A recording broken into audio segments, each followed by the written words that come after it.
Так.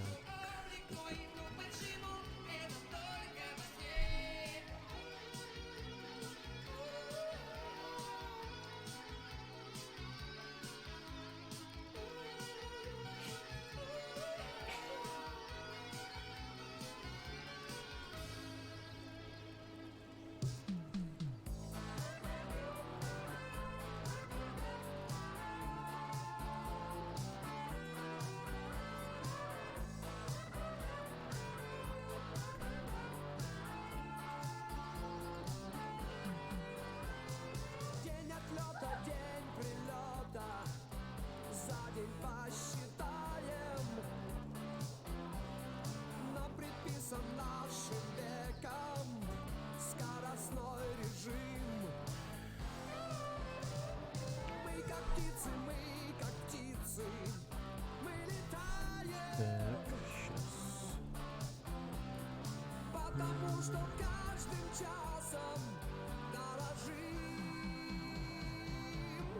Аэропорт, стою у трапа самолета. Аэропорт, по мне скучает высота. Аэропорт, гляди, меня встречает кто-то. Так, вроде бы все готово. Воздушного моста. Я беру с собой в дорогу вместо чемодана сумку с надписью «Динамо», ручку и кроссворд. Ровно сутки от Москвы до Магадана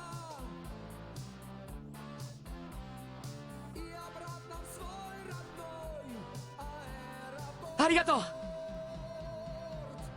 Аэропорт, стою у трапа самолета. Аэропорт, Что это было? по мне скучает высота. Аэропорт, Так. гляди, меня встречает кто-то. На том конце А, не надо. Что-то не то.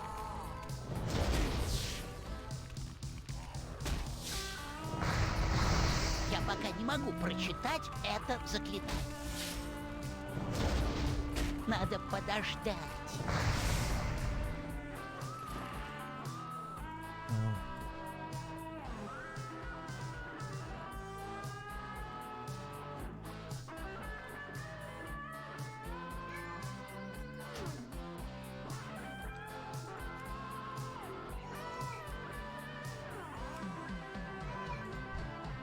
Блин, я не помню, мне нужно их убивать или нет. стою у трапа самолета. Аэропорт, по мне скучает высота. Аэропорт, гляди, меня встречает кто-то. На том конце воздушного моста. Аэропорт, стою у трапа самолета. Блин, некоторые функции тут не работают. Аэропорт, по мне скучает высота. Аэропорт, Так, вот это вот не гляди, надо. меня встречает кто-то. На том конце воздушного моста.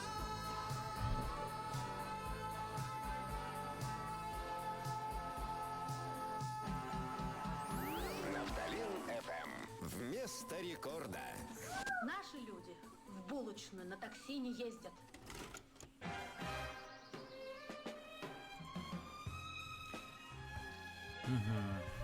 Так лучше. Только от горного ветра мне ничего не надо. Фишки только надо. Чё? Придется убить тебя. Нужно подойти поближе. Это заклинание еще не готово.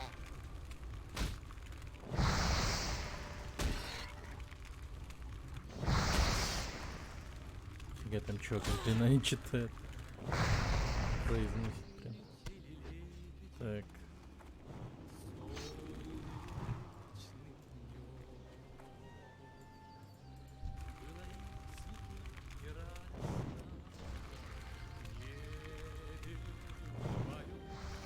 Язык демона.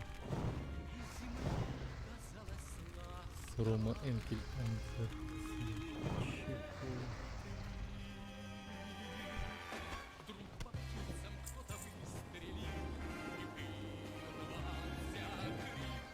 Пунч.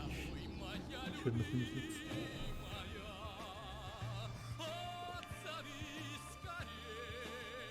Мне кажется, у чернокнижников намного больше урона.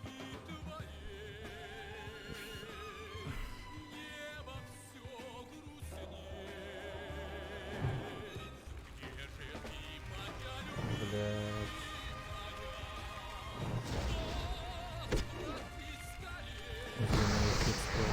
Я пока не могу прочитать это заклинание.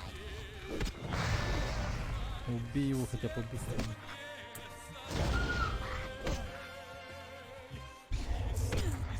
Не бей меня, тварь. Твою мать. Ну, хотя бы кладбище рядом. Далеко бежать не надо.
Что-то я прям полюбил это ностальгию. Если случится. Прикольно.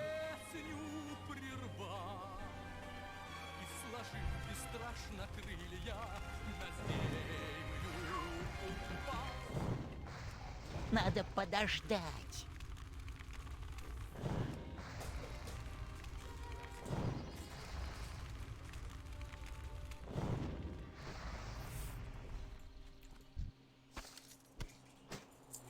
Так, кстати.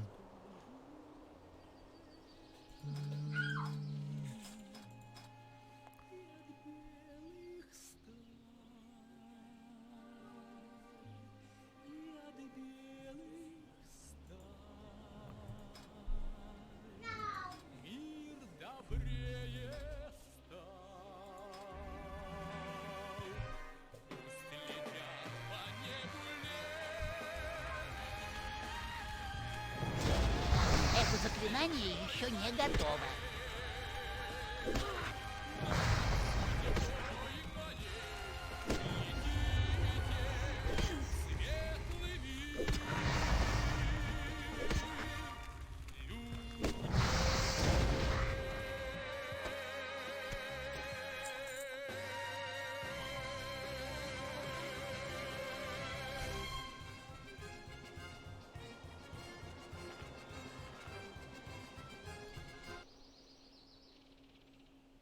О, нифига.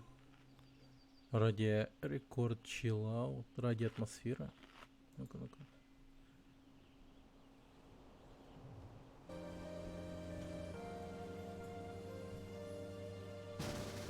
О.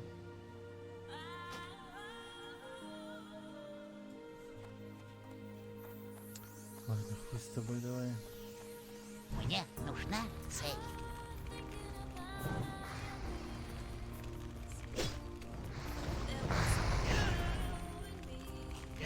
Стреляй, не тупи. О, блин. Только не в среднего стреляй, только не в среднего.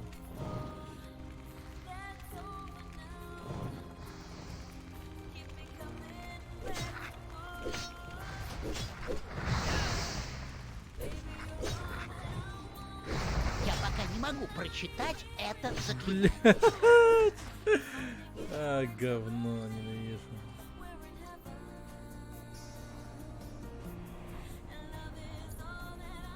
А, срань.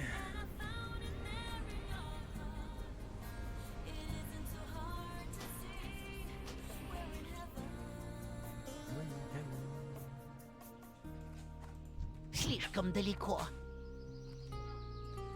Да, блин, долбаный кубль.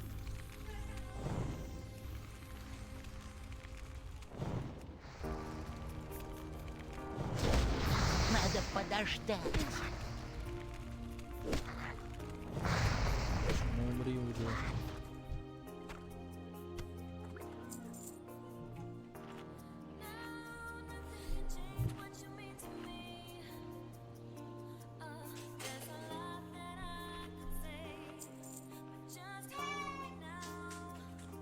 Блин, вместе не считается, что ли? Это заклинание еще не готово. Сука, где вот?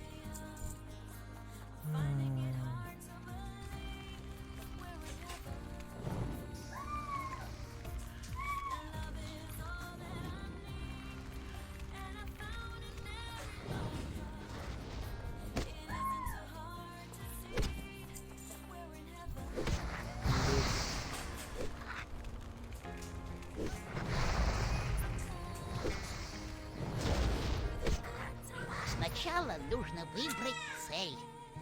Фак.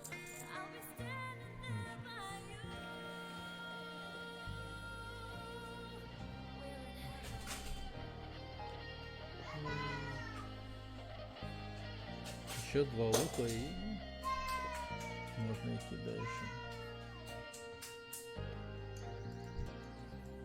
Старый черный медведь. Если ему ничего надо.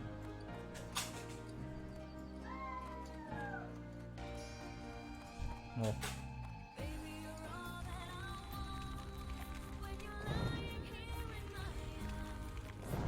Не достаю. Слишком далеко.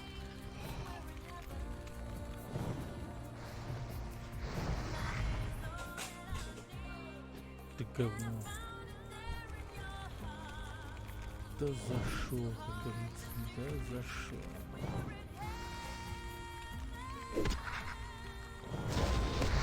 Надо подождать.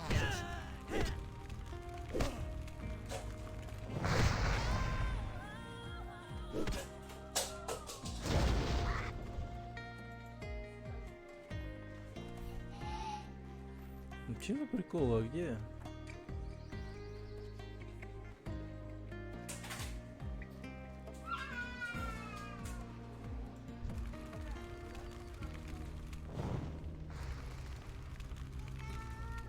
Куда ты убежала, блядь, помогай, мразь. Я пока не могу прочитать это заклинание.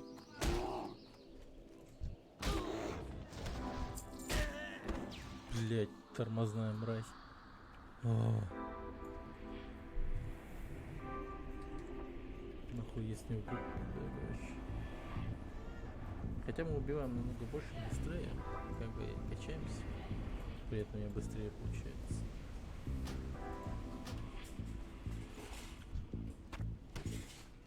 О, я, кажется, медвежатин должен искать тоже.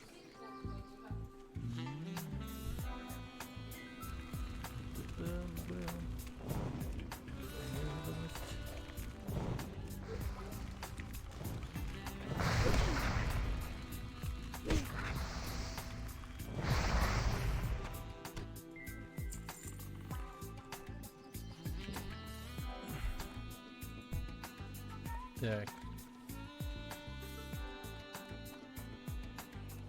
Теперь мне нужно убивать вепрей.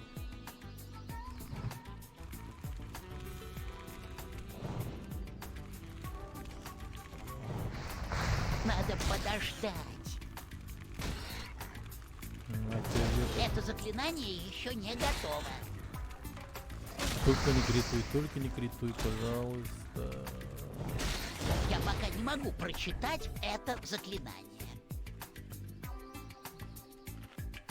Говорится.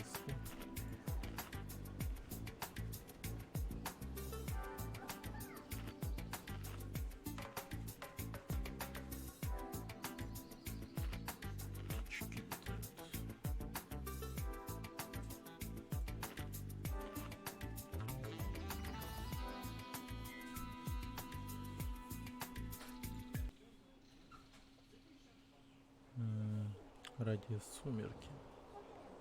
Вечерний бриз.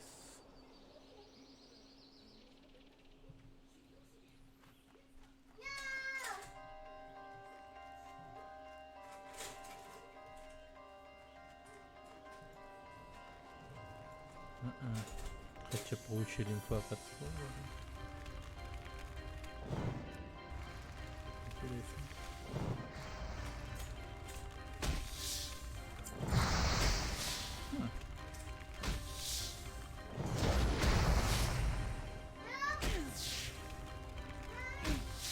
Глубины животных.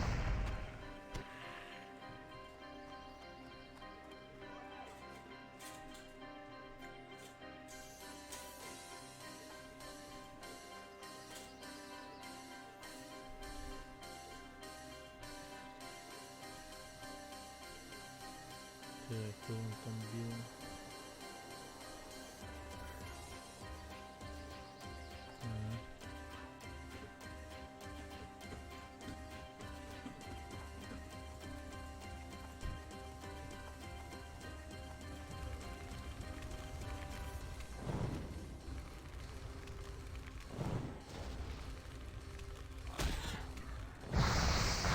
Это заклинание еще не готово. Офигеть, тут еще торчать и торчать. Кишки найди, столько-то убей. Дел не в проворот.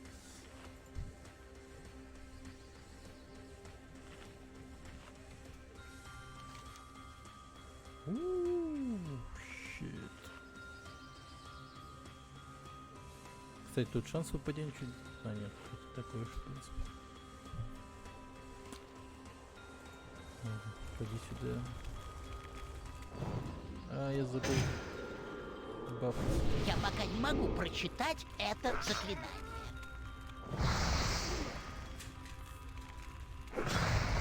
Надо подождать.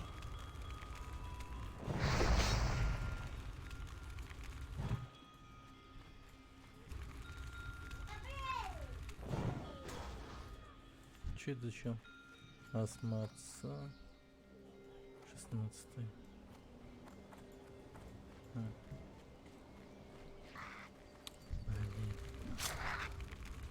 Ты меня больше не нужен, кобальца. Я пока не могу прочитать это заклинание.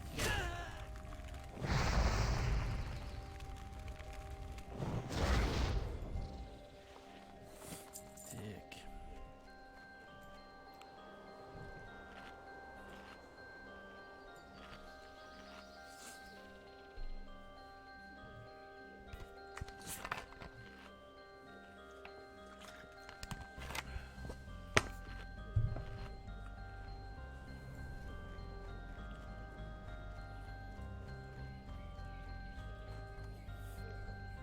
Куда-нибудь сюда встану. Тут нормально.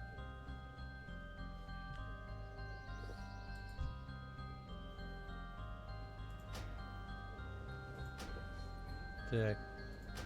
Нахер эту группу.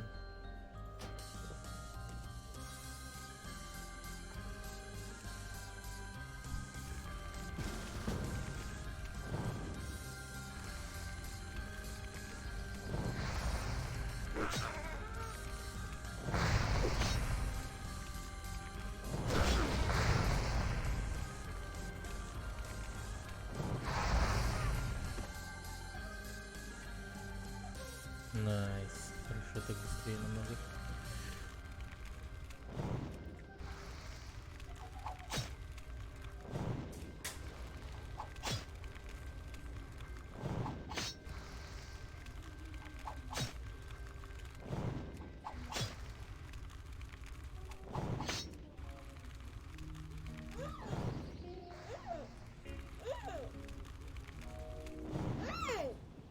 Тугой.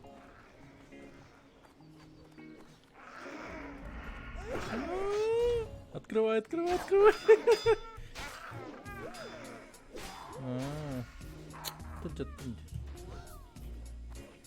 В смысле я чувствую бою?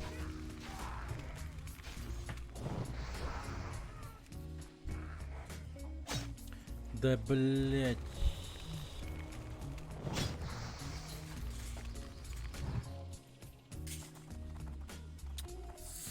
Сука, ну. Ну пиздец. Не убивай. Бля.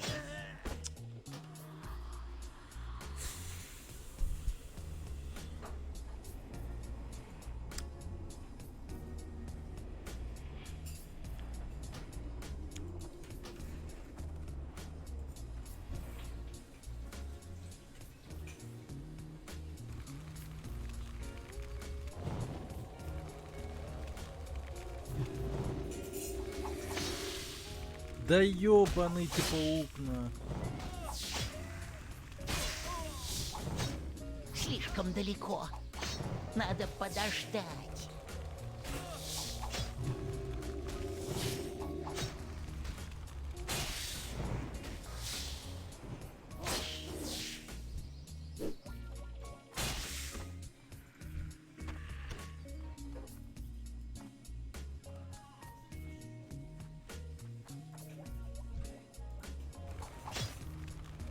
Блин, урод еще лет, по-моему.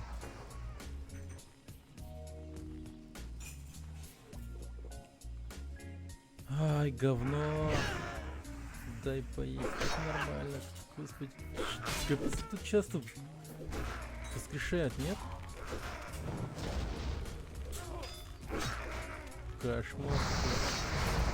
Хотя, с одной стороны, конечно, хорошо, может качаться, все такое, но... Ядрить, колотить, как же часто. Как же часто.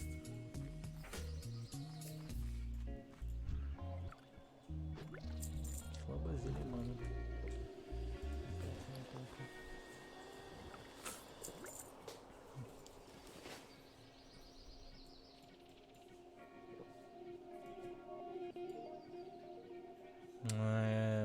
Блин, твари, он сундук взял все-таки. Долбаная рога. Я хотел здесь У меня посидеть. нет цели.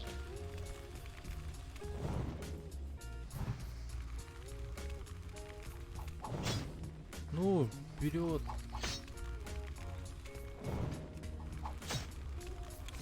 Паладин был. Хорош.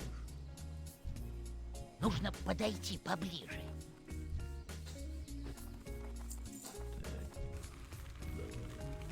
Мне бы еще дробов убивать на самом деле.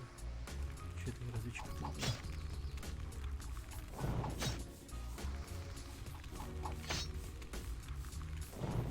Не достаю. Слишком далеко. Да мать твою, хорош.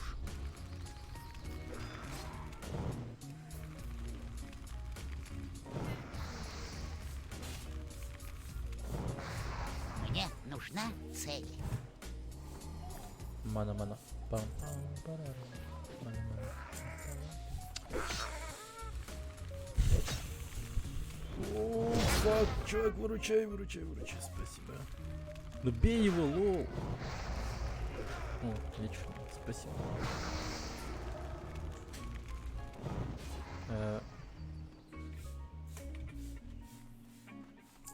Он меня вроде как лечил, нет? Чёрт побери.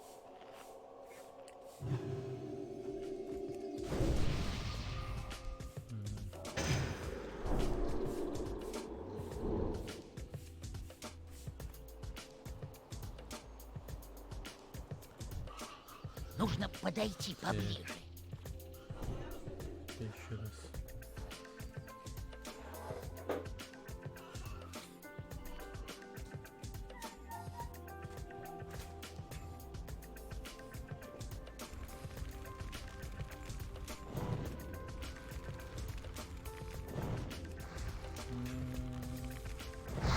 Ладно. 7 вдохов, ну, по-моему, еще.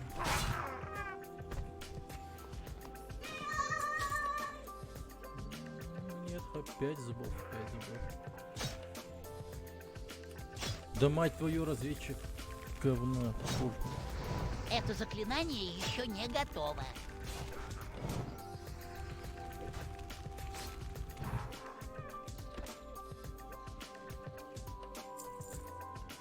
Вероятность 50% все-таки Слишком далеко.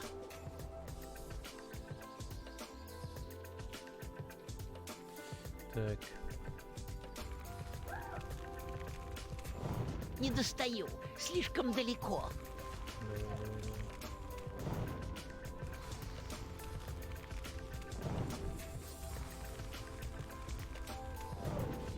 Слишком далеко. ну, давай, черт, я дери. Не достаю. Слишком далеко.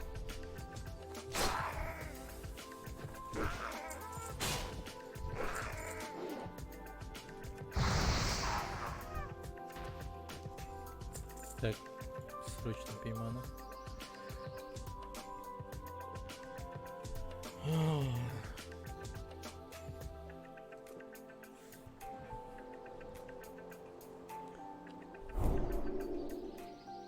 Че там накинул? Нифига себе.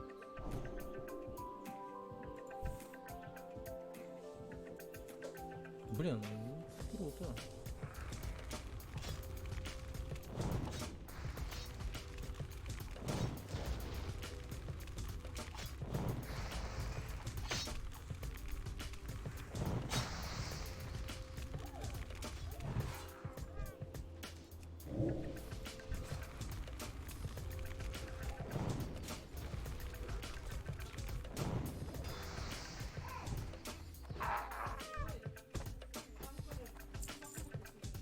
Ядрёна вошь. Где зубы, мать вашу?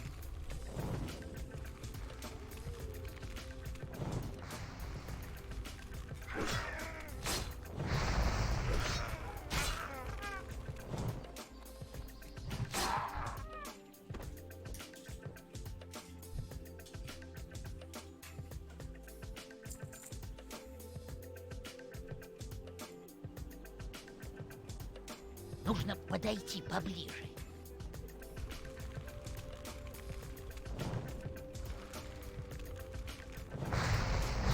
Надо подождать. Угу. Там 13 КТ дорога.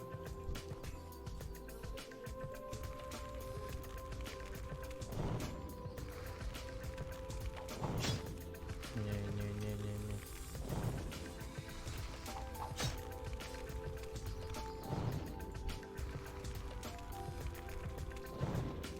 Ну как же до хера надо пока дров. Недостаточно маны.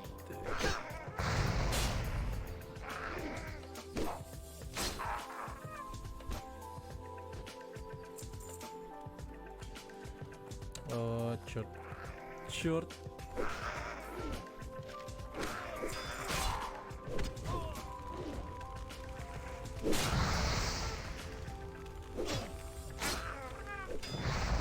Так.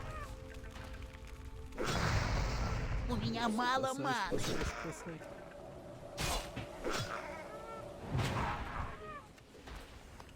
Да неужели? Наконец каменный зуб, блин. Как же мне... Блядь, ты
Да хорош. Ну, блин, ваши зубы. У меня нет цели. Один.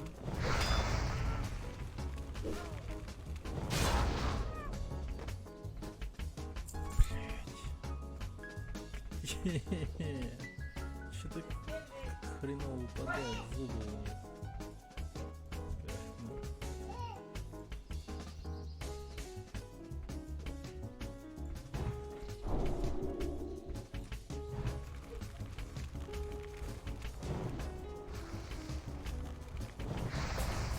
Кошмар.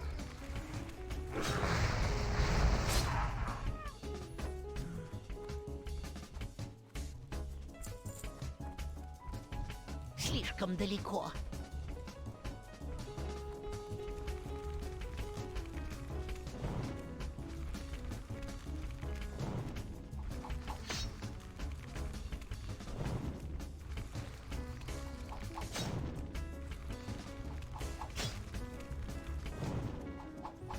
Сначала нужно выбрать цель.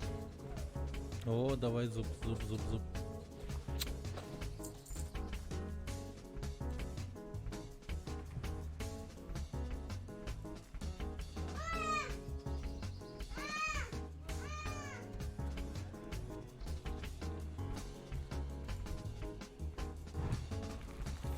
Ну давай.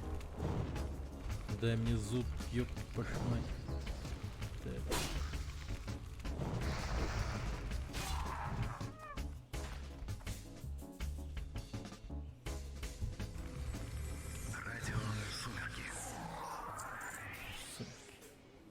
Не достаю. Слишком далеко. А, Нужно подойти поближе. ну вот этого хотя бы.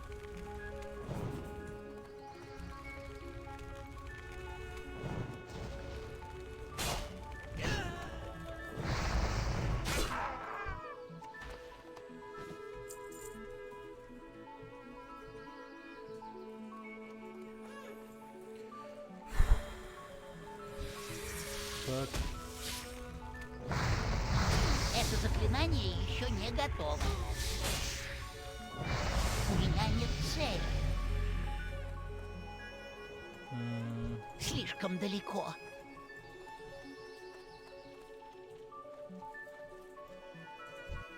Блин, может еще пауков убью?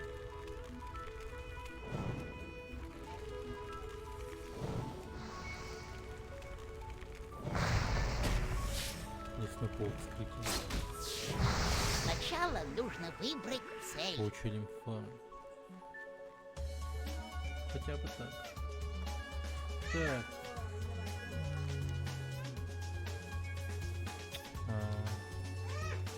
Туда прям бежать надо.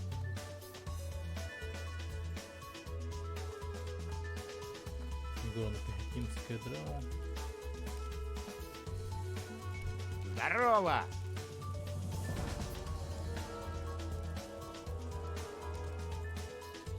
Удачи!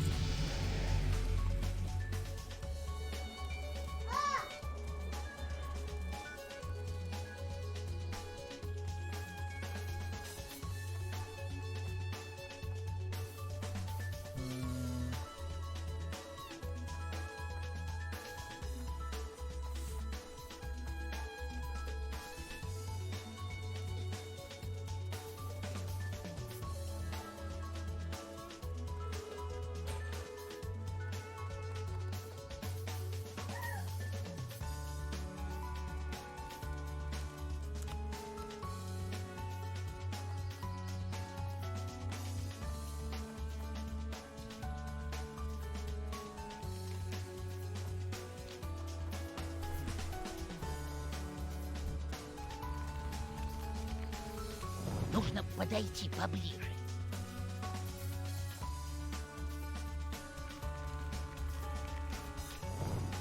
Поможешь с пауком?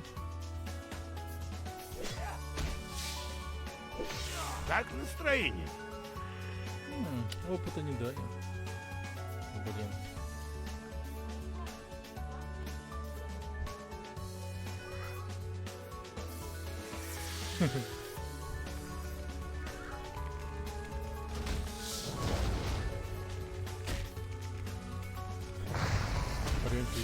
вроде, да?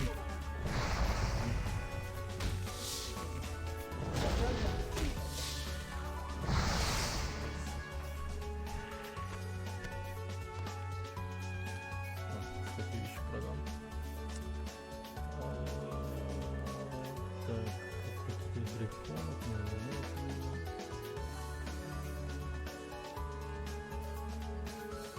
простуда. Кто? Привет.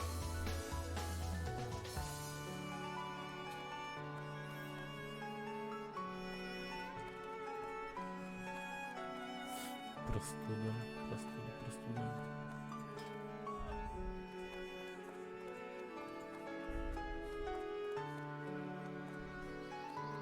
Простуда, пацанов, я не знаю.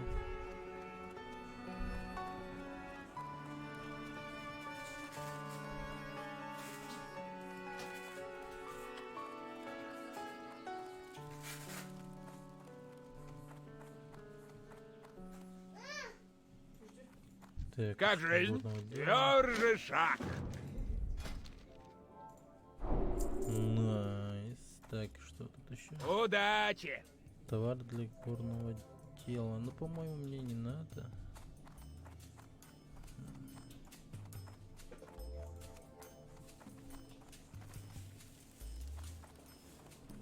М. Тут, по-моему, моих учителей нету, да? Наставника мага тут нет, походу.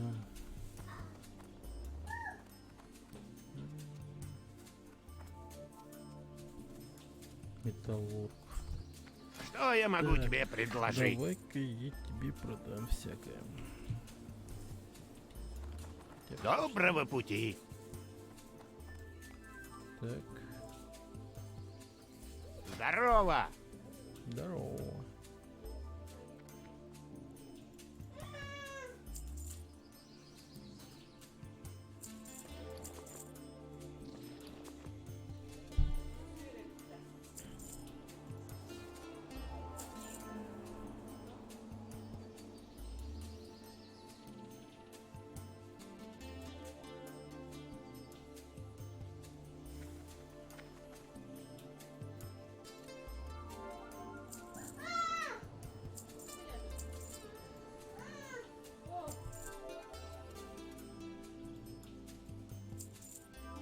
А,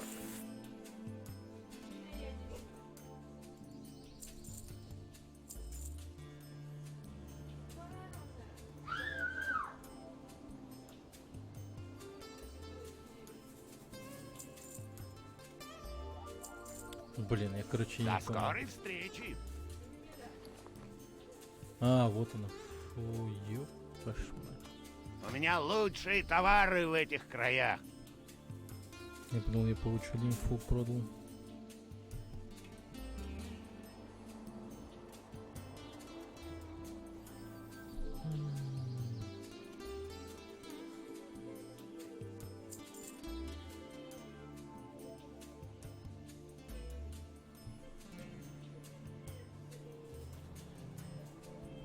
Береги себя.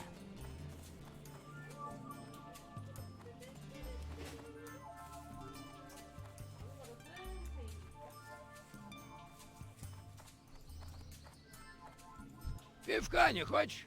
Береги себя.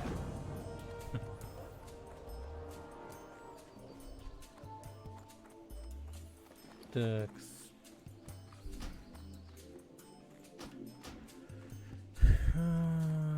Так.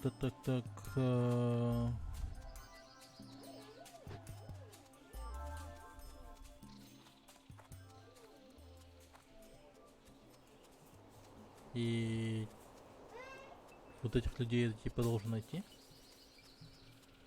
Школа горного дела в геодезии Брока, разработавший почетную шахтную кирку. Мгм.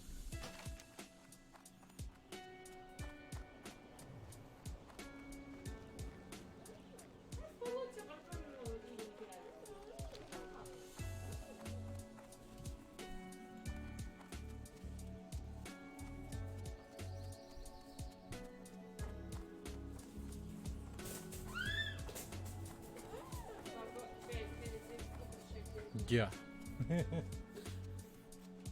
Бартунча бороды.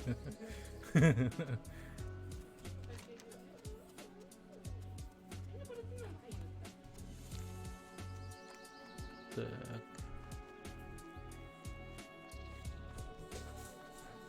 Рад тебя видеть. До скорой встречи. Долоранский острый сыр. Так, это чё? Как жизнь?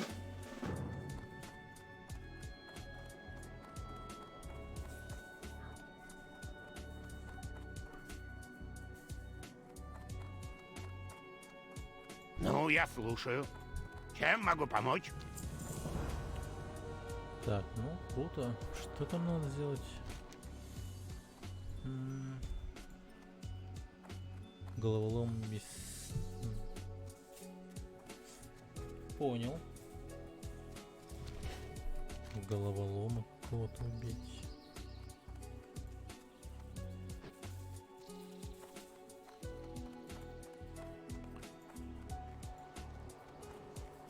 Раз.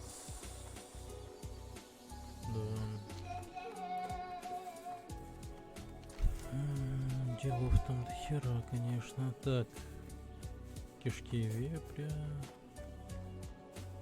Я, короче, паучью лимфу сейчас добуду. Потом...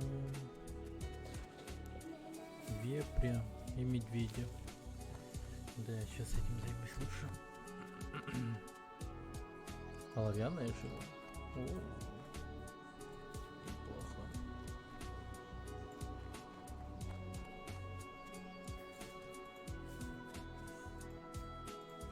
А, 65.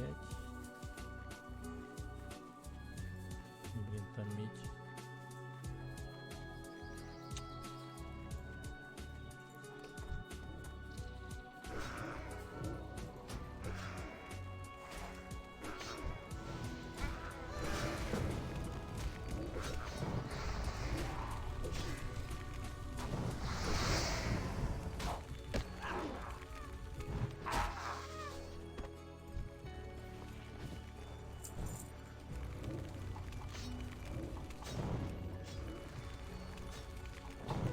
Пиздец, ну там народ, конечно.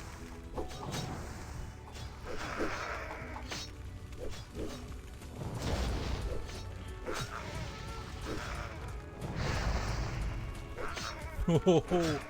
Вот дерьмо. Мне нужна цель. Сука!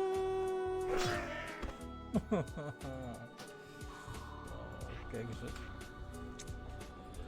Лепо. Лаганул маленько.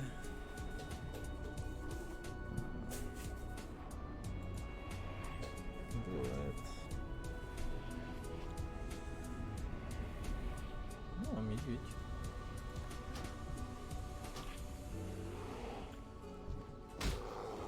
Бля, ёбаный медведь, сука. Я пока не могу прочитать это заклинание. Ёбаный урод, сука, ну спаси меня.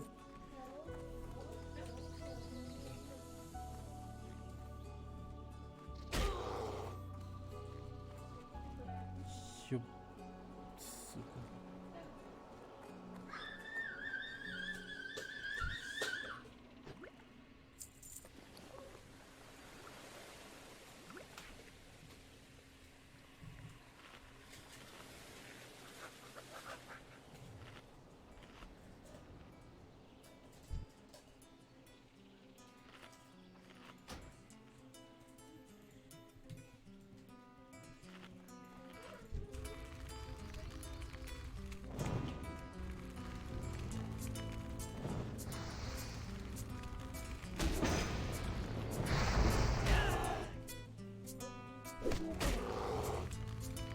Ну,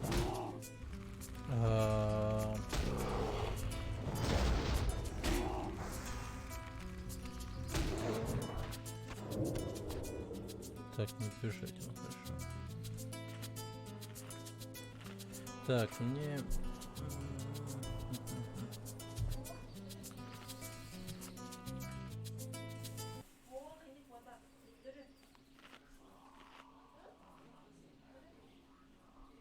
О, может что-нибудь на юмор? Юмор, ну-ка. Юмор ФМ. Упортая волна, ну-ка. Упортая волну послушай.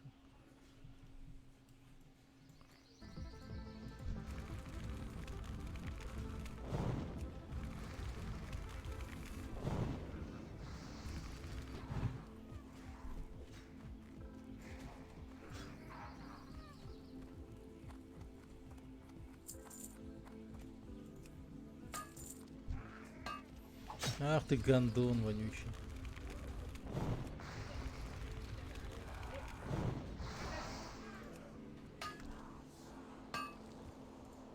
А в курс не надо Сейчас это? не получится.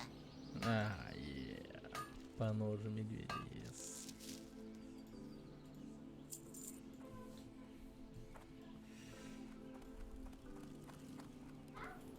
Так, у меня сколько вообще горное тело, сколько прокачано?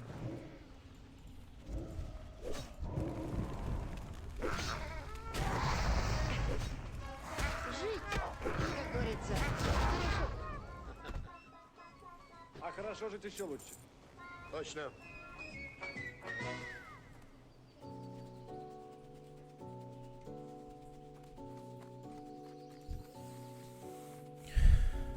Не достаю, слишком далеко.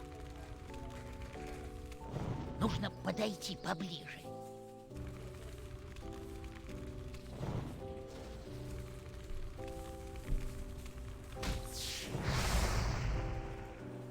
Так, интересно, какого хрена у меня пропал огненный взрыв вообще? Так, интересно.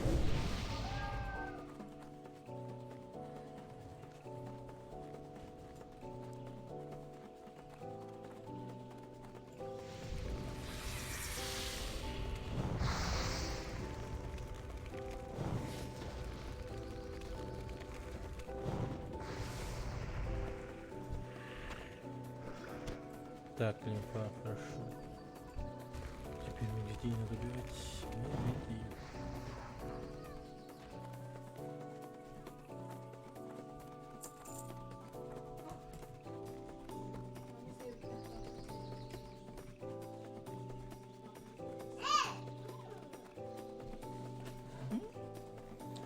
Басады.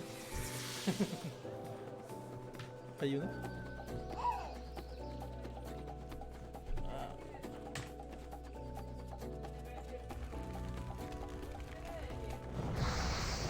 Это заклинание еще не готово. Харенер, это подожди.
Чика, на, упортая волна.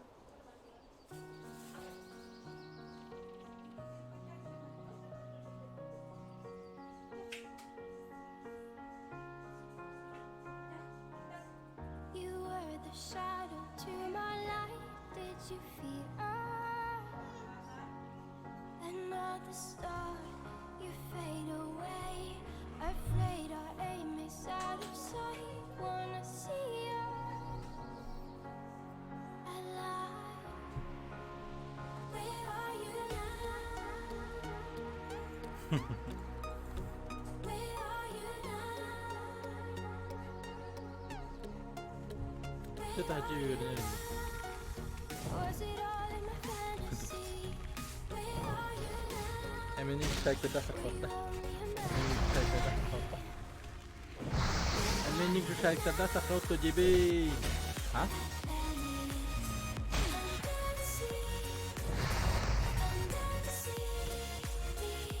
Не достаю. Слишком далеко. Слишком далеко.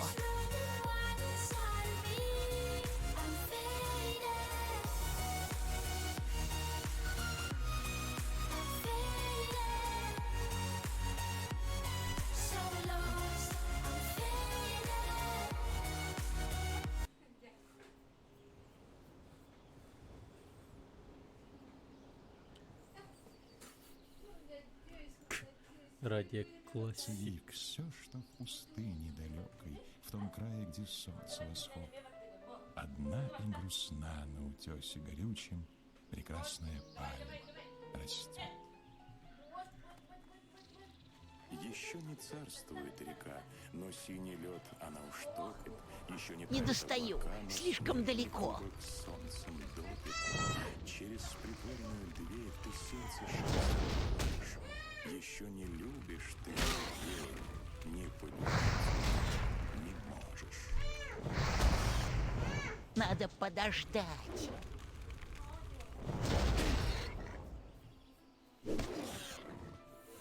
Когда я ночью жду ее прихода, жизнь, кажется, висит на волоске.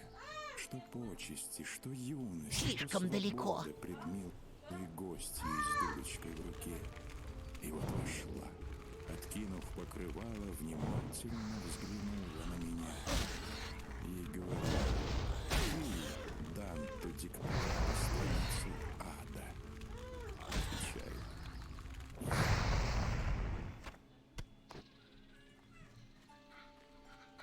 Вечерний и наклонный передо мною путь. Вчера еще влюбленный молил: не позабудь. А нынче только ветры, да крики пастухов, взволнованные кедры у чистых родников.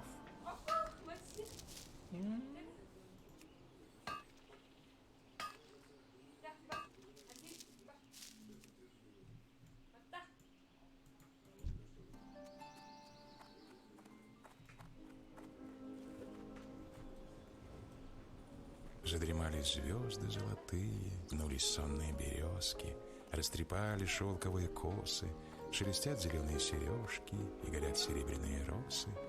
У плетня заросшая крапива обрядилась ярким перламутром. и, качаясь, шепчет шаловливо: «С добрым утром».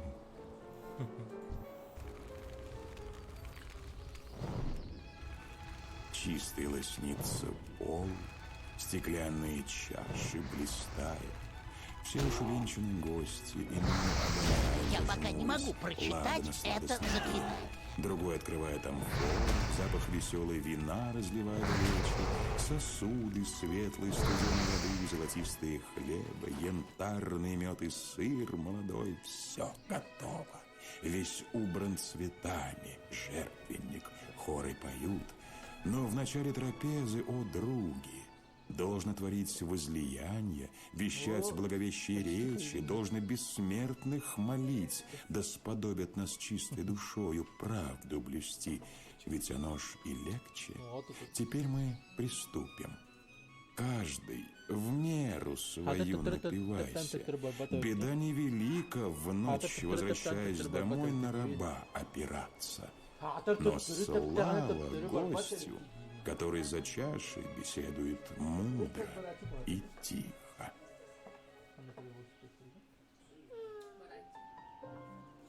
Когда бы встретил я в раю на третьем небе образ твой, он душу бы пленил мою своей небесной красотой, и я б в тот миг не утаю забыл о радости земной. Спокоен твой лазурный взор, как вспоминание об нем, как дальний отзыв дальних гор, твой голос нравится во всем, и твой привет, и твой укор, все полно дышит божеством. Не для земли ты создана, и я могу тебя любить. Нужно Другая подойти женщина поближе. должна надежды юноши манить. Ты превосходней, чем она, но так Не мила, достаю, не можешь. слишком далеко. Любовь обманна, белым простым неискусным. Это заклинание еще не готово. Странно ты не седым и грустным. Она улыбалась в садах твоих, в поле. Отсюда тебе казалось, что вольный ты и на воле. Как ничего нет? Был светел ты, взятый ею и пивший ее отравы. Ведь звезды были крупнее, ведь пахли иначе травы, осенние травы.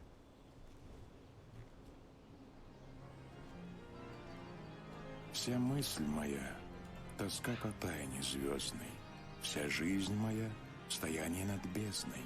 Одна загадка — гром и тишина, и сонная беспечность и тревога, и малый злак, и в синих высях Бога ночных светил живые письмена. Не дивно ли, что, чередуясь, дремлет в цветке зерно, в зерне опять расцвет, Нужно что подойти некий поближе. круг связующий объемлет простор вещей, которым меры нет. Вся наша мысль, как некий Надо сон подождать. бесцельный, вся наша жизнь лишь трепет беспредельный. За мигом миг таинственную нить власть вечности бесстрастно сливает, и горько слеп, кто сумрачно дерзает, кто хочет смерть от жизни отличить.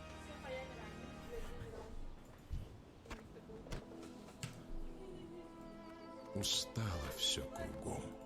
Усталый цвет небес, и ветер, и река, и месяц, что родился, и ночь, и в зелени потускл спящий лес, и желтый тот листок, что наконец свалился. Лепечет лишь фонтан средной темноты, о жизни говоря незримо, незнакомо. О, ночь осенняя, как всемогуща ты, отказом от борьбы и смертною истомой.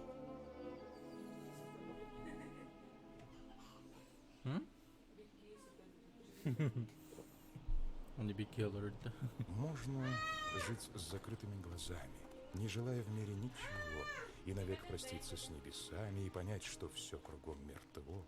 Можно жить безмолвно холодея, не считая гаснущих минут, как живет осенний лес редея, как мечты поблекшие живут. Можно все заветное покинуть, можно все навеки разлюбить, но нельзя к минувшему остынуть. Рад тебя видеть.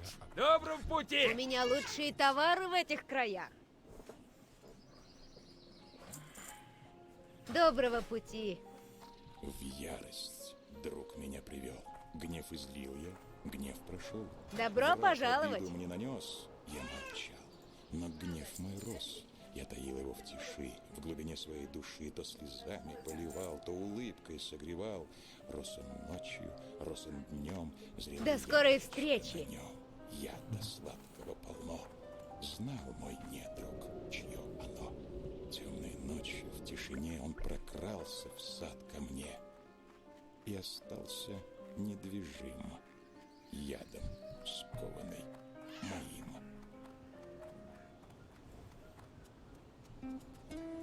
Ни отзыва, ни слова, ни привета. Сейчас не Пустыней получится. между нами мир лежит, и мысль моя с вопросом без ответа испуганно над сердцем тяготит. Уже ли среди часов тоски и гнева прошедшее исчезнет без следа, как легкий звук забытого напева, как мрак ночной упавшая звезда.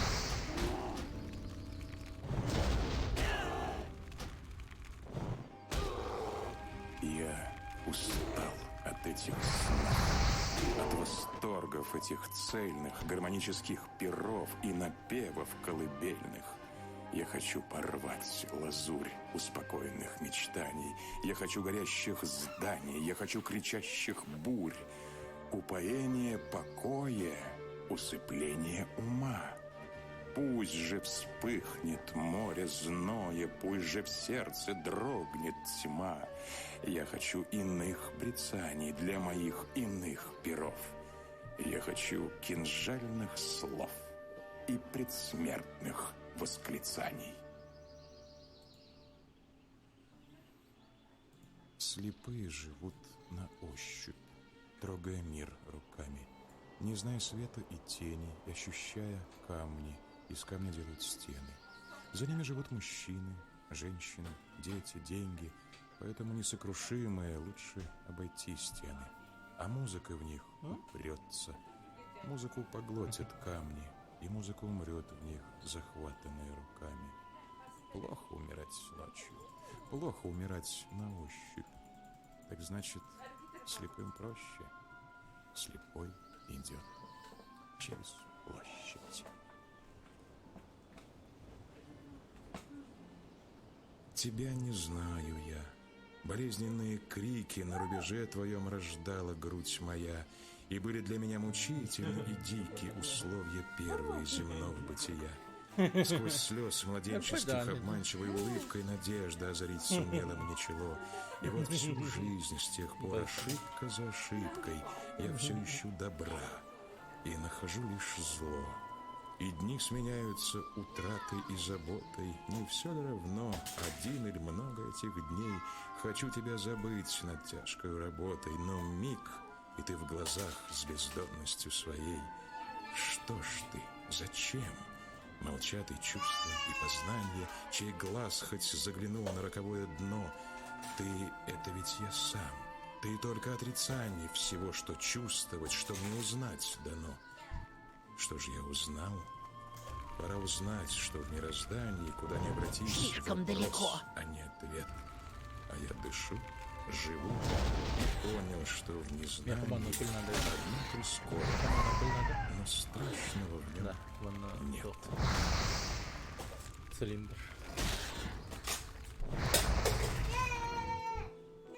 Те же росы, откосы, туманы, Она над туго бурьянами сделана. рдяный восход, холодеющий шелест поляны, голодающий бедный Радио. народ.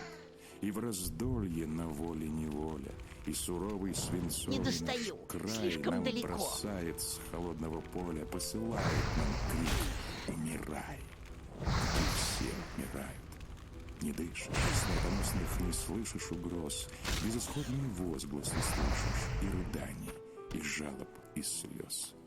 Те же возгласы ветер доносит, те же стаи не Нужно сыплют подойти смертей. поближе. Над откосами косами косят, над откосами косят людей. Роковая страна, ледяная, Я пока не могу железной прочитать судьбой. это заклинание. Мать Россия, о, Родина злая, кто же так подшутил над тобой.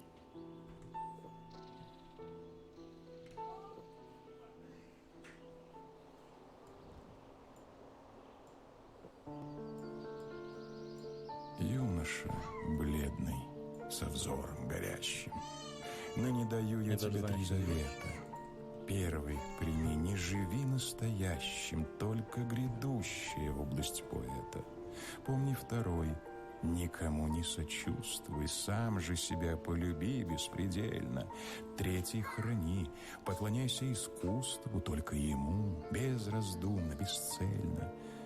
Юноша бледный, со взором смущенным, если ты примешь моих три завета, молча паду я бойцом побежденным, зная, что в мире оставлю поэта.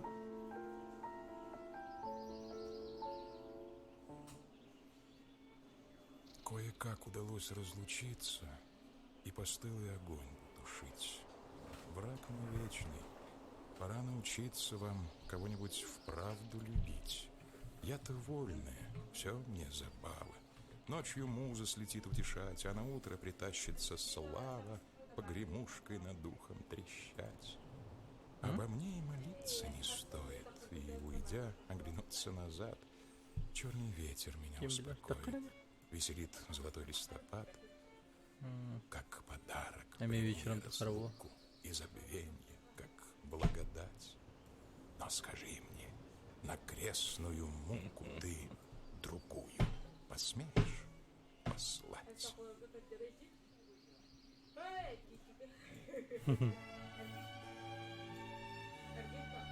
От черного хлеба и верной жены мы бледную немочью заражены. Копытом и камнем испытаны годы, бессмертной полынью пропитаны воды и горечь полыни на наших губах. Нам нож не по кисти, перо не по нраву, кирка не по чести и слава не в славу. Мы ржавые листья на ржавых дубах, чуть ветер, чуть север мы облетаем. Чей путь мы собою теперь устилаем? Чьи ноги по ржавчине нашей пройдут? Потопчут ли нас трубачи молодые? Взойдут ли над нами созвездия чужие? Да. Вот так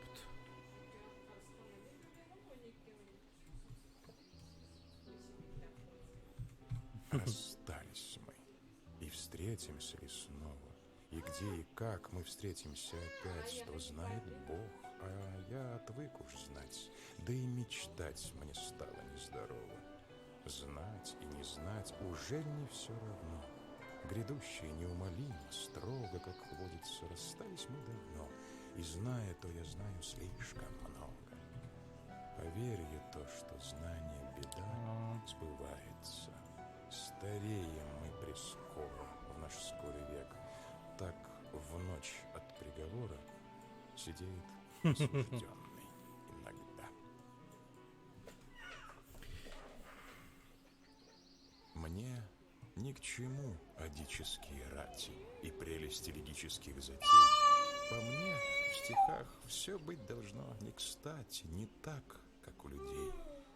Когда б вы знали, из какого ссора растут стихи, не ведая стыда, как желтый одуванчик у забора, как лопухи или беда, сердитый оклик, дегтя запах свежий, таинственная плесень на стене, и стих уже звучит задорен, нежен, на радость вам и мне. Там.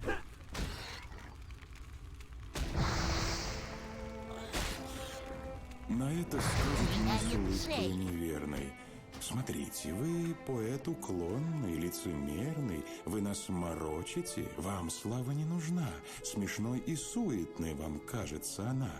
Зачем же пишете? Я для себя. За что же печатаете вы? Для денег. Ах, боже мой, как стыдно. Почему ж?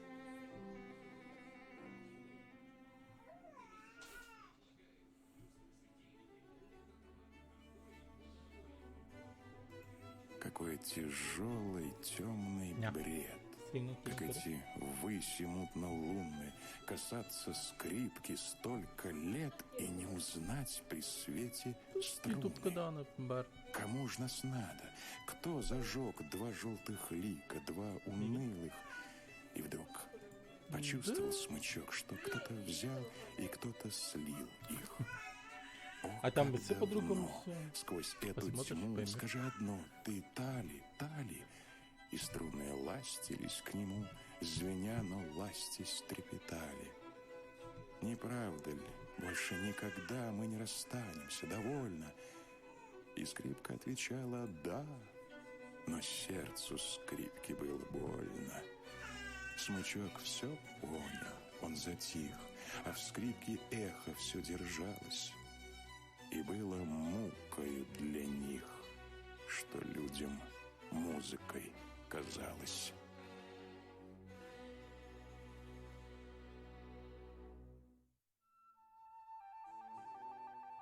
Вы мне однажды говорили, что не привыкли в свете жить. Не спорю в этом, но не вы ли себя заставили любить?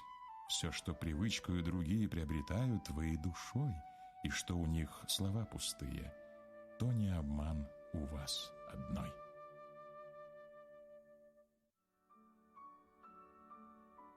Нет, нет, не должен я, не смею, не могу волнением любви безумно предаваться. Спокойствие мое я строго берегу, и сердцу не даю пылать и забываться. Нет, полно мне любить. Но почему ж порой не погружусь я в минутное мечтанье, когда нечаянно пройдет передо мной молодое, чистое, небесное создание, пройдет и скроется. Ужель не можно мне, любуясь девою в печальном сладострастье, глазами следовать за ней и в тишине благословлять ее на радость и на счастье, и сердцем ей желать все блага жизни сей, веселый мир души, беспечные досуги, все, даже счастье того, кто избран ей, кто милой деве даст название супруги.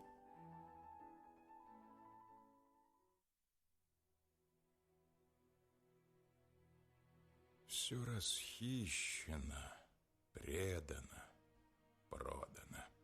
Черной смерти мелькало крыло, все голодной тоскою изглодано.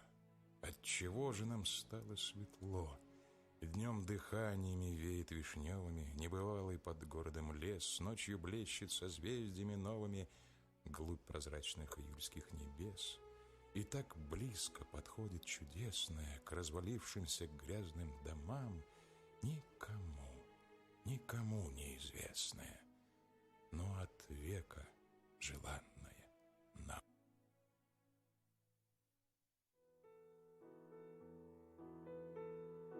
Те же росы, откосы, туманы, над бурьянами рдяный восход, холодеющий шелест поляны, голодающий бедный народ.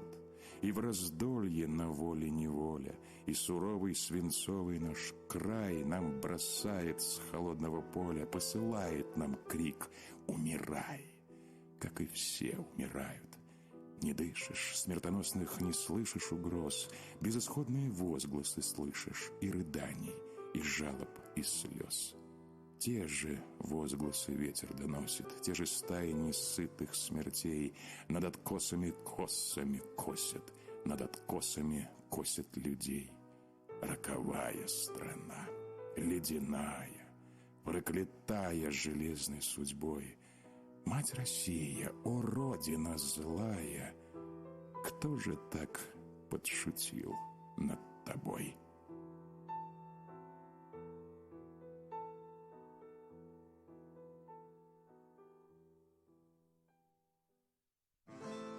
Ты слишком для невинности мила, и слишком ты любезна, чтоб любить. Полмиру дать ты счастье бы могла, но счастливой самой тебе не быть. Блаженство нам не посылает рок вдвойне. Видала ли быстрый ты поток? Брега его цветут, тогда как дно всегда глубоко, хладно и темно.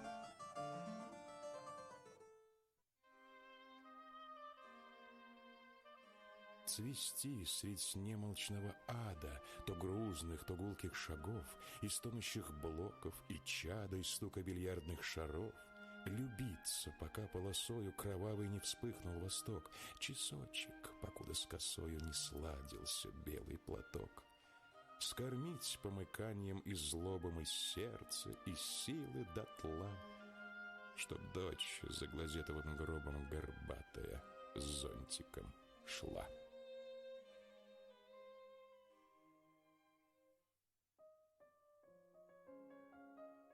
Поймали птичку голосисту, и ну сжимать ее рукой. Пищит бедняжка вместо свисту, а ей твердят: пой, птичка, пой.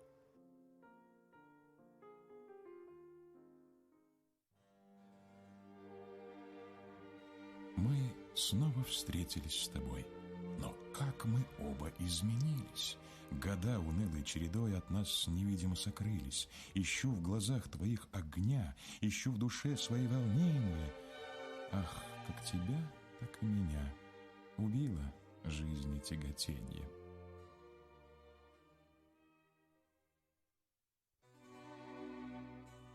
Не говори, мой друг, она меня забудет. Изменчив времени всемощного полет. Измученной души напрасный жар пройдет, и образ роковой преследовать не будет очей задумчивых. Свободней и смелей вздохнет молодая грудь. Замедленных речей польется снова ток блистательный и сладкой. Ланиты расцветут, и в зеркало украдкой невольно станет взор с вопросом забегать. Опять весна в груди и счастье опять.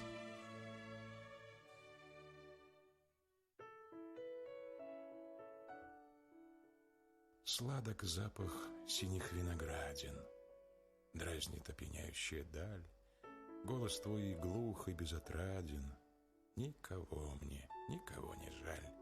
Между ягод сети паутинки, гибких лос стволы еще тонки, облака плывут, как льдинки, льдинки в ярких водах голубой реки. Солнце в небе, солнце ярко светит, уходи к волне про боль шептать. О, она, наверное, ответит, а, быть может, будет целовать.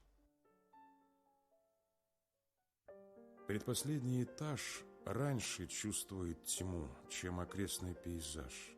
Я тебя обниму и закутаю в плащ, потому что в окне дождь, заведомый плач по тебе и по мне. Нам пора уходить, рассекает стекло серебристая нить. Навсегда истекло наше время давно. Переменим режим. Дальше жить суждено по бригеттам чужим.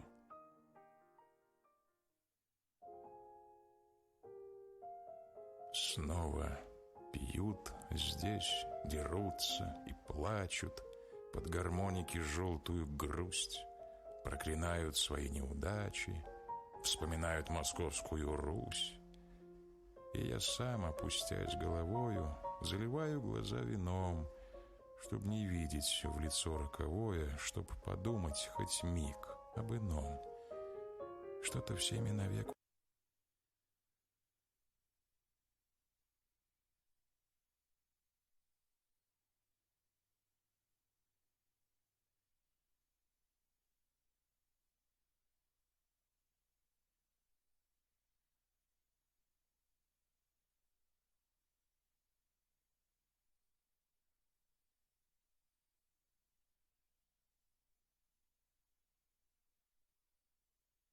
Да, заглянул бы в глаза, крепко сжав ледяные ладони, очень тихо шепнул бы на ушко.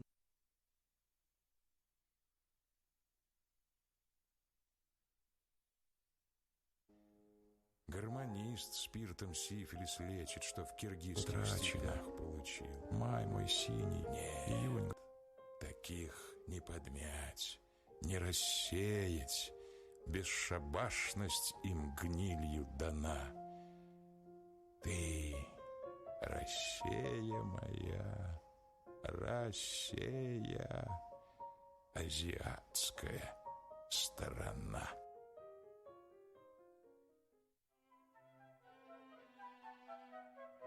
Когда без страсти и без дела бесцветно дни мои текли, любовь, как буря, налетела и унесла меня с земли. Она меня лишила веры и вдохновения зажгла, дала мне счастье без меры и слезы, слезы без числа. Сухими, жесткими словами терзало сердце мне порой и хохотала над слезами, и издевалась над тоской. А иногда горячим словом и взором ласковых очей гнала печаль, и в блеске новом в душе моей светилась моей. Я все забыл, дышу лишь ею, всю жизнь я отдал ей во власть. Благословить ее не смею и не могу ее проклясть. Есть поцелуи, как сны свободные, блаженно яркие до исступления. Есть поцелуи, как снег холодный, есть поцелуи, как оскорбление. О, поцелуи насильно данные, о, поцелуи во имя мщения! Какие жгучие, какие странные с их вспышкой счастья и отвращения. Снег идет, к белым звездочкам в буране тянутся цветы герани за оконный переплет. Снег идет, и все в смятении, все пускается в полет. Черной лестницы ступени, перекрестка поворот. Снег идет, словно падают не хлопья, а в заплатанном салопе сходит на земь небосвод. Словно с видом чудака с верхней лестничной площадки, крадучись, играя в прятки, сходит небо с чердака. Потому что жизнь не ждет, не оглянешься и святки, только промежуток краткий смотришь, там и Новый год. Снег идет густой-густой, в ногу с ним, стопами теми, в том же темпе, с ленью той, или с той же быстротой, может быть, проходит время. Может быть, за годом год следует, как снег идет, или как слова в поэме. Снег идет, снег идет, снег идет, и все в смятении. Убеленный пешеход, удивленные растения, перекрестка, поворот.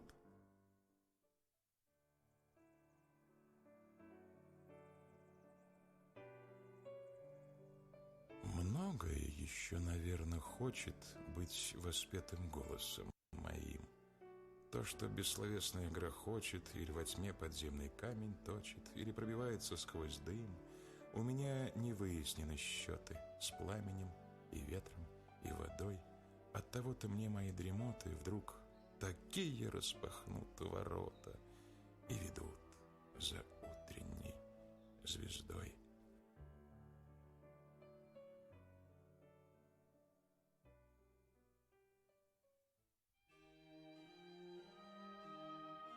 Когда б в покорности незнания нас жить Создатель осудил, неисполнимое желание Он в нашу душу бы не вложил.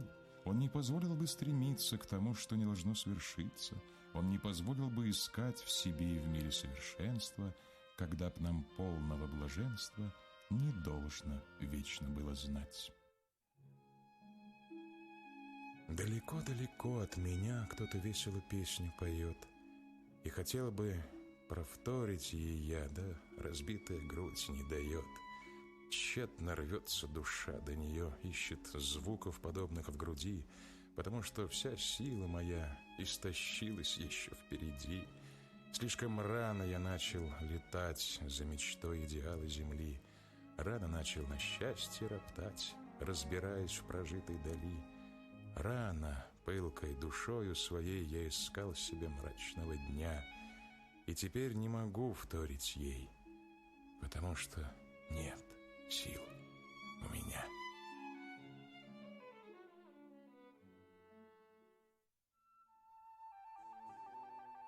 Вы мне однажды говорили, что не привыкли в свете жить. Не спорю в этом, Но не вы ли себя заставили любить?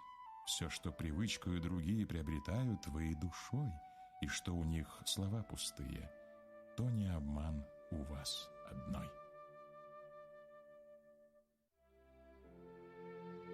Сижу за решеткой в темнице сырой, вскормленный в неволе орел молодой.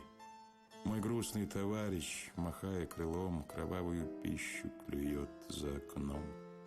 Клюет и бросает, и смотрит в окно, как будто со мною задумал одно. Зовет меня взглядом и криком своим, и вымолвить хочет: давай улетим, мы вольные птицы, пора, брат, пора. Туда, где за тучей белеет гора, туда, где синеют морские края, туда, где гуляем лишь ветер, да я.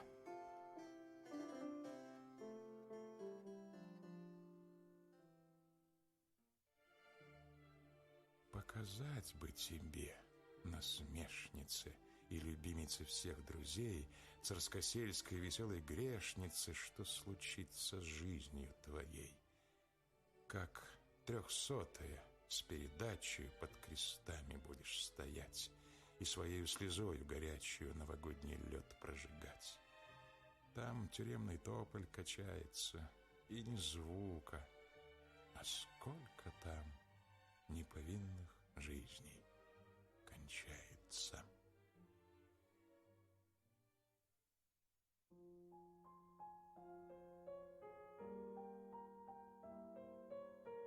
Не бойся едких осуждений, но упоительных похвал. Не раз в чаду их мощный гений сном расслабления засыпал. Когда, доверясь их измене, уже готов у моды ты взять на венок своей камени ее тофтяные цветы, прости, я громко негодую, прости, наставник и пророк, и сукоризной указую тебе на лавровый венок.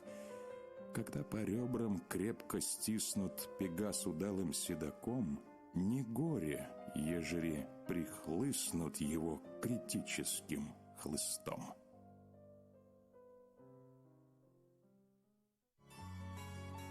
Женщина с нами, когда мы рождаемся. Женщина с нами в последний наш час. Женщина знамя, когда мы сражаемся. Женщина радость раскрывшихся глаз. Первая наша влюбленность и счастье, в лучшем стремлении первый привет. В битве за право огонь соучастия. Женщина — музыка. Женщина — свет.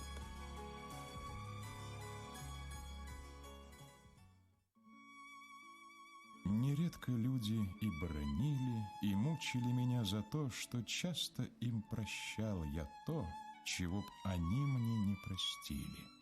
И начал рок меня томить, карал безвинно из-за дела, от сердца чувство отлетело, и я не мог ему простить.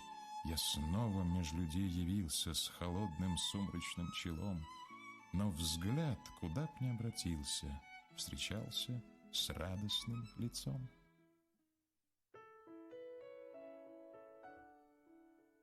Сладок запах синих виноградин, дразнит опьяняющая даль. Голос твой глух и безотраден, никого мне, никого не жаль.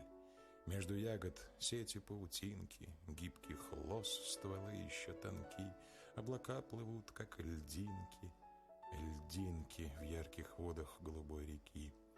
Солнце в небе, солнце ярко светит, уходи к волне про боль шептать. О, она, наверное, ответит, а, быть может, будет целовать.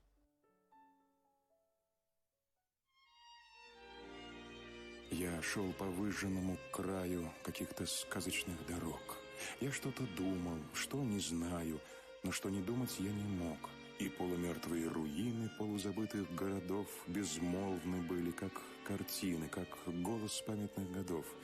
Я вспоминал, я уклонялся, я изменялся каждый миг, но ближе, ближе наклонялся ко мне мой собственный двойник. И утомительно мелькали с полуослепшей высоты, из тьмы руин, из яркой дали неговорящие цветы. Но на крутом, внезапном склоне среди камней я понял вновь, что дышит жизнь в немом затоне, что есть бессмертная любовь.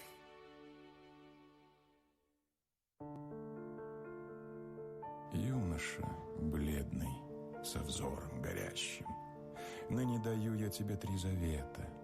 Первый прими, не живи настоящим, только грядущая область поэта. Помни второй, никому не сочувствуй, сам же себя полюби беспредельно. Третий храни, поклоняйся искусству, только ему, безраздумно, бесцельно. Юноша бледный, со взором смущенным, если ты примешь моих 3 завета, молча паду я бойцом побежденным, зная, что в мире оставлю поэта.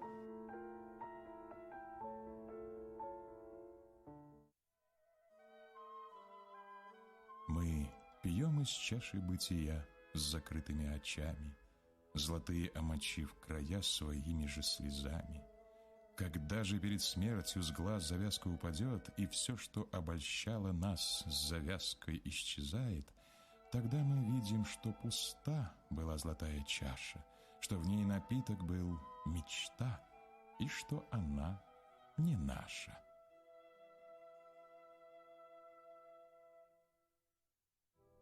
Мне говорят, что нужно уезжать. Да-да, благодарю, я собираюсь. Да-да, я понимаю, провожать не следует. Да, я не потеряюсь. Ах, что вы говорите, дальний путь. Какой-нибудь ближайший полустанок. Ах, нет, не беспокойтесь, как-нибудь. Я вовсе налегке, без чемоданов. Да-да, пора идти, благодарю. Да-да, пора, и каждый понимает. Безрадостную зимнюю зарю над родиной деревья поднимают. Все кончено, не стану возражать. Ладони бы пожать, и до свидания. Я выздоровел, нужно уезжать. Да, благодарю за расставание. Вези меня по родине, такси, как будто бы я адрес забываю. В умолкшие поля меня неси, я, знаешь ли, с отчизны выбываю. Как будто бы я адрес позабыл, к окошку запотевшему приникну, и над рекой, которую любил, я расплачусь и лодочника крикну. Все кончено, теперь я не спешу. Езжай назад спокойно, ради Бога. Я в небо погляжу и подышу холодным ветром берега другого. Ну вот и долгожданный переезд. Кати назад, не чувствуя печали. Когда войдешь на родине в подъезд, я к берегу пологому причалю. Не криви улыбку, руки теребя. Я люблю другую, только не тебя. Ты сама ведь знаешь хорошо, не тебя я вижу, не к тебе пришел. Проходил я мимо, сердцу все равно. Просто захотелось заглянуть в окно.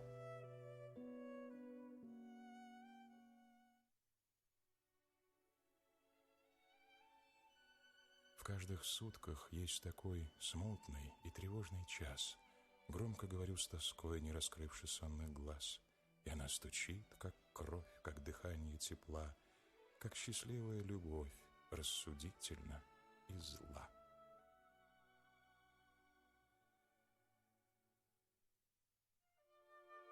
Словом высказать нельзя всю любовь к любимой. Ветер движется, скользя, тихий и незримый. Я все сказал, что в душе таилось. Ах, любовь моя в слезах, в страхе удалилась. А мгновение спустя путник, шедший мимо, тихо, вкрадчиво, шутя, завладел любимой.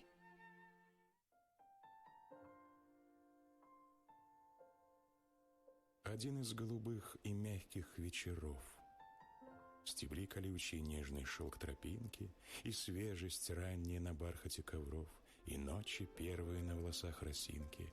Ни мысли в голове, ни слова с губ немых, но сердце любит всех, всех в мире без изъятия, и сладко в сумерках бродить мне голубых, и ночь меня зовет, как женщина в объятия.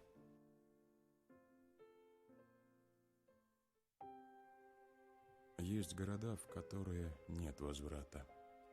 Солнце бьется в их окна, как в гладкие зеркала, то есть в них не проникнешь ни за какое злато. Там всегда протекает река под 6 мостами. Там есть места, где преподал устами, тоже к устам и пером к листам. И там рябит от аркад, колоннад, от чугунных пугал. Там толпа говорит, осаждая трамвайный угол на языке человека, который убыл.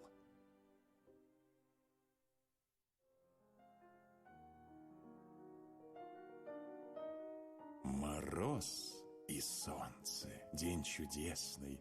Еще ты дремлешь, друг прелестный. Пора, красавица, проснись. Открой сомкнуты негой взоры навстречу северной авроры. Звездою севера явись. Вечер, ты помнишь, вьюга злилась, на мутном небе мгла носилась, луна, как бледное пятно, сквозь тучи мрачные желтела, и ты печальная сидела. А нынче погляди в окно, под голубыми небесами, великолепными коврами, блестя на солнце, снег лежит. Прозрачный лес один чернеет, и ель сквозь иней зеленеет, и речка подо льдом блестит.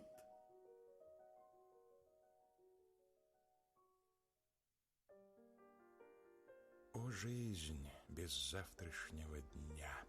Ловлю измену в каждом слове, и убывающей любви звезда восходит для меня. Так незаметно отлетать, почти не узнавать при встрече, но снова ночь, и снова плечи в истоме влажной целовать. Тебе я, милой, не была, ты мне постыл, а пытка длилась, и как преступница томилась любовь, исполненная зла. То словно брат, молчишь сердит, но если встретиться глазами, тебе, клянусь я небесами, в огне расплавится гранит.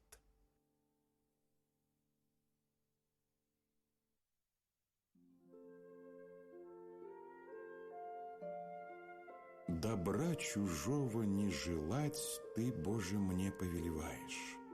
Но меру сил моих ты знаешь, мне ль нежным чувством управлять? Обидеть друга не желаю, и не хочу его села, не нужно мне его вала, на все спокойно я взираю, ни дом его, ни скот, ни раб, не лестна мне вся благостыня.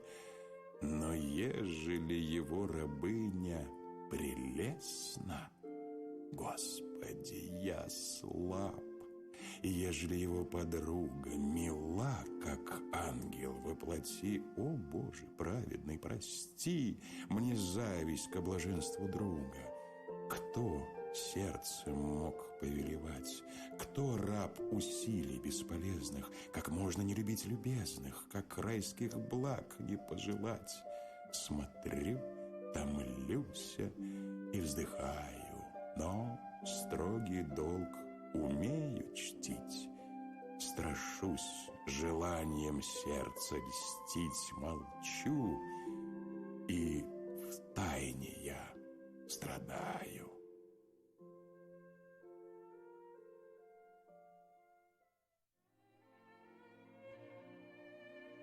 Когда твои молодые лета позорит шумная молва, и ты по приговору света на честь утратила права, один среди толпы холодной твои страдания я делю, и за тебя мольбой бесплодный кумир бесчувственный молю. Но свет жестоких осуждений не изменяет он своих. Он не карает заблуждений, но тайны требует для них. Достойны равного презрения его тщеславная любовь и лицемерное гонение, к забвению сердцу приготовь. Не пей мучительной отравы, оставь блестящий душный круг, оставь безумные забавы. Тебе один остался друг.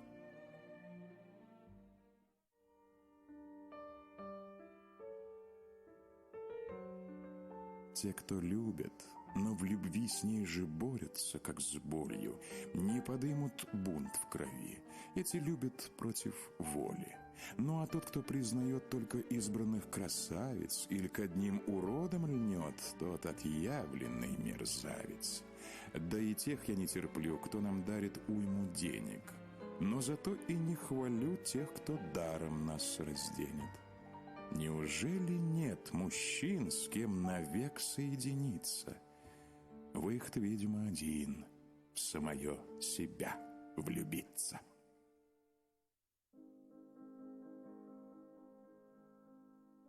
Задремали звезды золотые, задрожало зеркало затона, брежет свет на заводе речные и румянит сетку небосклона. Улыбнулись сонные березки, растрепали шелковые косы, шелестят зеленые сережки и горят серебряные росы.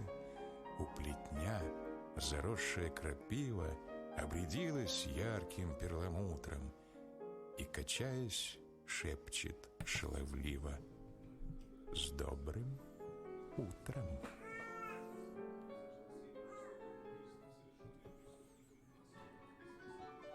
Стаи птиц, дороги лента, повалившийся плетень, с отуманенного неба грустно смотрит тусклый день. Ряд берез и вид унылый придорожного столба, как под гнетом тяжкой скорби покачнулась изба.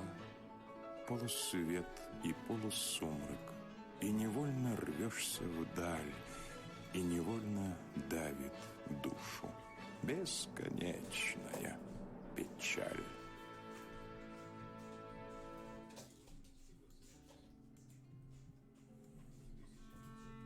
Шел Господь пытать людей в любови. Выходил он нищим на кулишку. Старый дед на пне сухом в дуброве жамкал деснами зачерствелую пышку. Увидал дед нищего дорогой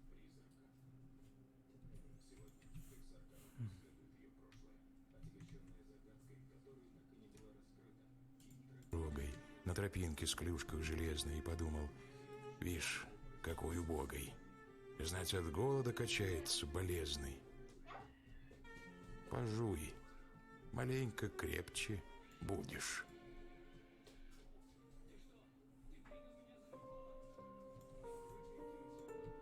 Нет, я не требую внимания на грустный бред души моей.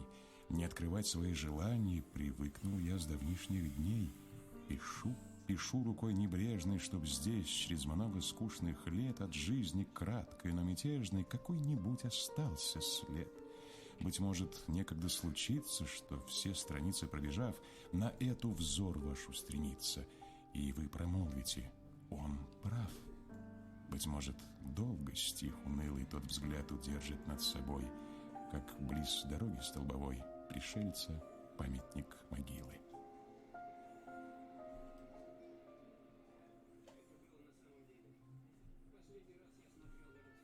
Известность, слава, что они?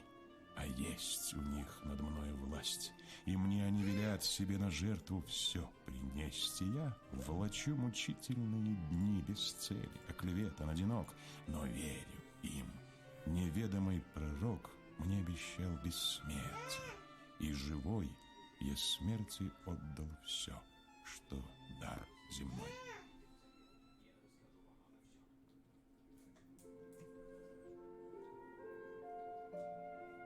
Добра чужого не желать ты, Боже, мне повелеваешь. Но меру сил моих ты знаешь, мне ль нежным чувством управлять? Обидеть друга не желаю, и не хочу его села, не нужно мне его вала, на все спокойно я взираю, ни дом его, ни скот, ни раб, не лестна мне вся благостыня. Но ежели его рабыня прелестна, Господи, я слаб, И ежели его подруга мила, как ангел воплоти, о Боже праведный, прости мне зависть к блаженству друга. Кто сердцем мог повелевать? Кто раб усилий бесполезных? Как можно не любить любезных? Как райских благ не пожелать? Смотрю, томлюся и вздыхаю, но строгий долг умею чтить. Страшусь желанием сердца льстить, молчу, и втайне я страдаю.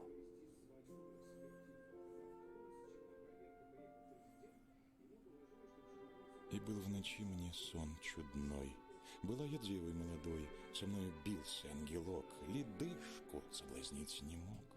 Я день и ночь была в слезах, стоял мой ангел в головах, и день и ночь томилась я, желание от него тая.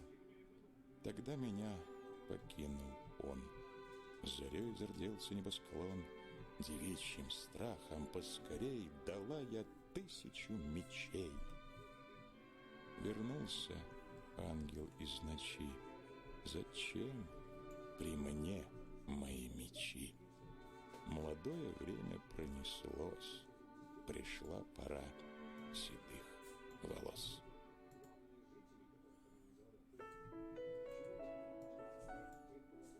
Тихо в чаще можжевели по обрыву. Осень, рыжая кобыла чешет гривы. Над речным покровом берегов слышен синий лязг ее подков. Схимник ветер шагом осторожным мнет листву по выступам дорожным и целует на рябиновом кусту язвы красные незримому Христу.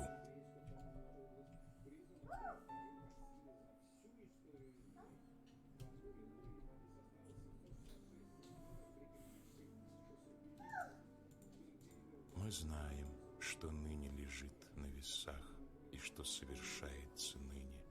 Час мужества пробил на наших часах, и мужество нас не покинет.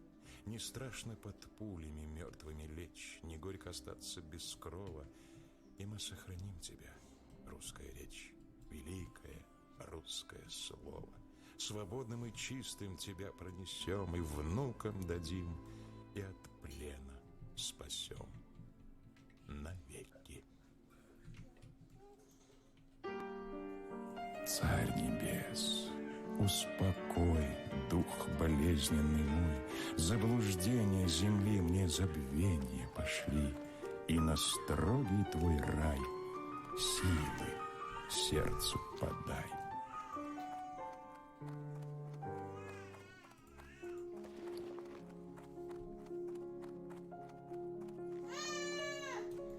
Не в первый день весны, цветущей и прохладной, увидел я тебя. Нет, осень близилась, рукою беспощадной хватая и губя. Но чудный вечер был, дряхлеющее лето прощалось с землей, поблекшая трава была, как в час рассвета, увлажнена росой. Над садом высохшим, над рощами лежала немая тишина. Темнели небеса, и в темноте блистала багровая луна.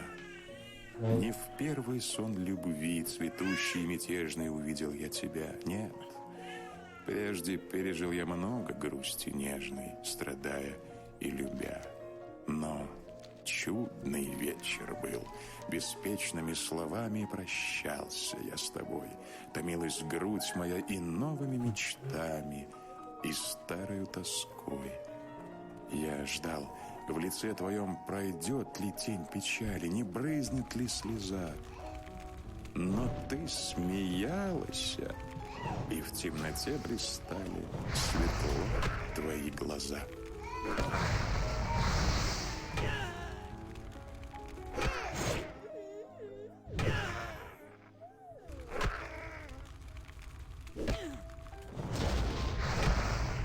Неожиданный и смелый женский голос в телефоне.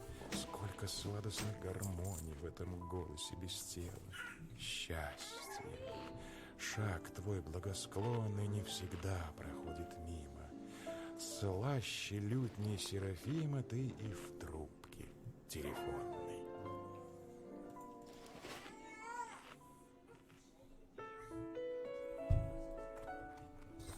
Тихо, в чаще можжевели по обрыву. Осень, рыжая кобыла чешет гривы. Над речным покровом берегов слышен синий лязг ее подков.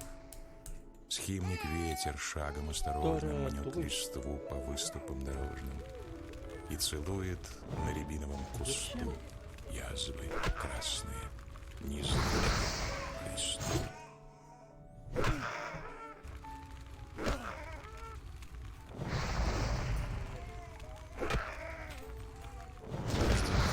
Надо подождать. Ивниковый помет по лугам. Плюйся, ветер, охапками листьев. Я такой же, как ты, хулиган. Я люблю, когда синие чаще, как с тяжелой походкой валы, животами листвой хрипящими по коленкам морают стволы. Вот оно, мое стадо рыжее. Кто ж воспеть его лучше мог? Вижу, как сумерки лижут следы человечьих ног. Русь моя, деревянная Русь, я один твой певец и глашатый. Звериных стихов моих грусть я кормил резидой и мятой. Взбрежи, полночь, луны души. Это заклинание еще не готово. Словно хочет кого придушить руками крестов погост. Бродит, черпая жуть по холмам, злобу вора струит в наш сад. Только сам я разбойник и хам, и по крови степной конократ. Кто видал, как в ночи кипит кипяченых черемух рать? Мне бы в ночь в голубой степи где-нибудь с кистенем стоять. Ах, увял головы мой куст, засосал меня песенный плен. Осужден я на каторге чувств, вертеть жернова поэм.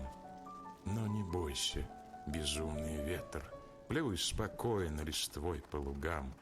Не сорвет меня кличка поэт. Я и в песнях, как ты, хулиган.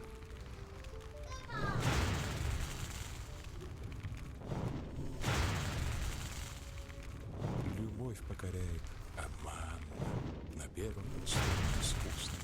Еще так недавно странно ты не был седым и грустным. И когда она улыбалась в садах твоих, в доме, в поле, повсюду тебе казалось, что вольный ты и на воле. Был светел ты, взятый ею и пивший ее отравы. Ведь звезды были крупнее, ведь пахли иначе травы, осенние травы. Слишком далеко. Одна свеча избу лишь слабо освещала, зажгли другую. Что ж, изба светлее стала. Я пока не могу древнего прочитать речения это слова. заклинание. Ум хорошо, а лучше два.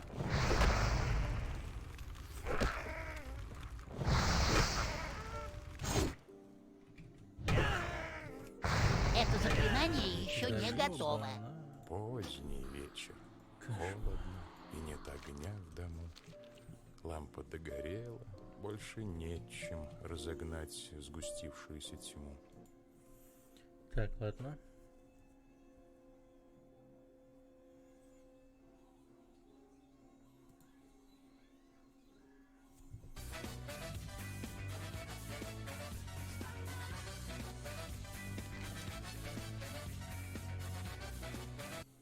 Нет умно радио.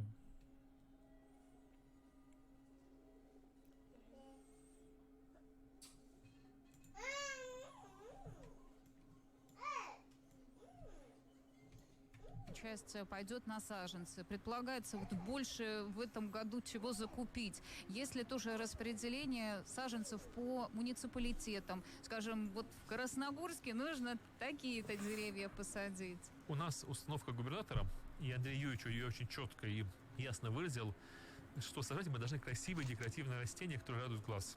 Поэтому мы настраиваем наших коллег в муниципалитетах сажать те деревья и кустарники, которые классно смотрятся осенью. Это клены, рябины, бересклеты, пузыреплодники и другие растения, которые цветут с разными красками именно в осенний период. В лесу мы традиционно сажаем сосну елку, потому что это традиционная для лесопороды, а та же береза или клен, он сам вырастет там, где он должен вырасти. Инвентарь какой будете закупать? Традиционно это в городах лопаты, перчатки, ведра. В лесу это мечи Колесова, посадочные трубы. Часть у нас материал будет закрытой корневой системы, и будем собирать не под меч, а под посадочную трубу.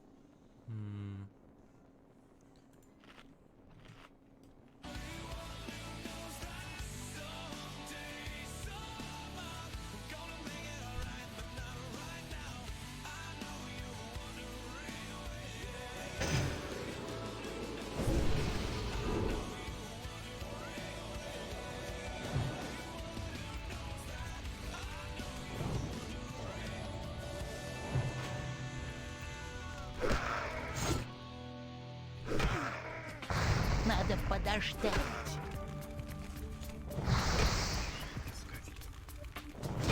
Искатели. В годы Первой мировой войны имя Козьмы Фирсовича Крючкова, приказного третьего Донского казачьего имени Ермака Тимофеева полка, гремело на всю Россию. Бравый казак красовался на плакатах и листовках, папиросных пачках и почтовых открытках. Его портреты и рисунки, изображающие его подвиг, печатали в газетах и журналах. А отличился казак в первые дни войны в бою с немецкими кавалеристами недалеко от польского городка Кальвария. Сам он описывал тот бой следующим образом. Часов в 10 утра направились мы от города Кальварии к имению Александрова. Нас было 4. Начали подниматься на горку и наткнулись на немецкий разъезд в 27 человек. В числе их офицер и унтер-офицер. Сперва немцы испугались, но потом полезли на нас. Однако мы их встретили стойко и уложили несколько человек. Увертываясь от нападения, нам пришлось разъединиться. Меня окружили 11 человек. Не чая быть живым, я решил дорого продать свою жизнь. Лошадь у меня подвижная, послушная. Хотел было пустить в ход винтовку, но в торопях патрон заскочил, а в это время немец рубанул меня по пальцам руки, и я бросил винтовку. Схватился за шашку и начал работать. Получил несколько мелких ран.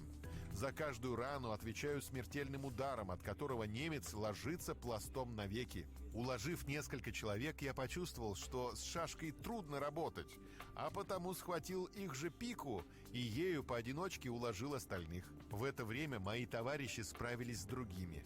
На земле лежали 24 трупа. Товарищи мои получили легкие раны. Я тоже получил 16 ран. Но все пустых. Так, уколы в спину, в шею, в руки. Лошадка моя тоже получила 11 ран, однако я на ней проехал потом назад 6 верст. За уничтожение в бою 11 немцев Козьма Крючков первым из русских воинов был награжден именным Георгиевским крестом. Герой России был убит в 1919 году, воюя на стороне белых. Погиб за веру, царя и отечество. Наши искатели.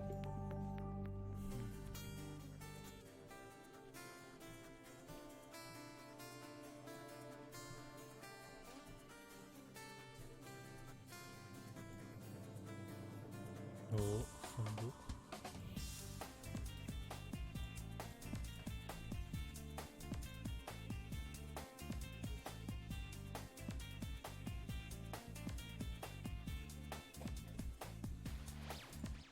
Я шел к себе домой, я шел по мокрым лужам, по Прикольный скользкой грибок. мостовой. Ногами снег утюжил, а мокрый снег падал, а я шел домой по зимнему саду, по пустой мостовой. Он шел со мной рядом, шпионил за мной, следил за мной взглядом. Бесшумный конвой, и вот я стою на краю снегопада. С неба падает снег, значит небу так надо.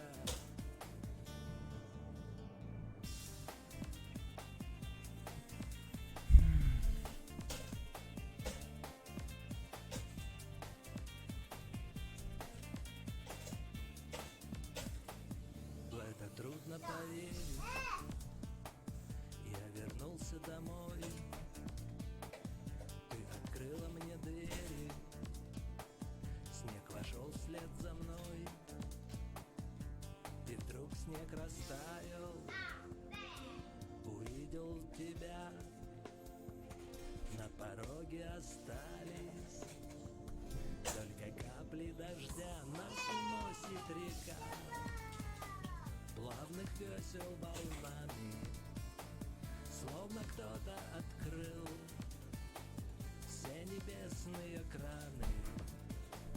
Мы стоим на краю водопада, с неба льется вода, значит небу так надо.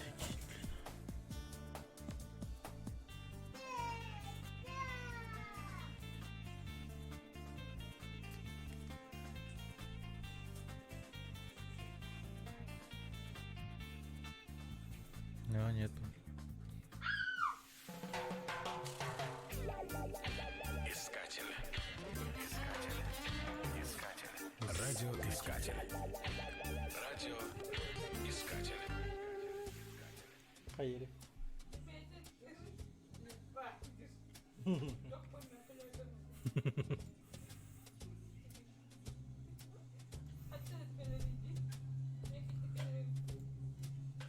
मैं कितने ताता दे बैठ के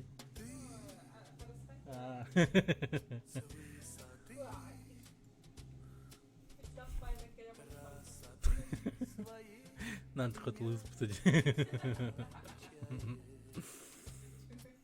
Надо вот.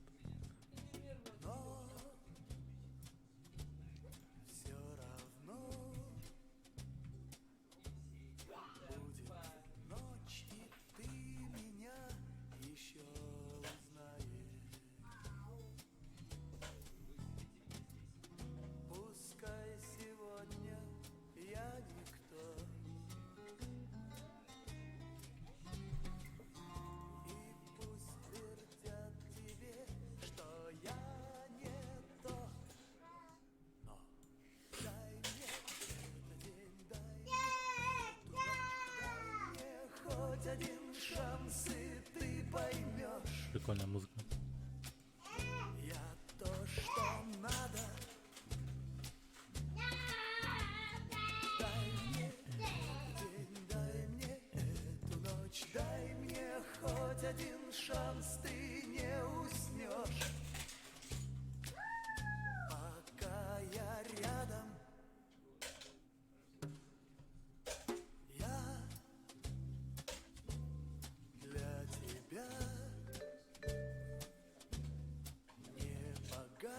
не знаменит и не престижен,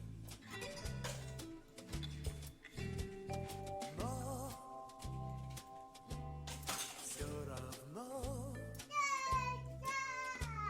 мне смешно, и на тебя я не обижен.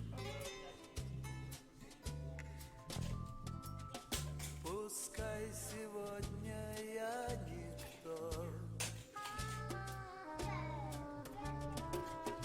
и пусть твердят тебе, что я не то, но дай мне этот день, дай мне эту ночь, дай мне хоть один шанс, и ты поймешь.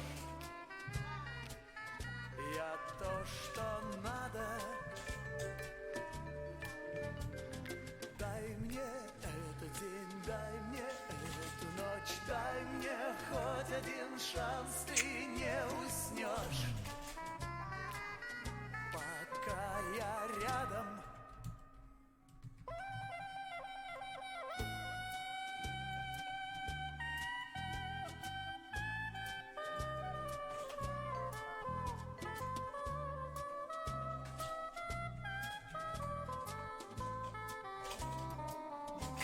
Да ёбаный рот. Дай мне этот день, дай мне эту ночь, дай мне хоть один шанс, ты не уснешь.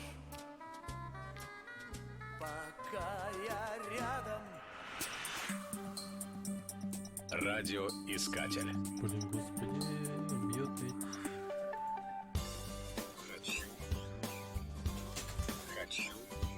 Хочу все знать. Ученые-астрономы определили, если усреднить цвета всех источников света во Вселенной, то образуется светло-бежевый цвет. Он получил название «космическое латте». Хочу все знать. Радиоискатель. Там ясновидцы есть?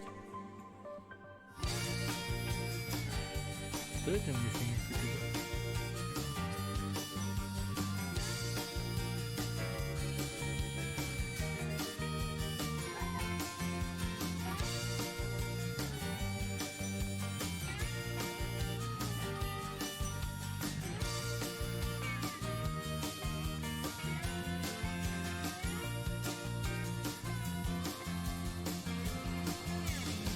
Она сказала пока, он долго смотрел ей вслед.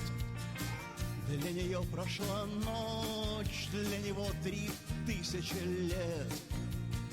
За это время десяток империй расцвел и рухнул во мрак. Но некоторые женятся, а некоторые так.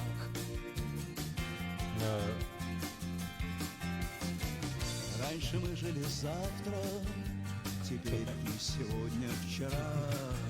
Я думал, вместо роллингов хакеры, вместо битлов юзера. Бригады ломятся в церковь, святому место кабак. И некоторые женятся, а некоторые так.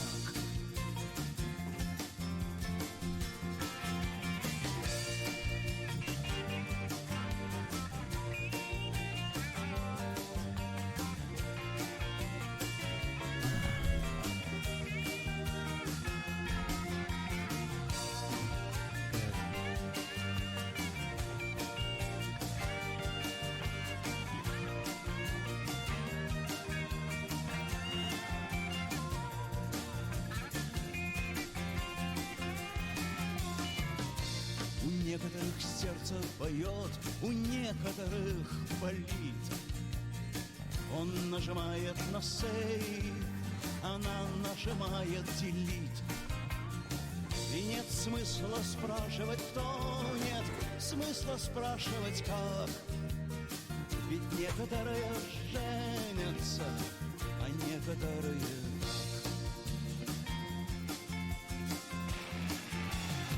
спасибо Богу за хлеб, который отпущен нам днесь.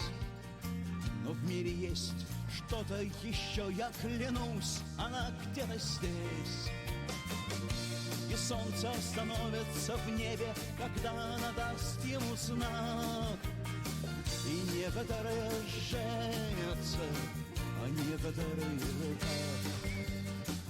Некоторые женятся, некоторые.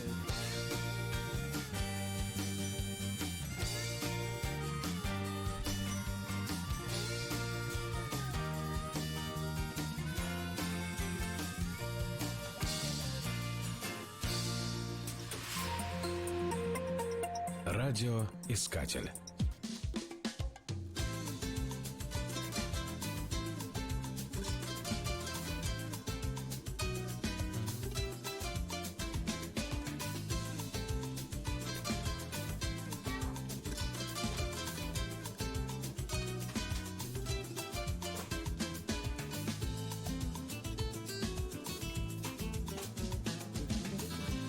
Она возникла незаметно в том платье, подхваченным ветром. Она беспечно танцевала, и солнце ее обнимало. На самом деле или нет,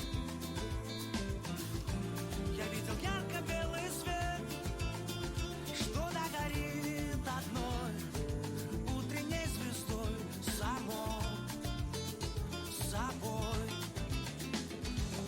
Самбо на берегу ансамбль, но убегу ли я вряд ли в этот неоправданно нарядный город, что неизменно молод, где выплывает на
И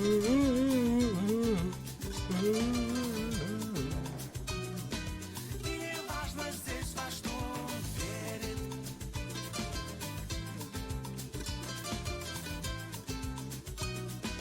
И не важно здесь, во что он verит. Y samba mi que salga el sol perdido entre tu lecho. Estoy preso entre los besos que no te di. Y el alma se enamora aunque vague triste y Что sola. это? Что это? Tus olas dame agua para beber. Y замечая пустоты, olvida todo y dame de tu amor. Болтая с вечностью на ты, vamos los dos. Счастливо плёс домой, и шумел прибой самой, собой. Y olvida todo y samba, samba, samba. На берегу ансамбль, но убегу ли я вряд ли в этот неоправданно нарядный город, что неизменно молод, где выплывает на берег каждый, и не важно здесь, во что он верит.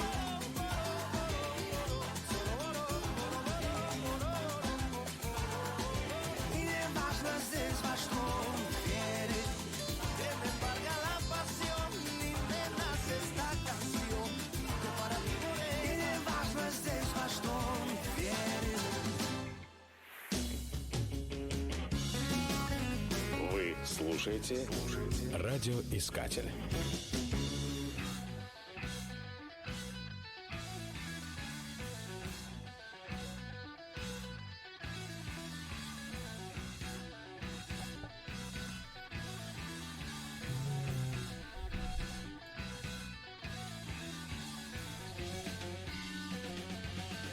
If I'm high on the hill, she'll still be looking down at me. What does she see that brings her closer every day to my heart? If I'm away from home and think I'm all alone, she's there somewhere. I look around to see, and looking back at me, she's there. Beware, creeping like a hungry cat. Seen it before, I know what you mean, that. The lady starstruck, she's nothing but bad luck. The lady starstruck, running after me. The lady starstruck, she's nothing but bad luck. Yeah, I could fly to the moon, but you'd soon find a way to be there. I never knew for a while that a smile made her really care. She wants a souvenir, to everyone it's clear. She's hooked with one look. She wants a photograph, and everybody laughs, but not me. 'Cause I see she's creeping like a hungry cat. I've seen it before, I know I can read that. The lady starstruck, she's nothing but bad luck. The lady starstruck, running after me. The lady starstruck, she's nothing but bad luck. Oh, oh, oh, oh,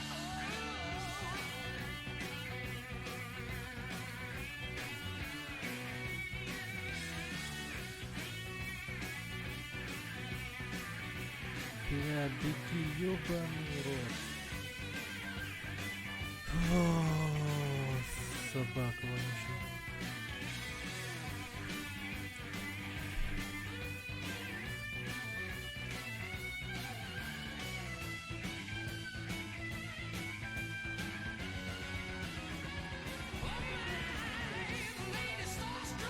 she's nothing but bad luck. The lady starstruck, running after me. Yeah, the lady starstruck, she's nothing but bad luck. Yeah, it used to be a game, now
Искатели.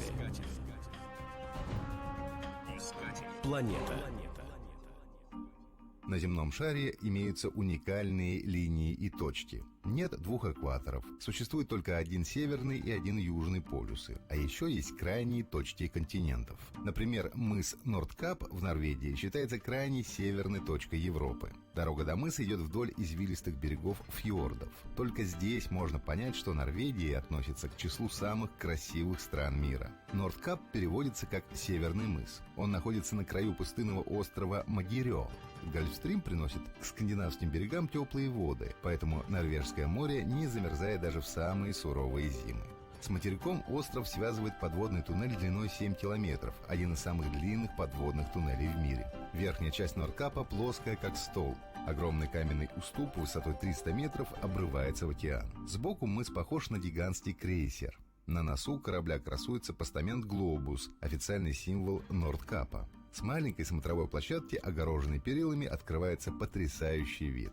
С трех сторон мыс окружают безбрежные просторы океана. В глубине скалы построен многоэтажный туристический центр Нордкап-Холл. На земле высится лишь верхний этаж здания с главным входом. На нем расположен маленький куполообразный зал. Его называют «Крыша Европы». В этом зале могут провести ночь новобрачные. В стенах подземного туннеля устроен музей, где можно узнать об истории комплекса и именитых посетителях. Например, одна из экспозиций посвящена визиту на Нордкап короля Таиланда. В центре можно получить сертификат о покорении крайней северной точки Европы. В панорамном кинотеатре показывают эффектный фильм об острове, снятый с вертолета. Но главное действие проходит в Гроттенбаре. Это большой зал в скале, освещаемый светом свечей. Согласно столетней традиции, здесь полагается выпить шампанского и закусить лососевой икрой.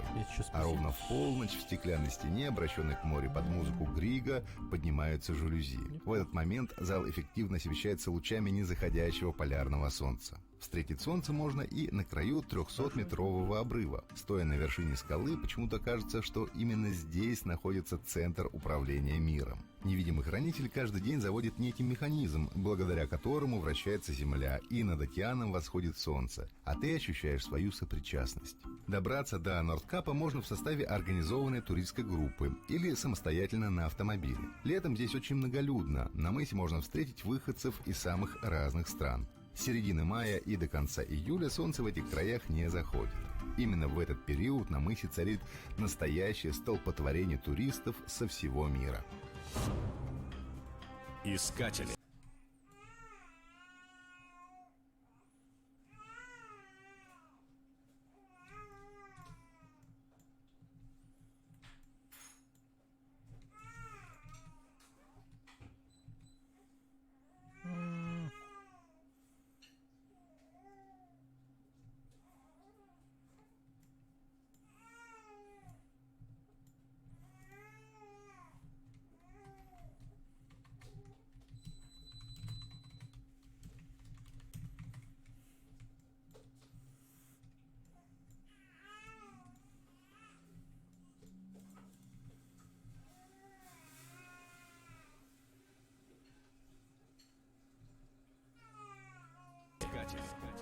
Планета.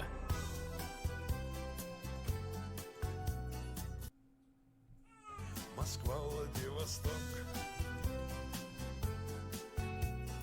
тундра, тайга, поля, люди хорошие, простые.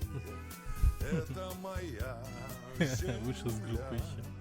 это моя Россия, это Россия, это моя земля.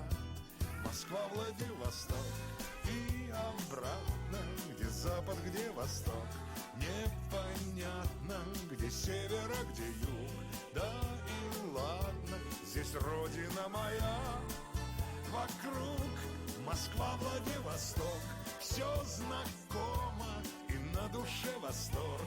Здесь я дома, мне каждый дорог здесь уголок. Москва, Владивосток.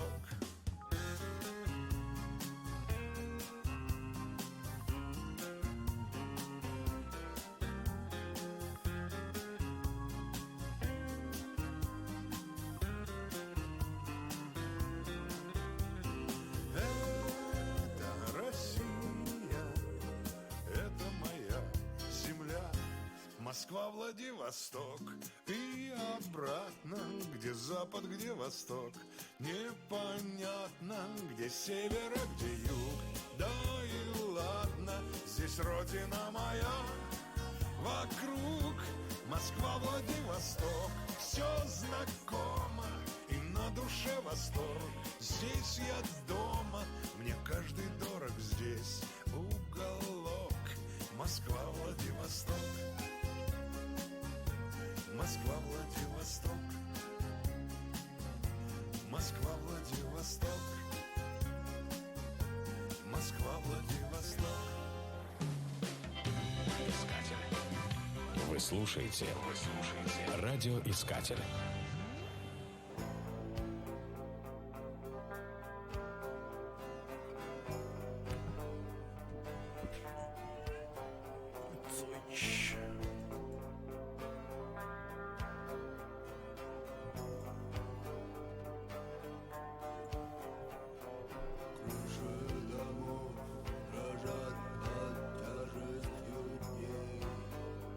Да, если ты стреляешь с револьвера в лицо, то там небольшой тайм-аут выходит.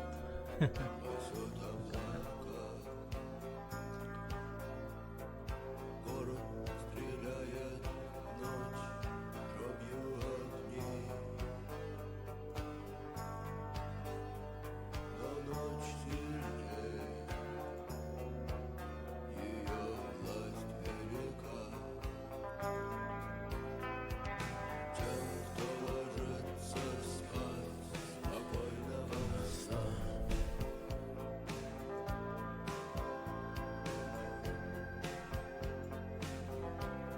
Спокойная ночь. Тем, кто ложится спать, спокойного сна.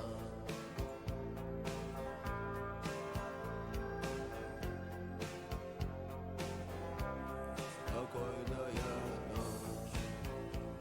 Даю твою мать.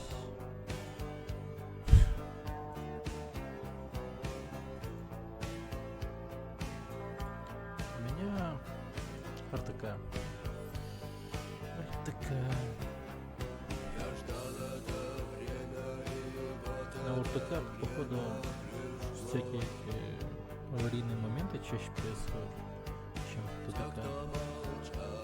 И у ТДК, мне кажется, с пингом более-менее нормально.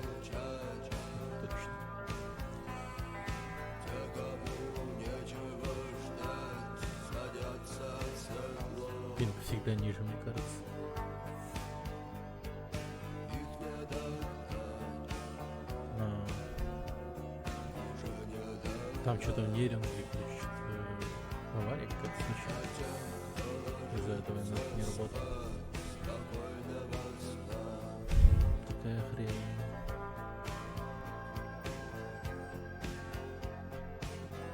Я вчера все равно не играл. Так что норм. Прям со вчера до сегодняшнего дня. Смотреть классный сериал. А в чем прикол Вовки? Да, он такой. Войдешь, отцов убиваешь. А если читать, в чем суть?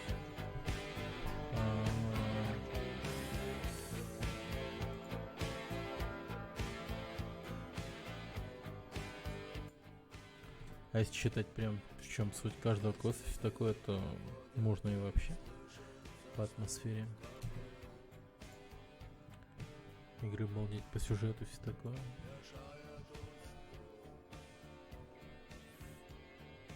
Ну, в принципе, прикольно, да. Ну, конечно же, у него прикольнее играть с друзьями, все такое. Так, ну только вот проблема в том, что челики сейчас вроде как работают.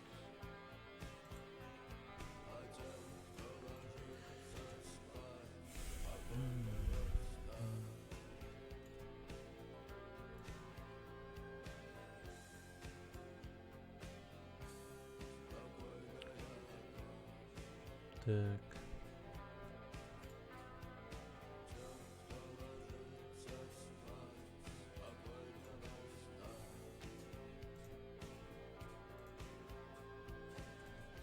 Ага. Теперь кого убивать? Шаман с пальми. Кости грыз. Ну вот. Черт.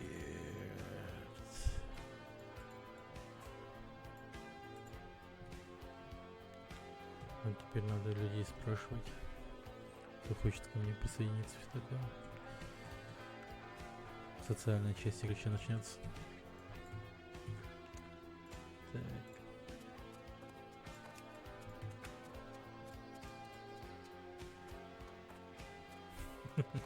Жесть, он лысый.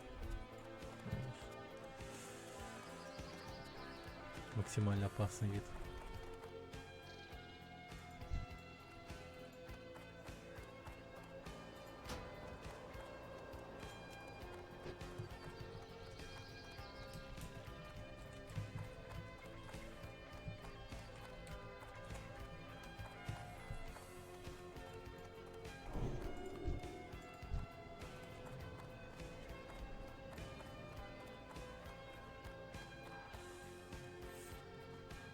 Бьярна. Фантомаз. Радио. Искатель.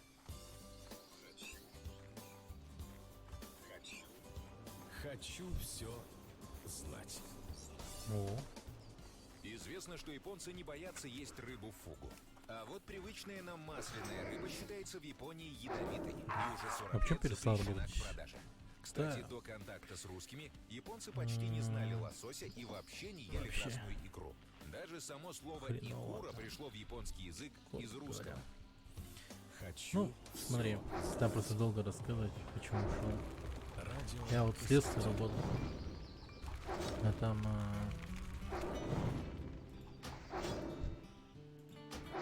ну, проще, ну, просто говоря, очень трудно, так сказать. Нагрузка по городу на один отдел чересчур огромная. Ну, а я еще и не успел, не мог сдавать дела вовремя. Уголовно. От этого ну, прям по отношению руководства было максимально хуёво. И я решил уйти. Там хуй нормально поработаешь. Серьезно.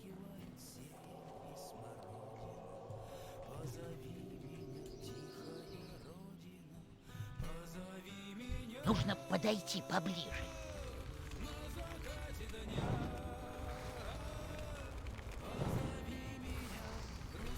И так, если бы нагрузка была бы нормальная, и нормально бы учили там делать, что делать, там и прочее, то в принципе остался.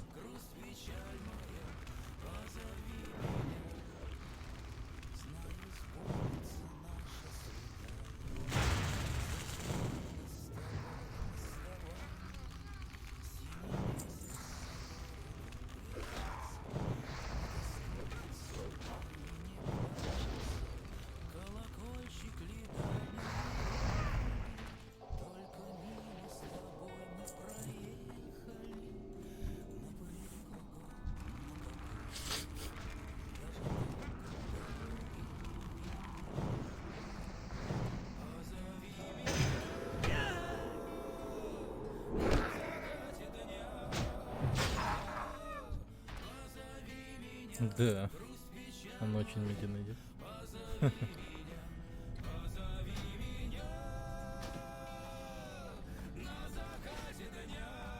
Ну это же классик, хардкорная хуйня.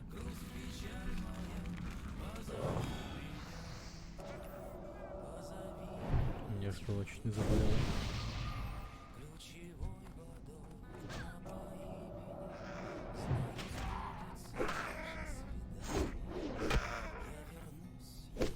Нужно больше маны. Вы слушаете. Радиоискатель. Ты нас уровень, считай, подсос. Так оно и есть. Это вообще кошмар.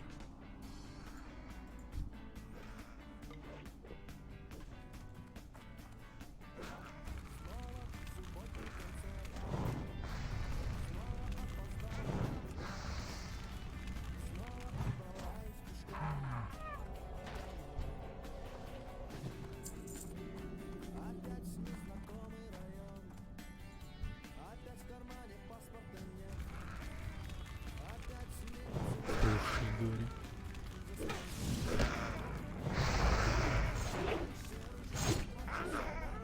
Да блин, это...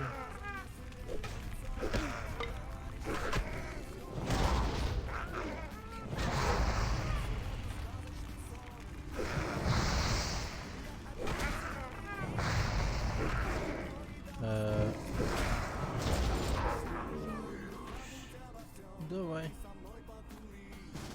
О, тема. Кайф.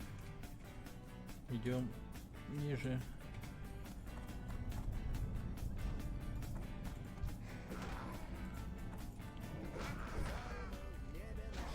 Вот я могу сейчас тупо на подсосе находиться, они будут прямо всю работу делать, а я буду балдеть, получать опыт. Окей.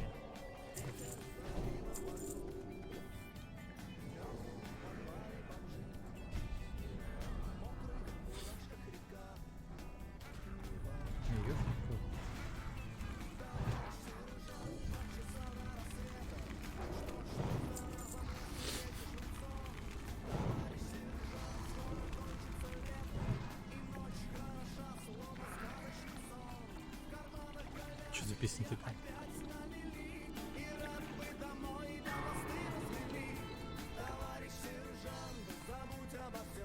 Товарищ сержант.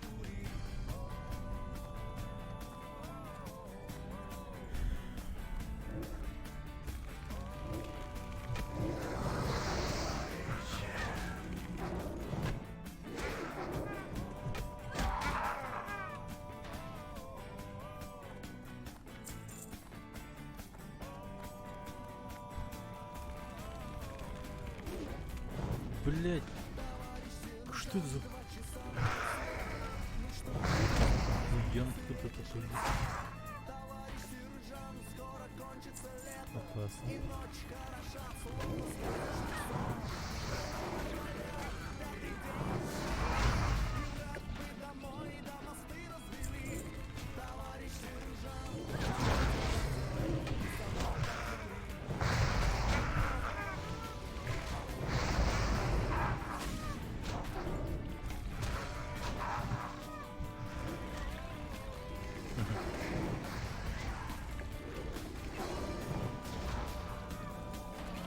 Блин, быстро очень убиваем.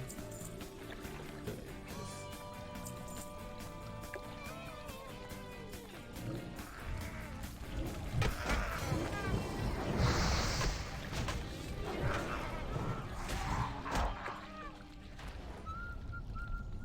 блин, это прям как будто из огурца. Волшебной палочкой еще. Музыка искателей. Рамин Джавади.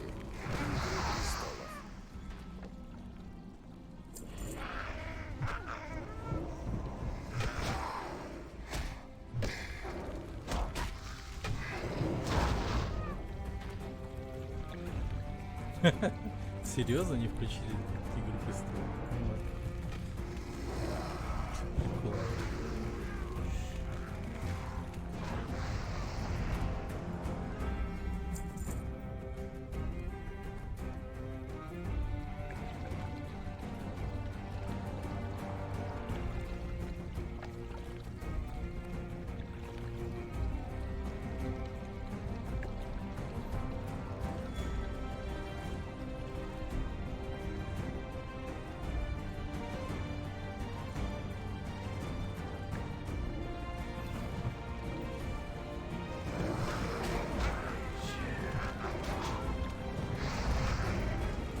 Нам туда походу.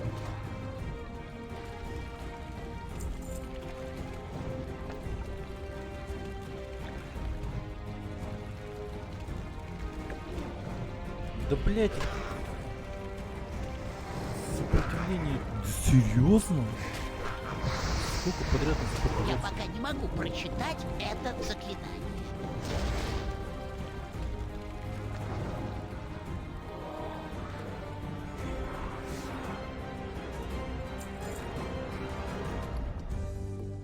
Радиоискатель. Реклама. Радиоискатель представляет волонтеры России. Они дарят надежду. Они меняют мир. Истории, люди, поступки. Программа «Волонтеры России». Ежедневно на Радиоискатель. Спешите делать добро. Радиоискатель. Телефон рекламной службы в Москве. 8499 348 18 75. Блин, не могу до сих пор что. Радиоискатель.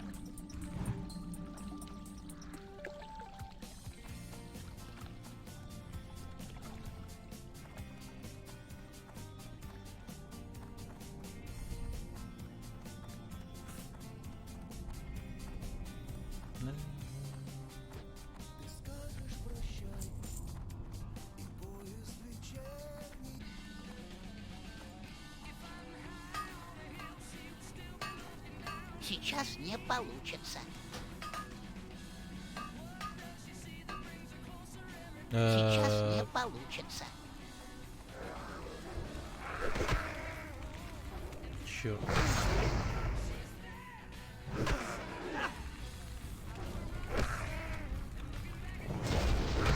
Надо подождать. Да блин, умри, собака.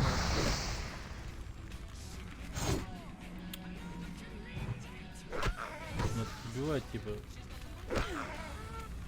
Хелп.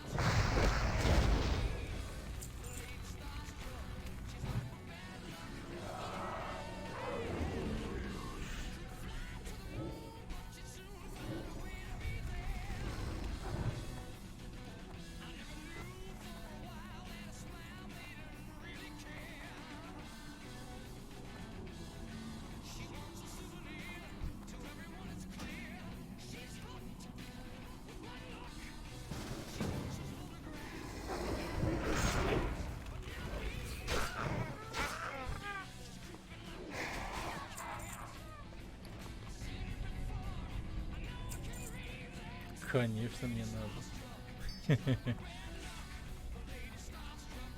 Оу, yeah.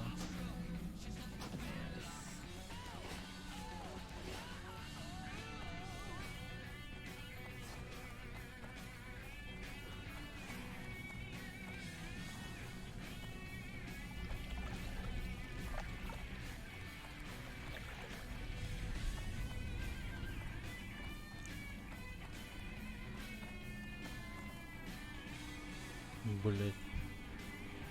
Скрежет. О, бля,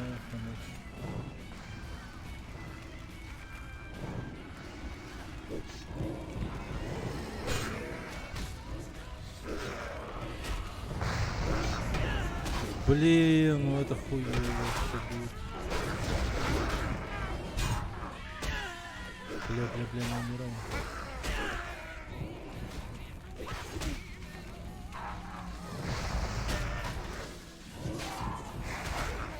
Камень души еще есть? Мне нужна цель.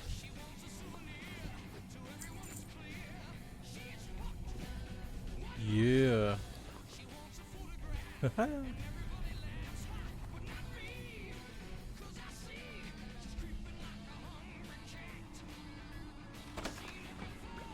Я больше не унесу.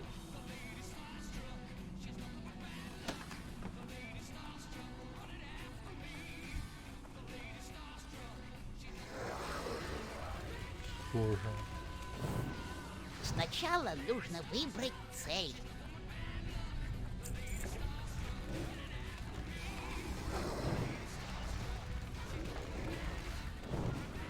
Мне нужна цель. Точка.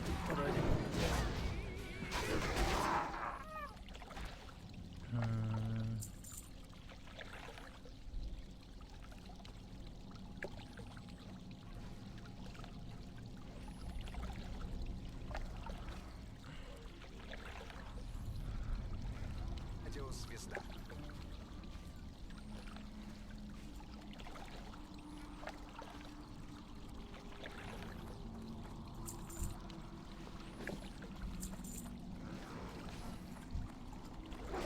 Сначала нужно выбрать цель.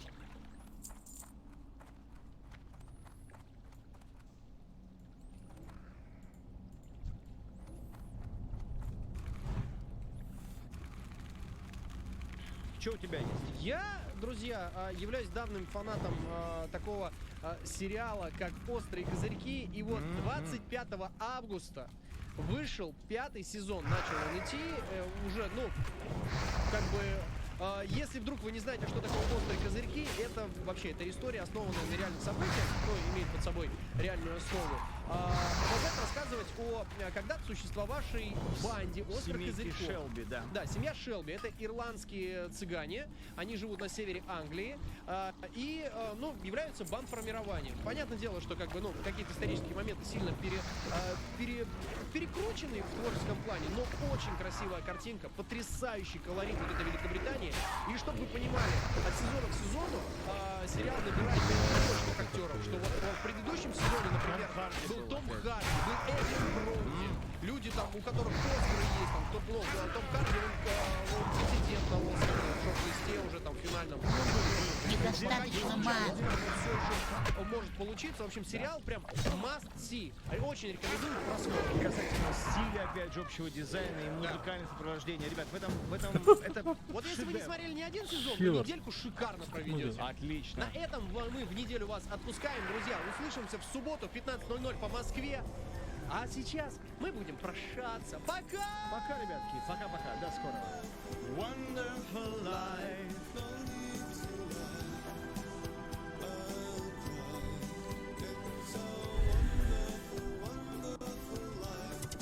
Всего вам доброго. Камеди Радио.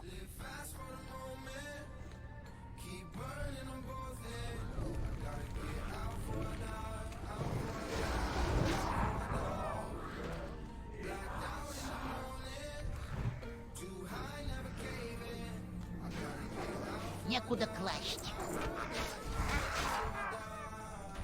Блин, балдеж. Burning like a candle, both ends dripping, spills loose ends, burn heads, burning and bridges. Better use this hands to get legs hurting. Running for the hills, I'm on the edge to the heads turning. Hot and steady, moving like it's feds. Probably cause you assuming that it's Картошку палим? Пока нет еще. Но скоро, думаю, будем. Кстати, картошечка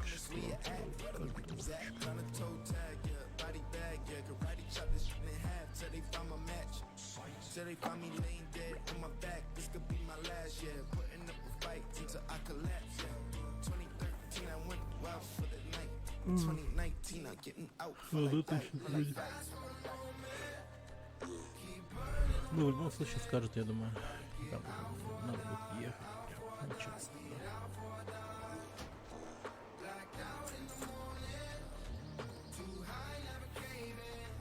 Да. Картошку когда копать?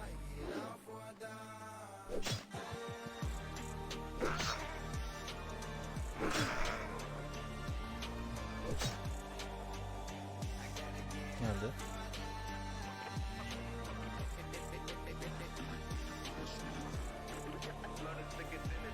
Вернуться?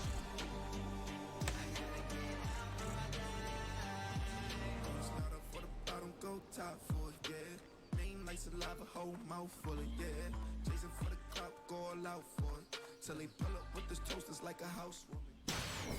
Камеди Радио и телеканал ТНТ представляют стендап на Камеди Радио. Евгений Чеботков. Я еще Всем голос привет, это. здрасте! What's up? Так, хотел с вами поделиться, на самом деле, сокровенной одной вещью для меня очень важной. Я 4 года встречался с девушкой, и вот я совсем недавно собрался с духом, с силами и сделал ей предложение. Ну, я слушаю. Предложил ей расстаться, и... Вау. Вау. Не, ну вот я там вижу у девушки взгляд, когда я сначала пони вывел на сцену, а потом башку ей отстрелил прямо здесь. Но когда с ней уже я принял для себя это решение, мы встретились, я думаю, надо ей, ну честно, да, будет сказать ей, типа, я тебя не люблю. Мы встретились, и я не смог сказать, прикиньте. Рад тебя видеть. Я сказал ей по итогу, мы не любим друг друга. Гораздо проще, да? Ну, я чуть не оговорился в процессе, я чуть не сказал, Блин, мы Буяна убить, не да. любим тебя. А это уж совсем что-то из психиатрии. Мы не любим тебя. Ты нам не нравишься. Мы любим кое-что другое. Облизывать жопу мышей. Ну, самое обидное, что мы успели, ну, с девушкой завести кота, и кот остался с ней. А я люблю, блин, этого кота. Я люблю этого кота, понимаете? Я какое-то время думал не расставаться из-за кота. Я думаю, ну, хотя бы по воскресеньям буду приходить ухаживать за, знаете, воскресный папочка кота. Это же идеальная концепция для украинского реалити-шоу, понимаете? Чи зможе Євген нагодувати коти качані? Ви знаем сегодня. И там, знаете, я стою весь в кошачьем дерьме в нарезке. Я его просто хотел повидать, и котик. И она меня это погнала. Она такая, пішов отсюда, вот ты. Мы могли бы посочувствовать хлопчику, кабы не знали, что он москаль. Но У меня нет цели. я сейчас живу у друга пока на матрасе. Как клоп какой-то. И я переехал, и первые дни, чтобы прийти в себя, просто играл в PlayStation, просто убивал всех подряд, там просто, ну, чтобы подключиться. Он, конечно, типа, ну, как в принципе кого-то можно убивать в фифе. Я говорю, мне просто надо время, и... А я играю, ну, типа, я играю нормально, я, ну, типа, можно сказать, геймер, да, то есть я комик и геймер, да, на фонетическом уровне, на самом краю гомосексуализма. И я сижу, играю и рассказываю ему, как круто быть одному. Я говорю, братан, такая свобода, так классно, легко дышится. И такое напряжение возникает в квартире, потому что рядом сидит его девушка. И со стороны это выглядит, как будто какой-то прогрессивный крестьянин рассказывает отсталому, что отменили крепостное Это заклинание право. еще А не рядом готово. грустный помещик такой, Демьянушка, что ты его слушаешь-то? Нам же хорошо было. Меня все друзья побежали, кроме одного. Но у меня есть один друг жесткий подкаблучник. Ну, вы, ну, наверняка таки знаете, когда смотришь на их семейную пару, ты думаешь, ну, у них наверняка в сексе любимая поза, когда она сзади. А? Ну, Я больше когда не она унесу. сзади трахается с другими мужиками. Вот такая любимая. Некуда Он подошел и класть. говорит, Женек, я узнал, ты расстался.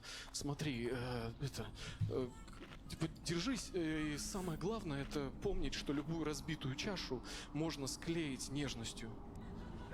Я думаю, да ты мой хороший, ты что говоришь-то? Я сам эту чашу разбил, братан, сам. И потом, ну, я себя знаю, криворукий. Ну, то есть я буду что-то склеивать, ничего не получится, будет кривая косая. Какой смысл, если теоретически я могу каждый день пить из разной чашки?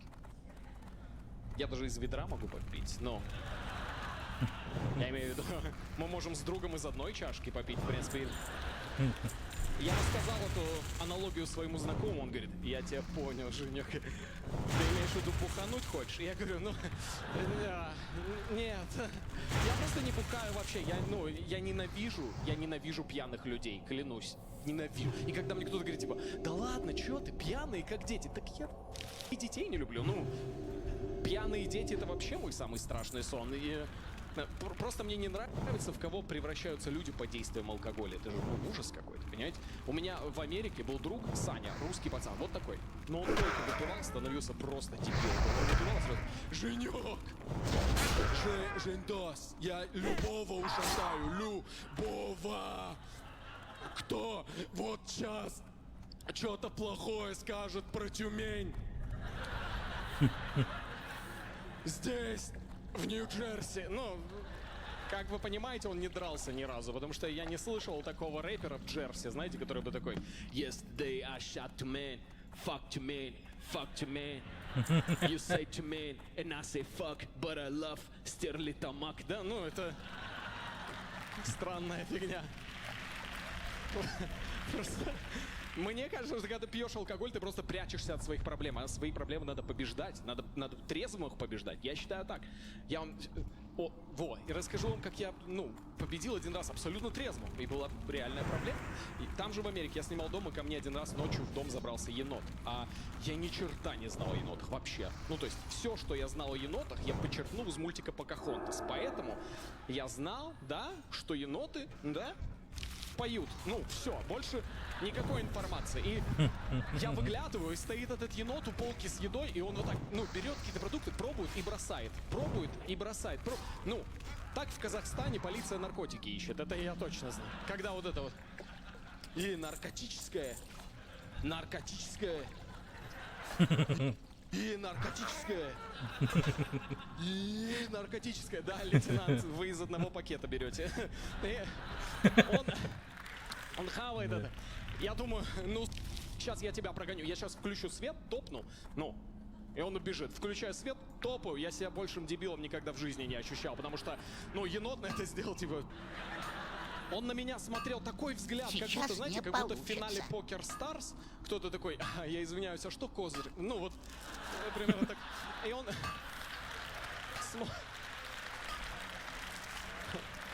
Он смотрит на меня, типа, что? Я такой, уходи! Уходи! Потом думаю, Женек, ты дебил, как он тебя поймет? Go away! Go away! И он не то, что начал убегать, у него началась паника, понимаете? Он начал просто бегать, хватать какие-то предметы, смотреть на меня, бросать их, брать другой предмет, параллельно шипеть на меня, а я ходил за ним, типа, потихоньку в сторону двери, типа, как ни в чем не бывало. Со стороны мы выглядели как семейная пара, которая жестко опаздывает на самолет, знаете, и он моя телочка, которая такая, и это мне надо, и это мне надо, не торопи меня, Володя! И знаете что? В итоге я победил. Через 3 дня уже не духа от этого енота. Конечно, пришлось переехать в другой район мне, но какая разница, победа за мной. Спасибо большое за внимание, друзья. Слушай на Камеди Радио, смотри на телеканале ТНТ. Камеди Радио. Вечер в Хохоту.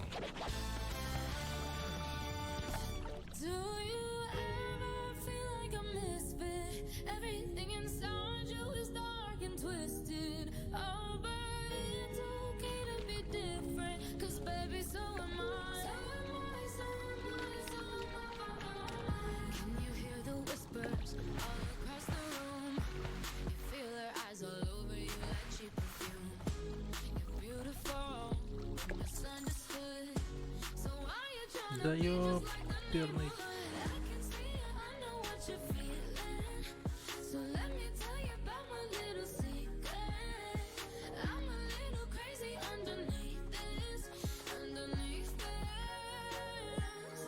Вон они, ублюдки эти. Сука.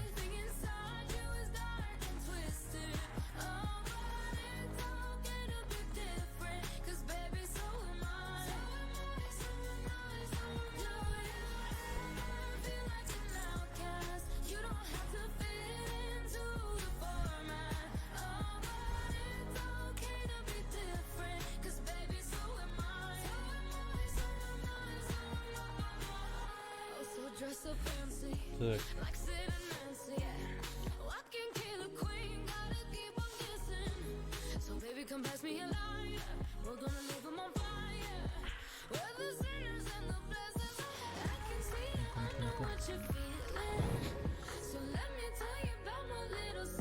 За мной, суки, бегите.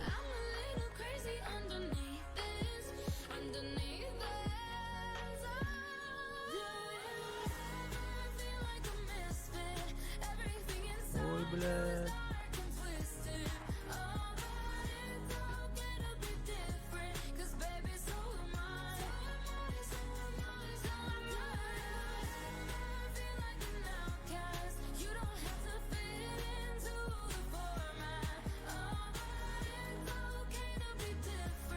Где?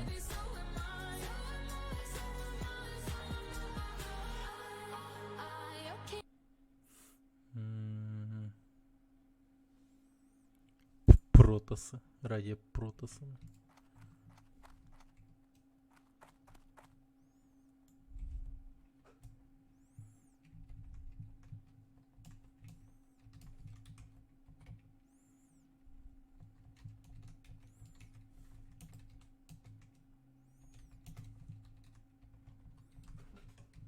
камзол, а это кафтан. О, наряд легкий, как паутина. Вы даже не почувствуете, что надели его. Соблаговолите раздеться и стать перед зеркалом. Мы оденем вас. Они делают вид, будто наряжают короля. Застегивают пуговицы, завязывают банты и набрасывают на его плечи королевскую мантию.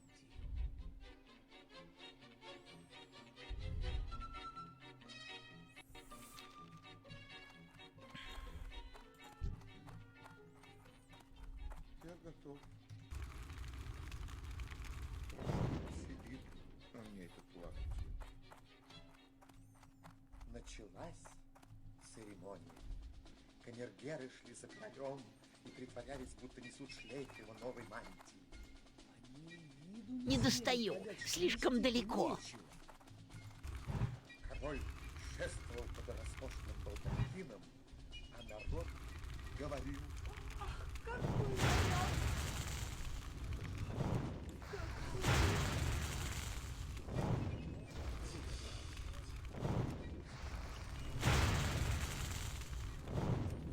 Вдруг какой-то маленький мальчик... А король-то голый! Послушайте, что говорит невинное дитя. Уж дитя-то всегда на своем месте.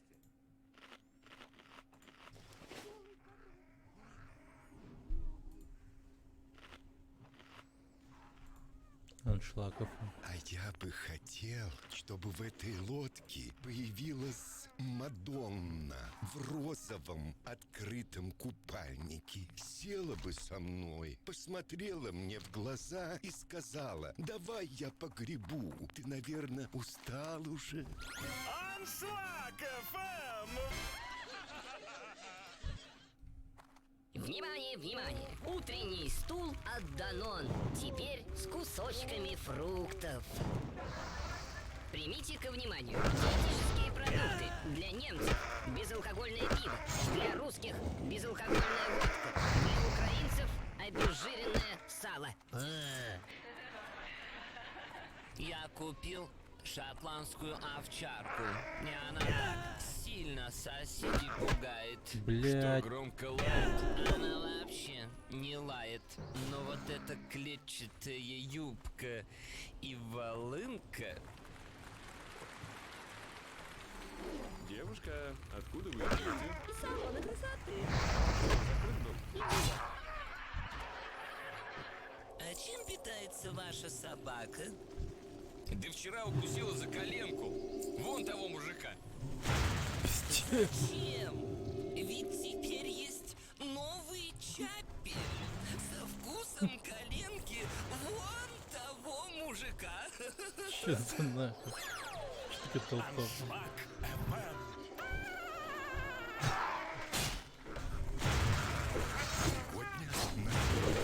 Бля, лол, ну сука.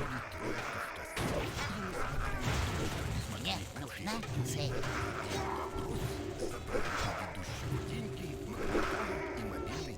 У меня нет цели. Вчера Александр и Федор Двинятин в алкогольного опьянения ограбили ларек. А отвечать будет Максим Паташов. Если не можешь сделать девушке предложение, сделай ей словосочетание.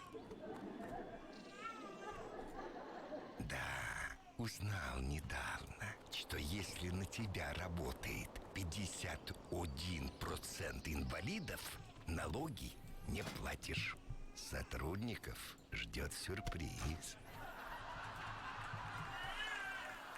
Девушка, извините, а вы не подскажете, как мне пройти к дому, в котором вы живете, а там познакомиться с вами поближе? Аншлаг ФМ! Папа, сегодня у меня был первый сексуальный опыт. Ну, садись, сынок, рассказывай. Нет, пап, я лучше постою. Доброе утро. Какое доброе утро. Вот если бы сейчас был вечер пятницы, вот это было бы доброе утро. Доктор, это правда? У меня уже нет туберкулеза? Абсолютно, милый, абсолютно. Дайте я вас расцелую за это. Нет, не надо. В отдел кадров пришел наниматься на работу. Стою, смотрю, слушаю. Меня спрашивают, а как насчет выпить? Любитель? Я отвечаю, обижаете? Профессионал! Не приняли. А я пошел и принял.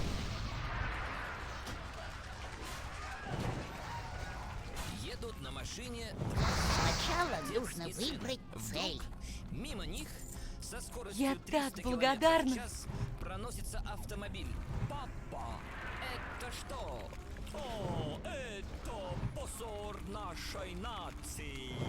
Мика Хаккинен. Аншлаг.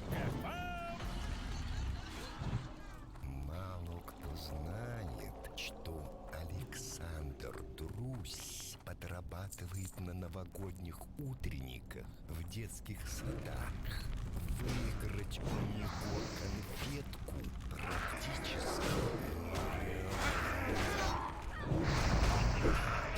челябинские шаманы настолько суровы, что используют вместо У меня нет цели. канализационные люки.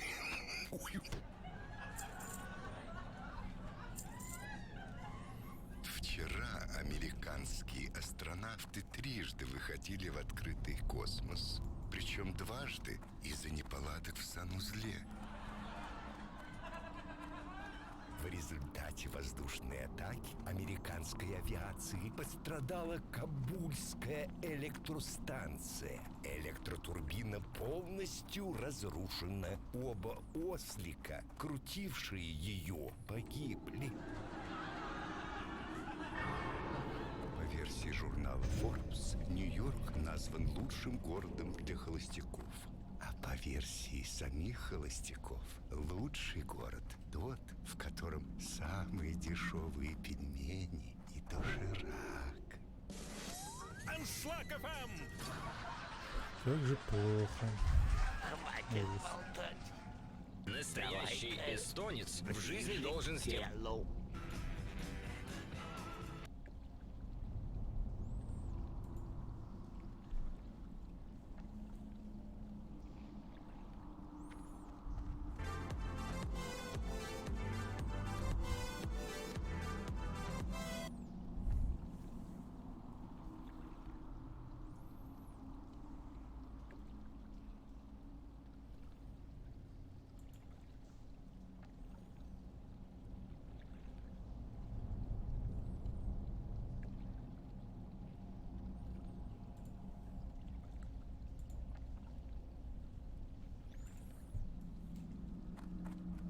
Личной улыбочкой и несомненным удовольствием смотрел тамошний падиша. Турция и Персия жили как кошка с собакой и воевали друг с другом часто. Короткую передышку турки получили в 30-х годах того же 16 века. Россия тогда вела с Речью Посполитой долгую и тяжелую войну за Смоленск, и Москве было крайне важно обеспечить нейтралитет Турции и Крымского ханства. Царские послы на Дону употребили все свое влияние и красноречие, наверняка подкрепленное звонкой монетой, чтобы убедить донцов отказаться пока что от набегов на татар и турок. Влиятельные донские атаманы на это согласились. Удержать от набегов отдельные отряды буйной вольницы не могли и они, но все крупные морские набеги временно переместились на Каспийское море против Персии. Теперь уже послы персидского шаха жаловались Москве на донских разбойников, а из Москвы привычно отвечали, что эта буйная вольница к России никакого отношения не имеет, живет своей волей, воюет с кем сама захочет, и царь ничего не в состоянии с ними сделать. Теперь уже злорадно ухмылялся турецкий султан, как раз воевавший с Персией за Багдад. Вот только недолго он ухмылялся. Персидские походы продолжались неполных 2 года, не более того. Лол. Россия не получила не только помощи Турции в войне против Речи Посполитой, но и нейтралитета Крыма. В самый разгар сражений за Смоленск крымский хан совершил очередной серьезный набег на южные области России. Для его отражения пришлось оттянуть из-под Смоленска часть войск, и воевода Шейн города не взял. В Москве разозлились не на шутку и дали отмашку донцам. Они вернулись с Каспийского моря, получили немалое жалование, знамя от царя и вновь с превеликим удовольствием принялись нападать на татар и турок. А 9 апреля 1637 года, дата в истории зафиксирована точно, Большой казачий круг донского войска принял решение взять Азов. Потому где из того града Азова чинится много пакости российскому государству и нашим юртам, поселениям. И вольное казачество положило завет между себя, чтоб идти под Азовград и помереть за верою царя православного. Азов казаки осадили по всем правилам. Окопали рвами, подвели к самым стенам траншеи, построили укрепления, откуда у них вдруг появилось такое... Неужели такие красавицы бывают наяву? Нет, я точно еще не проснулся. Иначе почему меня так... На нескольких речных судах приплыл некий Степан Чириков, привез пушки, 100 пудов свинца и 4200 пушечных ядер, а заодно и известного донского атамана Ивана Каторжного, который быстренько собрал и привел к Азову подкрепление. Однако долгий артиллерийский обстрел крепости ни к чему не привел. Слишком уж толстыми и крепкими были крепостные стены, возведенные еще генуэзцами. Справиться с ними могли бы разве что орудия особо крупного калибра, как тогда говорили, стенобитный Слишком наряд. далеко. Но их не было ни у казаков, ни, судя по всему, у Москвы. Решили действовать иначе. Появилась крайне загадочная фигура, казак по имени Иван. Народом, как написал один из ними дальше еще раз. И атаман, и все свое войско. Сначала нужно выбрать цель. Чтобы Азовград стену. Я пока не могу прочитать это заклинание. Это заняло. Да, нужно подойти поближе. Подведя подкоп к самой стене, казак Иван из земель взорвал пороховые. В стене образовался огромный проход. Это заклинание еще не готово. И запорожцами. С противоположной стороны к стенам приставили множество лестниц, и по ним стали карабкаться штурмующие, быстро проникшие в город. Великая сечь продолжалась до вечера, после чего защитники Азова, справедливо считая себя побежденными, стали перелезать через стену и убегать в степь. Однако их у реки Кагалника перехватили конные донцы и вырубили всех до единого. Азов был взят, хотя в нем еще с неделю продолжались мелкие бои. Часть жителей засела в башнях и каменных торговых рядах, отбиваясь до последнего. Что касается загадочного Ивана, лично у меня есть сильные подозрения, что это был просто-напросто нанятый русскими немецкий инженер, специалист по минно-взрывному делу. Итак, Азов был взят. Но дальше для всех заинтересованных сторон начались нешуточные сложности. Казаки прекрасно понимали, что своими силами, без помощи Москвы, им крепость не удержать. Москва колебалась, опасаясь серьезного конфликта с Турцией. Поэтому ограничились тем, что послали донцам очередное жалование, но о том, чтобы государю взять Азов под свою руку, речь не шла. Прибывшим турецким послам привычно объяснили, что Москва, как обычно, ни при чем, а Азов казаки по своему всегда взяли самовольно своим воровством. В то время Турция полностью в очередной большой войне с Персией, и султан пока что не хотел. Мне нужна цель. И не имел распоряжений достаточно войск, чтобы бросить их на Азов. Однако, чтобы сделать это, он велел выступить на Азов крымскому хану Беглогюргу, что привело хан и его. Они прекрасно понимали, на какое безнадежное крепость легкую совершенно. Некий Мурза Сулешев в открытую плакался русским посланникам. Что де нам под Азовом делать? Огромное спасибо. Где под городом нечего делать, не городоимцы де мы. Хоть деревянное худое городишко поставь, и нам здесь ничего не сделать. А Азов город каменный, ничего ему не сделай. Однако султанское повеление следовало выполнять хоть тресни, иначе хан мог лишиться престола, а вельможи голов. Повздыхав, бригадир Ерей все же привез к Азову конное войско. Штурмовать город он даже и не пытался. Отправил туда своих мурс, которые стали обещать казакам огромные деньги за сдачу. Казаки послали мурс. Сначала нужно выбрать цель. Хан увел свое войско домой. Происходило это осенью 1638 года. До лета 1641 года казаки просидели в Азове спокойно. Туркам требовалось время, чтобы подготовить серьезный поход. Война с Персией кончилась, и они могли теперь использовать крупные военные силы. Тут довольно не кстати для турок умер султан Мурад IV, и поход пришлось отложить. Только летом 1641 года у стен Азова появилось сильное турецко-татарское войско. О его численности долгое время шли споры между историками. Турки называли цифру в 250 тысяч человек, но это явно боевая фантастика. Считается, что наиболее близко к истине более скромное количество – от 50 до 70 тысяч человек. В любом случае, силы были вопиюще неравны. По точным сведениям, сообщенным в Москву самими казаками, осажденных было всего 5367 человек. Основную часть турецкого войска составляли янычары, хорошо обученная и вооруженная, имевшая большой боевой опыт пехота, элитные турецкие части того времени. Турки привезли с собой немало осадных пушек, ломовых орудий. Кроме того, с ними прибыло около 6 тысяч европейских наемников, имевших опыт взятия крепостей. Казаки так и доложили потом в Москву.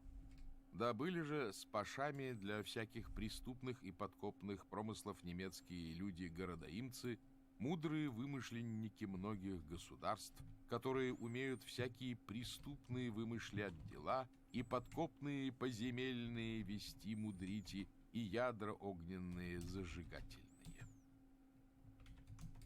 Одним словом, положение осажденных казалось безнадежным, но случилось иначе. Защита Азова, названная позже «Великое Сидение», стала одной из самых ярких страниц боевой славы Донского казачьего войска. Турки перепробовали все, на что была способна тогдашняя военная наука.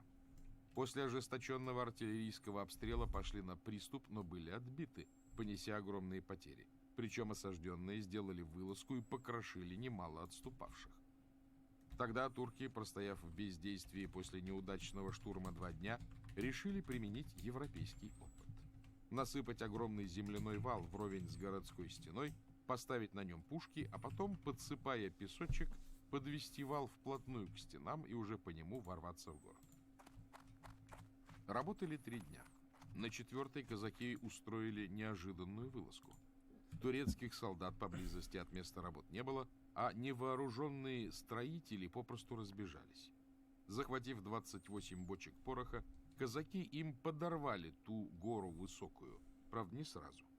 Дождались, когда прибегут все же турецкие янычары, и чем могу помочь? Запалив фитили. Янычар погибло 1400. Доброго пути! Не унесу. Больше турки возвести вал не пытались. Та их мудрость земляная с тех пор... Как настроение? Они второй раз Удачи! пошли на приступ, и снова неудачно. Началась подземная война. Турки подводили подкопы к самым городским стенам, но казаки вели навстречу свои.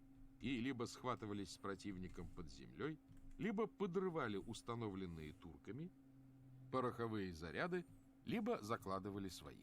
И кроме того, выкопали 28 подземных ходов к турецкому лагерю, откуда устраивали неожиданные вылазки. Новые бомбардировки, новые неудачные штурмы, казаки держались. А вот боевой дух турецкого воинства был подорван. 43 приступа окончились неудачно. Стрельба из 9 пушек результатов не достигала. Близилась осень с дождями и непогодой и безрадостной перспективой застрять под стенами Азова до зимы. Янычары помаленьку роптали. Крымская конница все это время торчала в бездействии неподалеку от города. Турецкие паши, как лайки на медведя, накидывались на хана, требуя, чтобы и его люди участвовали в приступах. Хан твердо отвечал: уж он-то казаков знает, приступом их не возьмешь. В осадах казаки люди жестокосердные. И воевать отказался категорически.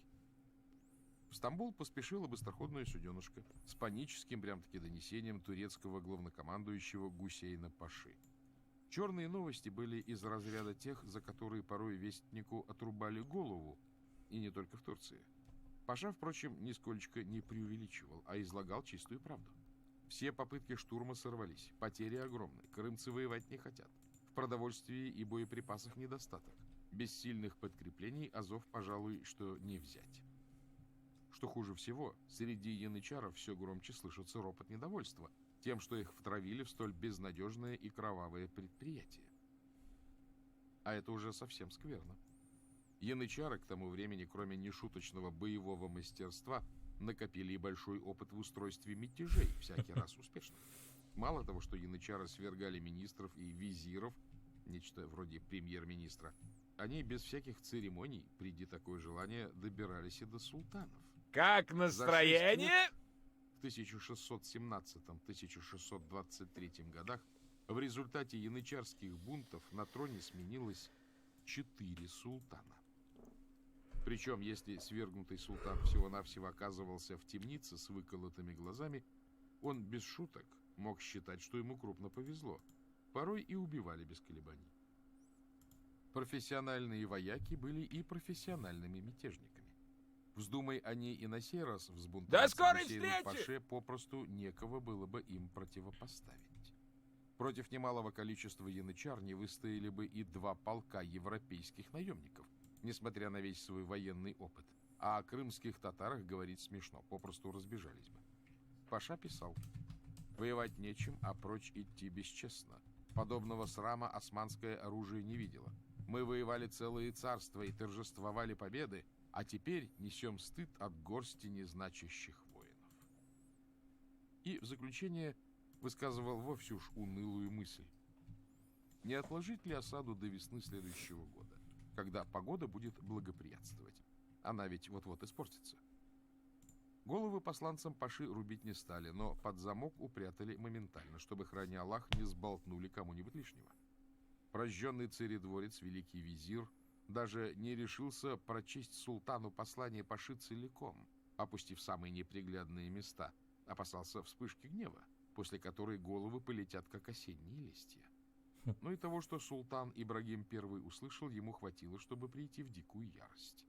Громыхнул в ответ: «Паша, возьми Азов или отдай свою голову». Все прекрасно знали, что подобные слова из султанских уст не были пустой угрозой. Правда, султан, чуть отойдя от гнева, все же послал в Азов подкрепление: 15 боевых галер с янычарами и вдобавок мешки с золотом.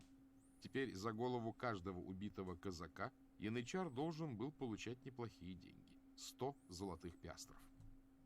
Nice. Лично мне решительно непонятно, как в деле выплаты этих премиальных можно было наладить реальный учет и контроль.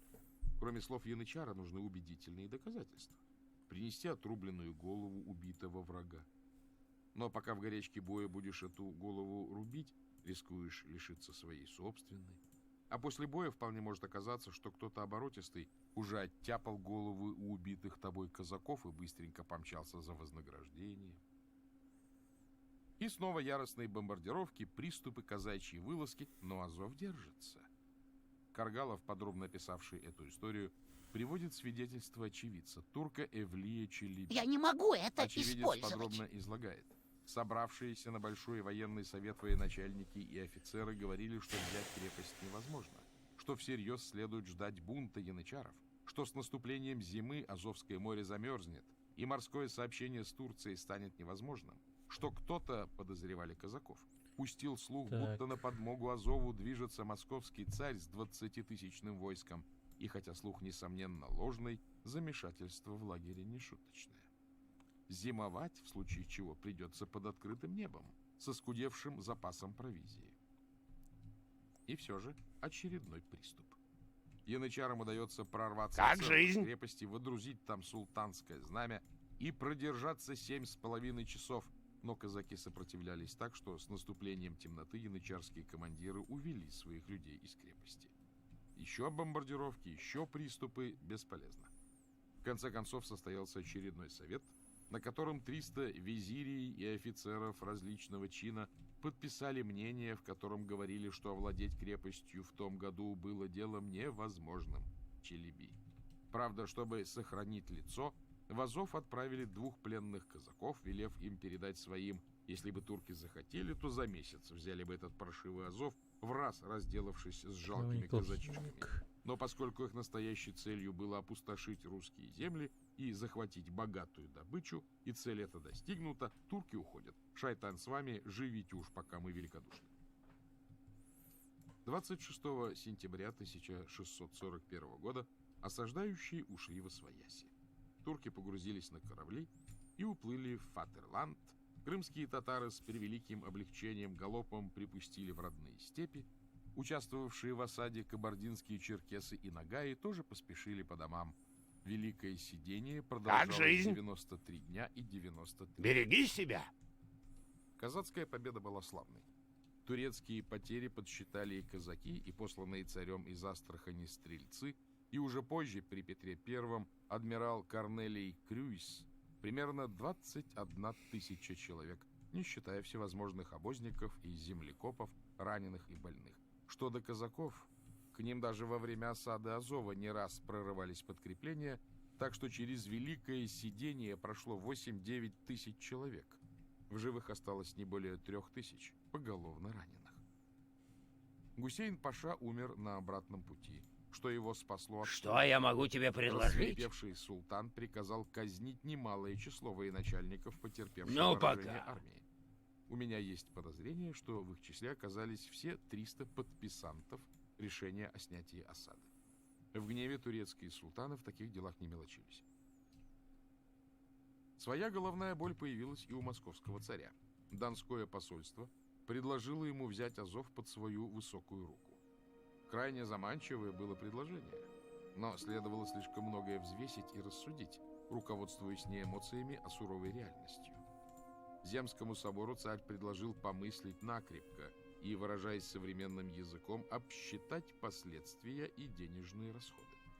Помыслили и обсчитали. Только на поход в Азов для его занятия и восстановления, от Азова оставались лишь развалины, потребовалось бы 221 тысяча рублей.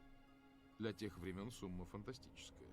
И это только расходы на занятия и восстановление. В дальнейшем пришлось бы держать в Азове не менее 10 тысяч стрельцов, что означало новые серьезные расходы. Жалование, продовольствие, порох и свинец, ружья и пушки. Да вдобавок занятие Азова означало бы большую войну с Турцией. Ясно было, что султан ни за что не успокоится и непременно начнет новую осаду. Меж тем Азов находился на большом расстоянии от тогдашних русских границ. Донское войско еще не было под тесным контролем Москвы. Пути снабжения турки могли перерезать и на суше, и по реке. Кроме того, неизбежно последовало бы вторжение на юг России очередной Крымской Орды, а то и янычаров. А на западе Речь Посполитая, которая может воспользоваться выгодным моментом и вновь атаковать. На севере Швеция, располагавшая в то время одной из сильнейших в Европе армий, и там давно уже с нехорошим интересом поглядывают на новгородские земли, не так уж и давно, во времена смуты, уже попадавшие однажды, пусть и ненадолго, под шведа. В общем, как незаманчиво было предложение, от него пришлось, скрипя сердце, отказаться. И в Азов вернулись турки. Лишь 50 с лишним лет спустя Азов с помощью австрийских военных инженеров возьмет Петр I. К тому времени и границы России отодвинулись южнее, и Донское войско было под контролем, и Турция чуть ослабела после сокрушительного поражения под Веной в 1683 году. Правда, в 1711 году Азов пришлось туркам вернуть после провального для Петра Прудского похода. Снова начались набеги крымских татар, с которыми нельзя было бороться в полную силу, потому что все силы уходили на более чем 20-летнюю Северную войну со шведами. Правда, довольно быстро после смерти Петра начнутся уже не набеги, а самые настоящие военные походы русских в Крым. О них чуть погодя. Пока что мы, оставаясь в том же времени, переместимся западнее, на берега Днепра. Надеюсь, вы уже составили некоторые представления, что собой представлял к тому времени Крым. Посмотрим теперь, приглядимся вдумчиво, что собой представляла Украина, где сегодня многие считают Крым неотъемлемой частью самостийной державы. Глава 6. Берег левый, берег правый. Начнем с того, что никакой страны под названием Украина не существовало вовсе. Как и украинцев, как и украинского языка. Слово «Украина» в тогдашнем русском языке означало всего-навсего «окраина». И было таких Украин великое множество. Украинами называли и сибирские города, и Соловецкий остров. В новгородской летописи 1571 года упоминается о нападении крымских татар на Тульские Украины.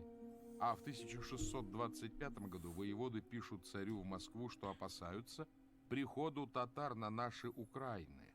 Пишут из Воронежа. При Петре I в Сибири появилась народная песня с такими строчками: «Во Сибирской его Украине, во Даурской стороне». Даурская сторона, Даурия. Это Забайкалье. Не было никакой Украины. А что же было? Ну, об этом нетрудно и рассказать подробно, потому что о том времени мы знаем немало. После татарского нашествия на Русь, русские княжества, если можно так выразиться, пустились в самостоятельное плавание, отнюдь не по своей воле. Появились два центра силы, старательно подчинявшие себе кто одно княжество, кто другое. На севере понемногу крепло и присоединяло соседние земли Московское княжество, превращая их из практически независимых владений в провинции государства. Западные русские княжества оказались под властью Литвы. К нынешней Литве это княжество имеет мало отношения. Полное его название – Великое княжество Литовское, Русское и Мемойтское. Тогдашняя Литва – это, в общем, нынешняя Белоруссия, с некоторыми отличиями в границах. Тогдашняя Мемойтия – нынешняя Литва. А русские земли, в том числе эти области, что входят сегодня в состав Украины. В 1569 году Польша и Великое княжество подписали соглашение, известное как Люблинская уния, по которому объединялись в одно государство Речь Посполитую. Административно-территориальное деление было простым. Корона, бывшая Польша, и княжество, бывшее Великое княжество Литовское. По этой унии все русские земли, то есть Украина, переходили от Литвы к короне. Именно русские. Даже Галичина, будущая колыбель украинского национализма, в официальных государственных бумагах Речи, так и будем далее для краткости именовать Речь Посполитую, именуется воеводство русское. Обитатели этих русских земель именовали либо русинами, либо малоросскими. Уже тогда в ходу был термин «Малороссия», то есть «Малая Россия», либо все же русскими. Сами себя они тоже именовали русскими и разговаривали на русском языке, разве что с некоторым добавлением чисто местных словечек. В этом нет ничего необычного. Типичное явление для многих русских областей, где порой существуют сотни чисто местных словечек, понятных только для жителей данного района. Простой пример из жизни моей родной Сибири. Утром старуха, русская, говорит своему старику, такому же русскому: «Лонись, минусинские ребята сивером прочапали, едва боровчана с имя».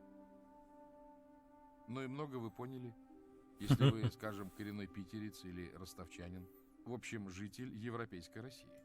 А фразочка несложная. И на сибирском говоре, ныне почти забытом, означает всего-навсего, что на медни по северному склону сопки прошли парни из Минусинска, ведя двух больших кобелей. Местных диалектов превеликое множество. От Архангельска до Дальнего Востока. Однако никто в России, ну, за исключением отдельных шизофреников, не делает на этом основании вывода о существовании особой поморской или сибирской нации, архангельского или сибирского языков. Вот и у тогдашних обитателей Украины-окраины была своя мова. Русский язык с примесью областных говоров и иностранных слов, заимствованных у ближайших соседей. Подобным образом обстояло во многих странах. В России до конца XVIII века дворянство именовало себя польским словом «шляхетство». В самой Польше слово «крават» — галстук заимствовано из французского, а броварня, то есть пивоварня, произошло от немецкого «бровар» и так далее. Примеров много. Подтверждение тому, что жители будущей Украины считали себя русскими, а свой язык русским, можно встретить отнюдь не в писаниях упертых русских националистов, как кто-то может подумать. Достаточно вспомнить классику польской литературы, трилогию Генрика Сенкевича «Огнем и мечом», «Потоп», «Пан Володыевский». Романы эти до сих пор пользуются в Польше такой любовью и уважением, что сплошь и рядом именуются попросту «трилогия» с большой буквы и без упоминания имени автора. Все и так знают, о какой трилогии идет речь. Она одна такая.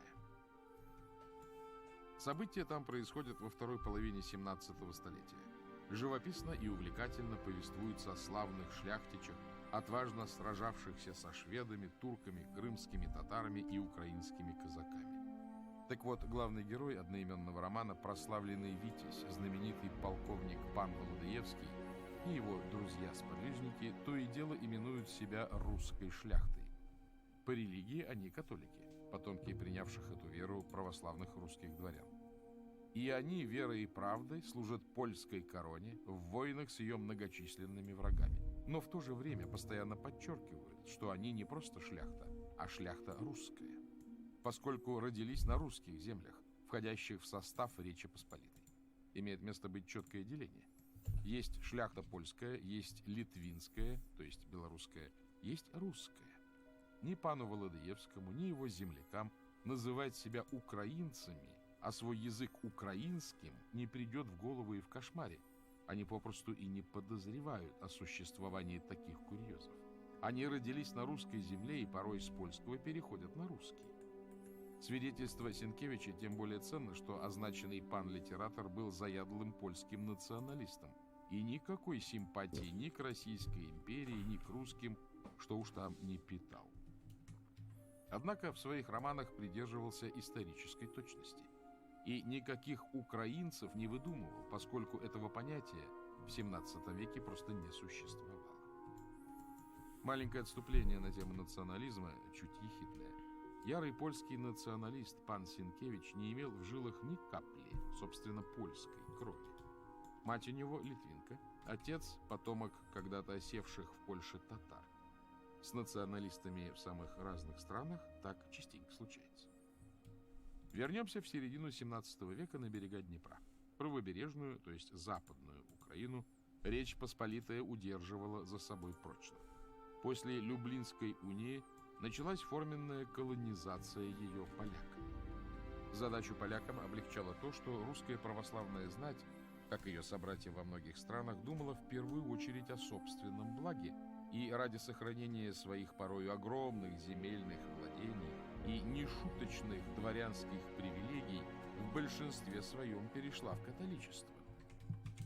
Понемногу ополячилась, а ее потомки уже были верными вассалами польской короны. А вот на левобережье, нынешней Восточной Украине, существовали, конечно, не государства, но две относительно независимых области, так называемая Гетманская Украина, гораздо менее известная большинству, и Запорожская Сечь, известная значительно больше. Население Гетманщины в значительной степени состояло из казаков, а Запорожская Сечь целиком из них. На Гетманщине хватало простых землепашцев и ремесленников, а вот Сечь никакого хозяйства не вела, кроме разве что винокурения, и занималась исключительно казакованием, то есть набегами на соседей. Вольное казачество постепенно сформировалось как раз в диком поле, пусть никому не принадлежавшем, но и не безлюдном вовсе. Природа пустот, как известно, не терпит, и эти места привлекали немало рискового народа, которому нравилось как раз полное безвластие и возможность жить вольно. Часть из них существовала охотой и рыбной ловлей, пряча свои хибарки в глубоких оврагах и других потаенных местах, чтобы не привлекать внимание татар, что красочно описано у Сенкевича в «Огнем и мечом». Другая, пожалуй, что большая часть, подобное растительное существование презирала. Для людей определенного склада гораздо интереснее было жить грабежами. В тех местах и татары гоняли свои стада, и купцы частенько проезжали, так что поживиться было где и чем. Постепенно в течение десятилетий из тех, кто промышлял не удочкой или сахой, а саблей, сложилась немаленькая группировка, именовавшая себя казаками. Слово «казак» вообще-то тюркское, но ничего удивительного в этом нет. Среди казаков хватало и тюрок, обосновавшихся в Диком поле, из-за того же стремления к абсолютной вольности. Не зря в свое время у турок был отмечен интересный обычай. Захваченных в плен казаков они сразу же сортировали на славян и тюрок. Первым обычно без затей рубили головы, а вот вторым приходилось помучиться. Запорожская сечь являла собой образец совершеннейшей демократии. Предводителей атаманов выбирали всеобщим голосованием. Правда, это еще не означает, что голосование проходило чинно-благородно. Сплошь и рядом в сопровождении ожесточенной перебранки, а то и драк, как на кулачках, так и на саблях. Знаменитый впоследствии службы у Петра I шотландец Патрик Гордон, оказавшийся свидетелем одной из предвыборных кампаний, подробно описал в своих мемуарах, как сторонники двух кандидатов схватились столь ожесточенно, что разнять их уговорами не было никакой возможности. Некий казачий полковник прекратил это безобразие, лишь велев бросить в дерущихся несколько ручных гранат, примитивных по сравнению с нынешними, но достаточно убойных. Такая вот грустно-веселая была демократия. Правда, выборного атамана в любой момент, если чем-то пришелся не по нраву, могли сбросить. Столь же легко, как и выбрали, а то и посадить в воду, иначе говоря, утопить, как котенка. Подобная ситуация моментальной смены власти подробно описана Гоголем. Прибывшему в Сечь Тарасу Бульбе категорически не понравился тогдашний атаман, поскольку запрещал казакам ходить в набеги на татар, ссылаясь на то вздорное обстоятельство, что с ними был заключен мирный договор. «Да какие ж с басурманами могут быть договоры?» С циничным простодушием взревел славный Тарас и пошел в народ. Выкатил пару бочек горилки, провел разъяснительную работу. Очень быстро произошли новые выборы, в результате которых появился новый атаман, соглашавшийся с Тарасом, что с басурманами никаких договоров не может быть в принципе, а потому хлопцы на конь. В Гетманщине, где существовала кое-какая администрация и подобие писаного законодательства, было гораздо меньше буйства и шалостей. Но и гетман был фигурой выборной и, как в Сечи, мог волей избирателей лишиться своего поста, правда, в результате более сложных процедур, чем те предвыборные технологии, которые применял Тарас Бульба. Офигеть. Как бы там ни было, понемногу казаки стали неплохо организованной и серьезной военной силой, в конце концов добившейся независимости гетманской Украины. Запорожская сечь, укрепленный лагерь у Днепровских порогов, независимой была изначально. Собственно говоря, эти две вольные республики составляли одно целое. Просто-напросто Сечь была чисто военным лагерем, куда не допускались женщины и никакого хозяйства не имелось. Зато многие запорожцы, как тот же Тарас Бульба, как раз и имели в Гетманщине хозяйство, жен и детей, а в Сечь ездили показаковать, когда намечался очередной дружественный визит к кому-нибудь из соседей. С этим геомантом сражаться. Хозяйства далеко не всегда были мелкими.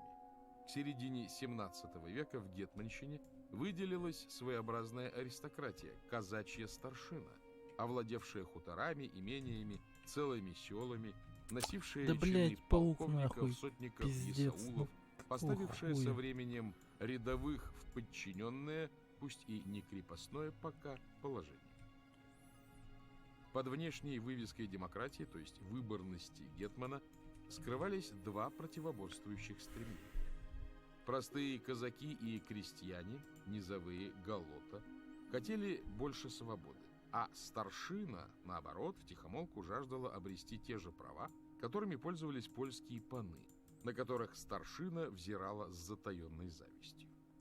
Пора уточнить, вся гетманская Украина состояла лишь из нынешних Черниговской и Полтавской областей. И только. Государство было, как видим, совсем маленькое, но воинственное. Компания подобралась слишком многочисленная и отпетая, чтобы разбить ее силами польского регулярного войска и подчинить так, как правобережье. К тому же частенько казаки выступали против поляков в союзе с крымскими татарами. Вообще случались самые неожиданные коллизии. В свое время поляки приняли часть казаков к себе на службу, занеся их в так называемый реестр, отчего попавших туда стали именовать реестровыми казаками. Время от времени реестровые на стороне Речи Посполитой участвовали в войнах против крымского хана и турок, а иногда и против Московского царства, как-то не смущаясь тем, что воюют с такими же православными. Если вкратце, обстановка в тех местах напоминала старый анекдот о партизанах, немцах и леснике. Правда, лесника не имелось. Сегодня часть казаков в сердечном согласии с крымскими татарами совершала набеги на польские земли или на Молдавию. Завтра вчерашние союзники хлестались насмерть.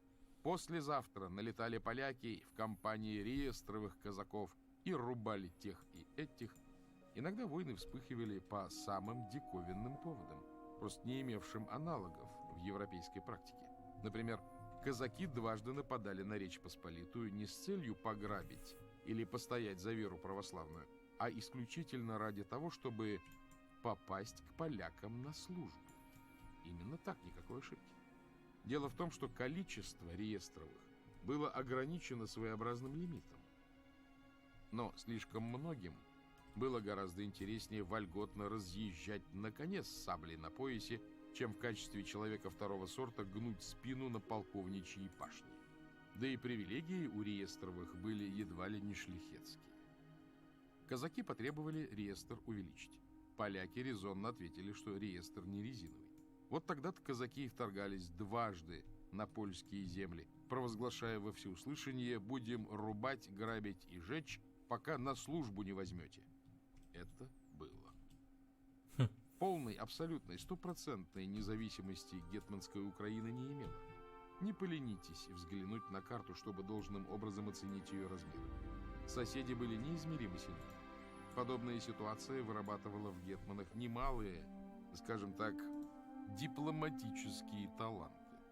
Постоянно приходилось лавировать между польским королем, крымским ханом, турецким султаном и московским царем, часто присягая на верность кому-то из них. Богдан Хмельницкий долго, в полном соответствии с политическими реалиями, подписывал свои указы как гетман его королевской милости войска Запорожского, даже на протяжении 6 лет войны с польским королем. Вообще положение у любого гетмана было, какого врагу не пожелаешь. Нужно было не только лавировать между 4 вышеуказанными венценосными особами, но вдобавок еще и хорошо уметь ублажать собственную старшину, имевшую привычку частенько плести против гетманов серьезные заговоры, а также учитывать настроение низовых и голоты, не доводя их до крайностей, поскольку всегда могли взбунтоваться. Положенница, одним словом, незавидная. Ну а теперь перейдем к событию, известному как «Воссоединение Украины с Россией». Название не вполне уместное. С Россией воссоединилась не вся Украина, а лишь небольшая ее часть. Но это мелкие придирки, не станем ими заниматься. Присмотримся лучше к главному инициатору этого события, Богдану в крещении Зиновию Хмельницкому. В советские времена, разумеется, эту персону положено было изображать исключительно белой и пушистой, как благородного героя, озабоченного лишь воссоединением двух братских народов. Меж тем все сложнее. Происходил Хмельницкий из мелкого православного шляхетства. Образование получил в польском и иезуитском колледже и какое-то время достаточно исправно служил польской короне. Именно король назначил его сотником в Чигирине. Однако впоследствии некий бесцеремонный шляхтич со своими отморозками напал на именницы Хмельницкого. Обычная забава в тех местах. Соседи частенько устраивали набеги друг на друга. Пограбил все, что можно, сына Хмельницкого засек до смерти, а сожительницу увез с собой. Должно быть весьма недурно. Не найдя правды у польского короля, практически не располагавшего возможностями наказывать благородных шалунов, чтобы они не творили, Смертельно обиженный Хмельницкий бежал к запорожцам, был выбран гетманом, собрал войско и принялся воевать с поляками. Война шла долго и с переменным успехом. Было время, когда Хмельницкий контролировал Галичину, Волынь и Подолье. Правда, нужно уточнить, что успех Хмельницкого зависел от одного единственного фактора – присутствия либо отсутствия крымских татар. Когда Хмельницкий воевал против поляков в компании крымской конницы, бил их всегда. Когда приходилось драться в одиночку, всякий раз получалось наоборот. О чем еще в советские времена простодушно и бесхитростно упоминали историки. Да, Хмельницкий проиграл битву, но виной всему крымские татары, которые на помощь не пришли. А впрочем, война Хмельницкого с поляками содержит кое-какие нерешенные до сих пор загадки. Давно уже появилась версия, что гетман не взбунтовался против польской короны, а наоборот, действовал в тайном сговоре с польским королем Владиславом IV, чтобы таким образом максимально ослабить окончательно распоясавшуюся шляхту, к тому времени настолько равнодушную к интересам государства, что никто иной, как польский король Ян Собесский, на одном из сеймов высказался прямо и нелицеприятно, что цель в жизни у шляхты одна – сидеть дома, налогов не платить, солдат не кормить, а Господь Бог, чтоб за нас воевал. Соответственно, с ослаблением шляхты усилилась бы власть короля, бывшего в Польше, в общем, чисто декоративной фигурой. Еще сам Хмельницкий частенько говаривал, что взбунтовал казаков с согласия короля Владислава IV, который, выслушав казацкие жалобы на польские притеснения, якобы сказал: «Разве у вас нет сабель, если вы называете себя рыцарями?» Как обстояло на самом деле, уже не установить никогда. Однако на эту версию работает еще и то, что налет шляхтича Чеплинского на хутор Хмельницкого Субботов очень похожа легенда. Есть информация, что никакого сына Хмельницкого Чеплинский прилюдно не засекал. Как было у гетмана до этой истории двое сыновей Тимош и Юрась, так и остались они впоследствии живехоньки-здоровехоньки. Более того, хутором Хмельницкий владел совершенно незаконно. У него был только королевский привилей от Владислава, не утвержденный сеймом, а потому недействительный. И суд самым законным образом признал владельцем Субботова чигиринского старосту Концепольского. Так что, очень похоже, Чеплинский попросту выполнял роль судебного исполнителя. Сожительницу Хмельницкого, Елену, Чеплинский и правда увез, но тут же обвенчался с ней по всем правилам. Елена, похоже, была ничуть не против.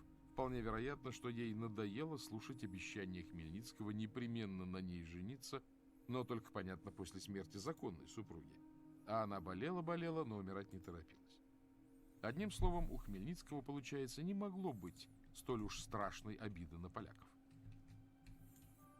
Как бы там ни было, до самого сражения под Берестечком, 1651 год, Хмельницкий воевал, напоминаю, все время подписываясь королевским гетманом, не под каким-нибудь казацким стягом, а под пожалованным королем знаменем — белый орел на красном полотнище.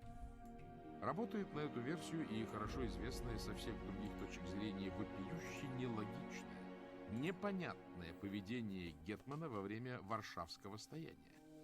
Хмельницкий тогда пришел под Варшаву с сильным войском. Только что умер король Владислав. Шляхта была всецело поглощена выборами нового. Никакого войска, способного казакам противостоять, попросту не имелось. Были серьезнейшие шансы ударить на Варшаву и пойти дальше.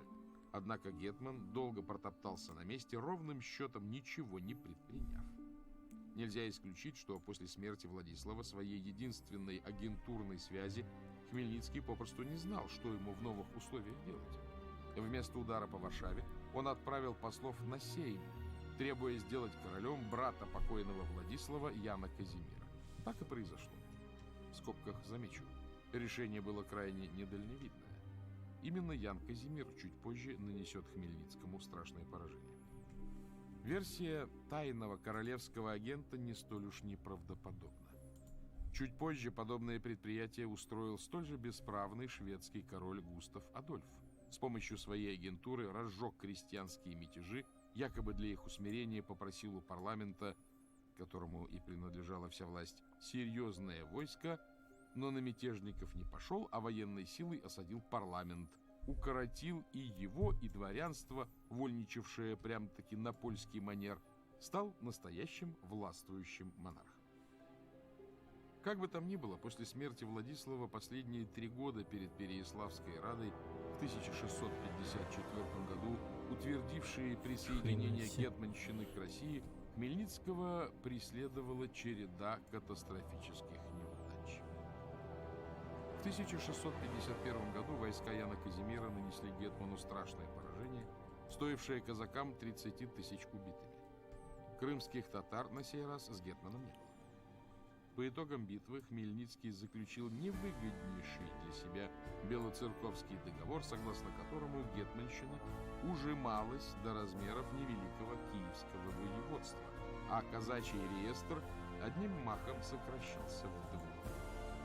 Притом польский сейм этот договор не ратифицировал, считая, что и этого для гетмана слишком много. Поляки продолжали воевать. Хмельницкому удалось выдать старшего сына Тимоша за дочь молдавского господаря Лупова. И, по некоторым данным, гетман стал втихомолку планировать свержение Лупола с передачей престола Тимошу. Однако в Молдавию привычным образом нагрянули поляки, и во время осады одной из крепостей Тимош был убит случайным ядром. Все планы полетели в чёрт. Видимо, уже из чистого отчаяния Хмельницкий, о чем как-то забыли, принес вассальную присягу турецкому султану, явно надеясь, что тот и поможет против поляков и утихомирит крымского хана, чьи отряды постоянно ходили в набеги на гетманщину. И тут ничего не вышло. Против поляков султан не помог, и ляхи нацеливались полностью аннулировать гетманщину, а крымские бандюганы по ней разъезжали, как у себя дома. Вот тогда-то Хмельницкий в самом что ни на есть безвыходном положении предложился Москве.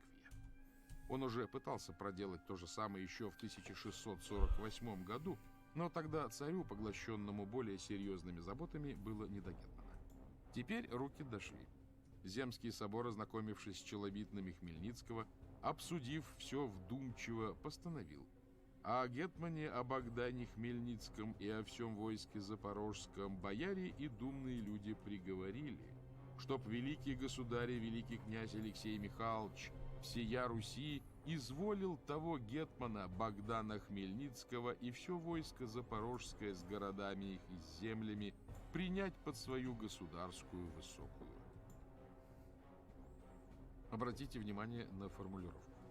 Дело в том, что самостейники давно уже сочинили очередную сказочку о некоем равноправном союзе двух государств, русского и украинского. Якобы Хмельницкий не просто переходил в русское подданство, а как высокая договаривающаяся сторона заключал договор о создании некой федерации. Вот только не сохранилось ни клочка бумаги о федерации. Достаточно взглянуть на карту, сопоставить размеры России и гетманщины, чтобы понять, какая тут федерация. Наоборот, прекрасно сохранилось послание Хмельницкого в Москву. Мы, Богдан Хмельницкий, гетман войска Запорожского и все войско Запорожское, за милость неизреченную вашему царскому величеству паки и паки до лица земли низко челом бьем. При федерации подобных грамоток не пишут. И Хмельницкий стал официально подписываться уже иначе. Гетман малороссийского войска Запорожского его царской милости. Собственно говоря, этот титул политической обстановке не соответствовал. Это в гетманщине присягали царю. Сначала в отвоеванном к тому времени у поляков Киеве, Чернигове, Нежине и других крупных городах, потом по городкам, местечкам и селам. Буквально все тогдашние гетманские летописцы, летопись Самовица, летопись Грабинки, летопись Самойла Величко, сообщают, что присяга приносилась народам в редкостном единодушии и великой радости. И бысть радость великая в народе. Запорожцы же присягать царю отказались категорически, заявив, что они люди испокон веков вольные, таковыми и останутся. Однако на это махнули рукой и царь, и гетман. Здорово, Хмельницкий писал в Москву так: что ты заходишь? Запорожские казаки люди малые, и то из Warcraft войска или нет? переменные. и тех в дело Я почитать. тебе столько всего должен дать. Нужно, одним словом, их попросту Столько игнорировать, как вещей ничтожно передать. малую Охренеть, арифметическую похера. величину. И запорожцы остались вольными. Но Хмельницкий, как и его преемники, именовались гетманами войска Запорожского. Больше всех негодовал даже не польский король, а турецкий султан, которому, как уже говорилось, несколькими годами ранее Хмельницкий присягнул на верность. Гетман об этом факте как-то забыл сообщить московским боярам, должно быть, не желая грузить их излишними политическими хитросплетениями, а, впрочем, теперь уже присяга султану не имела ни малейшего значения и ни на что уже не могла повлиять. Стоит обязательно упомянуть, что в московском гетману посольстве не было ни единого переводчика. Они были попросту ни к чему. Никакого непонятного бы русским украинского языка не существовало. И обе стороны прекрасно обходились без всяких толмачей. Через 3 года, в 1657 году, Хмельницкий умер, и сразу же завязалась прям-таки детективная история. Российский настольный словарь для справок по всем отраслям знания 1864 года издания безапелляционно заявляет: турецкий султан, досадуя на усиление России, подослал к Хмельницкому агента и отравил его. Действительно ходили такие россказни, якобы какой-то польский шляхтич из хорошей фамилии, приехав сватать дочь Хмельницкого, за столом коварно подлил будущему тестю водки с медленно действующим ядом. Правда, некий украинский историк сваливает вину не на Турцию, а на Польшу. О чем русский историк Костомаров писал так: «Едва ли справедливо это сказание, и, вероятнее, оно принадлежит к тем легендарным подозрениям, которые во все времена и везде сопровождали преждевременную смерть знаменитых людей, долженствующих по своему политическому положению иметь много врагов». И уточняет, обе дочери Хмельницкого к тому времени давным-давно были замужем. Однако русский историк Костомаров, как уже говорилось, потомок малороссийской шляхты, в молодости заигрывавший с нарождавшимися самостейниками, о чем позже, и явно страдавший легкой формой русофобии, что ему ничуть не помешало в ученой карьере, сразу же после вышеприведенных слов пишет. Стоит, несмотря на обширность, привести этот абзац целиком. Гораздо вероятнее, что медленно убивающий яд, низводивший Богдана в могилу, принесен был ему не из Польши, а из Москвы. То была московская политика, ломавшая все его широкие планы уничтожения Речи Посполитой, единения и возрастания Руси, ломавшая их в такое время, когда они скорее, чем когда-либо могли осуществиться. Хмельницкий прозревал вдаль времен, как показывают многие его речи. Он видел, что Москва более чем все другие соседи испортит начатое им дело и оставит русский народ надолго под игом католичества и панства. Кроме того, грубое обращение московских людей с малоруссами, на которое отовсюду приносили к нему жалобы, недоверие к нему московских начальных людей, недопущение украинских комиссаров к совещаниям меж Польшей и Москвой о судьбе русского народа, неудовольствие против Москвы митрополита и значительного православного духовенства — все показывало ему, что соединение Южной Руси, все-таки Руси, с московским государством не может совершиться без раздоров и потрясений. Каково? Это было напечатано в России в труде «Богдан Хмельницкий», и никаких последствий для автора не повлекло. В очередной раз, изволите ли видеть, коварные москали устроили очередную пакость. Как и в поминавшейся истории с набегом Адашева, когда Костомаров, на чем свет стоит, поносил Ивана Грозного за тупость, он и сейчас писал самые дурные фантазии. В те времена у России попросту не хватило бы сил для уничтожения Речи Посполитой. Такая возможность появится лишь 100 с лишним лет спустя. А естественная смерть пожилого гетмана представляется гораздо более вероятной. И после нее началось. Ни Польша, ни Турция не смирились с Переяславской Радой, и начались долгие войны между ними и Россией, к которым позже подключились и шведы. Преемники Хмельницкого вдобавок начали вести собственные игры по старой привычке лавируя меж Москвой, Варшавой, Стамбулом и Бахчисараем. Начинался великий бардак. На правобережье Днепра поляки поставили своего гетмана. И правобережные тут же принялись воевать с левобережными. Иные крупные персоны с левобережья то сохраняли верность Москве, то выступали против нее на стороне поляков или крымских татар. Очередные претенденты на левобережную гетманскую булаву были то промосковскими, то совсем наоборот, и в силу давних национальных традиций упоенно резались друг с другом. Гетман Брюховецкий, именно во время его выборов разбушевавшийся электорат пришлось разгонять ручными гранатами, поднял мятеж против царя. Но его разбил параллельный гетман Дорошенко и приказал тут же прикончить. Отнюдь не из преданности Москве, он как раз присягал турецкому султану. Правда, потом он покаялся перед Москвой, был прощен и, выйдя в отставку, дни закончил в Москве с немалыми земельными и денежными пожалованиями. Гораздо меньше повезло гетману Многогрешному. Собственные полковники, державшие высокую государеву руку, его обвинили в измене царю, заковали в кандалы и отправили в Россию. А там уж бывшего гетмана сослали в Сибирь, но не на каторгу, а дали какую-то должностишку. Пробовал было порулить сын Хмельницкого Юрий Юрась, но не обладал ни талантами отца, ни дипломатической ловкостью.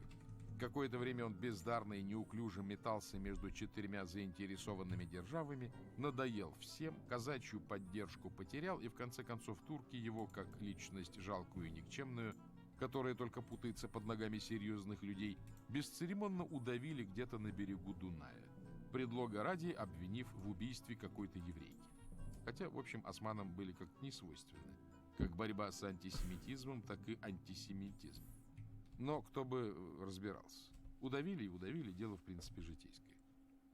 Вольготнее всех посреди этого бардака чувствовали себя запорожцы, для которых открылась великолепная возможность грабить всех подряд, что они старательно и творили, в удобный момент то делая набеги на крымские владения, то выступая против московских войск, то по старой казачьей привычке вторгаясь в Молдавию, ну и, конечно, крымские татары пользовались общей неразберихой на всю катушку. Этот период войны всех против всех, длившийся более четверти века, в дореволюционной русской историографии получил название «Руина» по заголовку рукописи архимандрита Батуринского монастыря «Очевидца событий». Ученый-монах компанию гетманов за одним единственным исключением характеризует крайне нелицеприятно. Выговский Иван, клятвонарушение московскому царю, братоубийство, привод татар на уничтожение народа малороссийского, продажа Руси католикам и ляхам, сребролюбец Велий. Хмельницкий Юрий, клятвопреступник трижды, крестопродавец веры и народа ляхам и басурманам, привод татар. Дорошенко Петр, мздоимец, лихаимец, клятвопреступник, виновник братоубийства и мук народных от татар претерпленных, слуга басурманский. Тереря Павел, сребролюбец, клятвопреступник и холоп добровольный ляжский, подстрекатель Ю Хмельницкого на измену. Многогрешный Дамиан, раб лукавый, двоедушный, к предательству склонный, благовременно разоблаченный и кару возмездия понесший. Самойлович Иван, муж благочестивый, веры греческой православной и народу русскому привержен.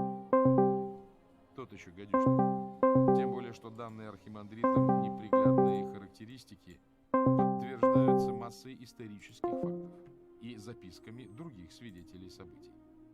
Во что превратилась после руины правобережья, описал еще один очевидец событий, летописец с левобережья Самойло Величко.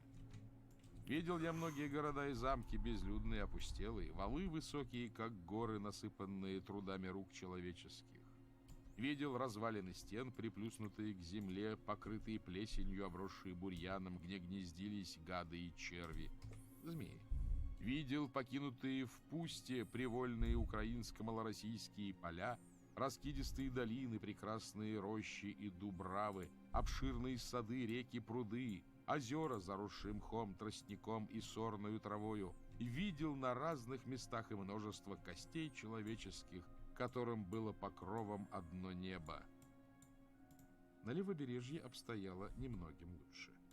Понемногу хаос улегся, войны кончились. По вечному миру между Россией и Речью Посполитой, 1668 год, за Россией оставались Левобережье и Киев, который, кстати, московский царь попросту купил у польского короля за 200 тысяч злотых и присоединил к гетманщине, как впоследствии Петр I законнейшим образом купил Прибалтику у шведов за гораздо большую сумму. Войско Запорожское полной свободы лишилось, став вассально зависимым от России, и в отношения между Москвой и Сечью польский король обязывался более не вмешиваться. Подолье отошло к Турции.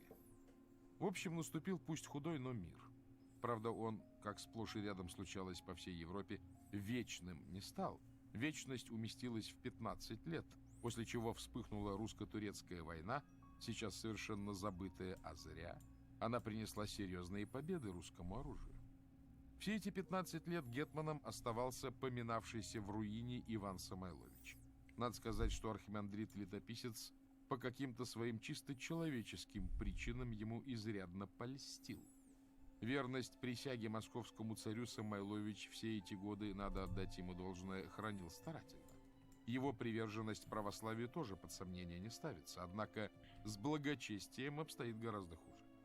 Гетман печально прославился множеством отнюдь неблагочестивых поступков. Был крайне корыстолюбив, раздавал должности за хорошие деньги, раздавал села и деревеньки в полное и потомственное владение старшине, как легко догадаться, родственникам и верным сторонникам, ну а те обращались со своими пока что не закрепощенными полностью, но подвладными крестьянами немногим лучше, чем польские паны по ту сторону Днепра, и планомерно ущемлял, как мог, права низовых казаков.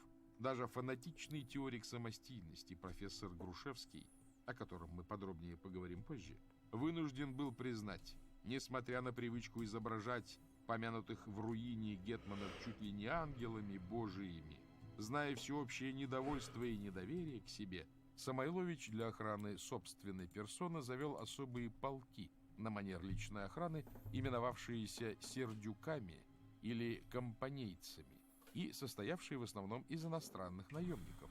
Так оно было надежнее. И вдобавок периодически просил у Москвы расквартировать в гетманщине стрельцов. Да поболее.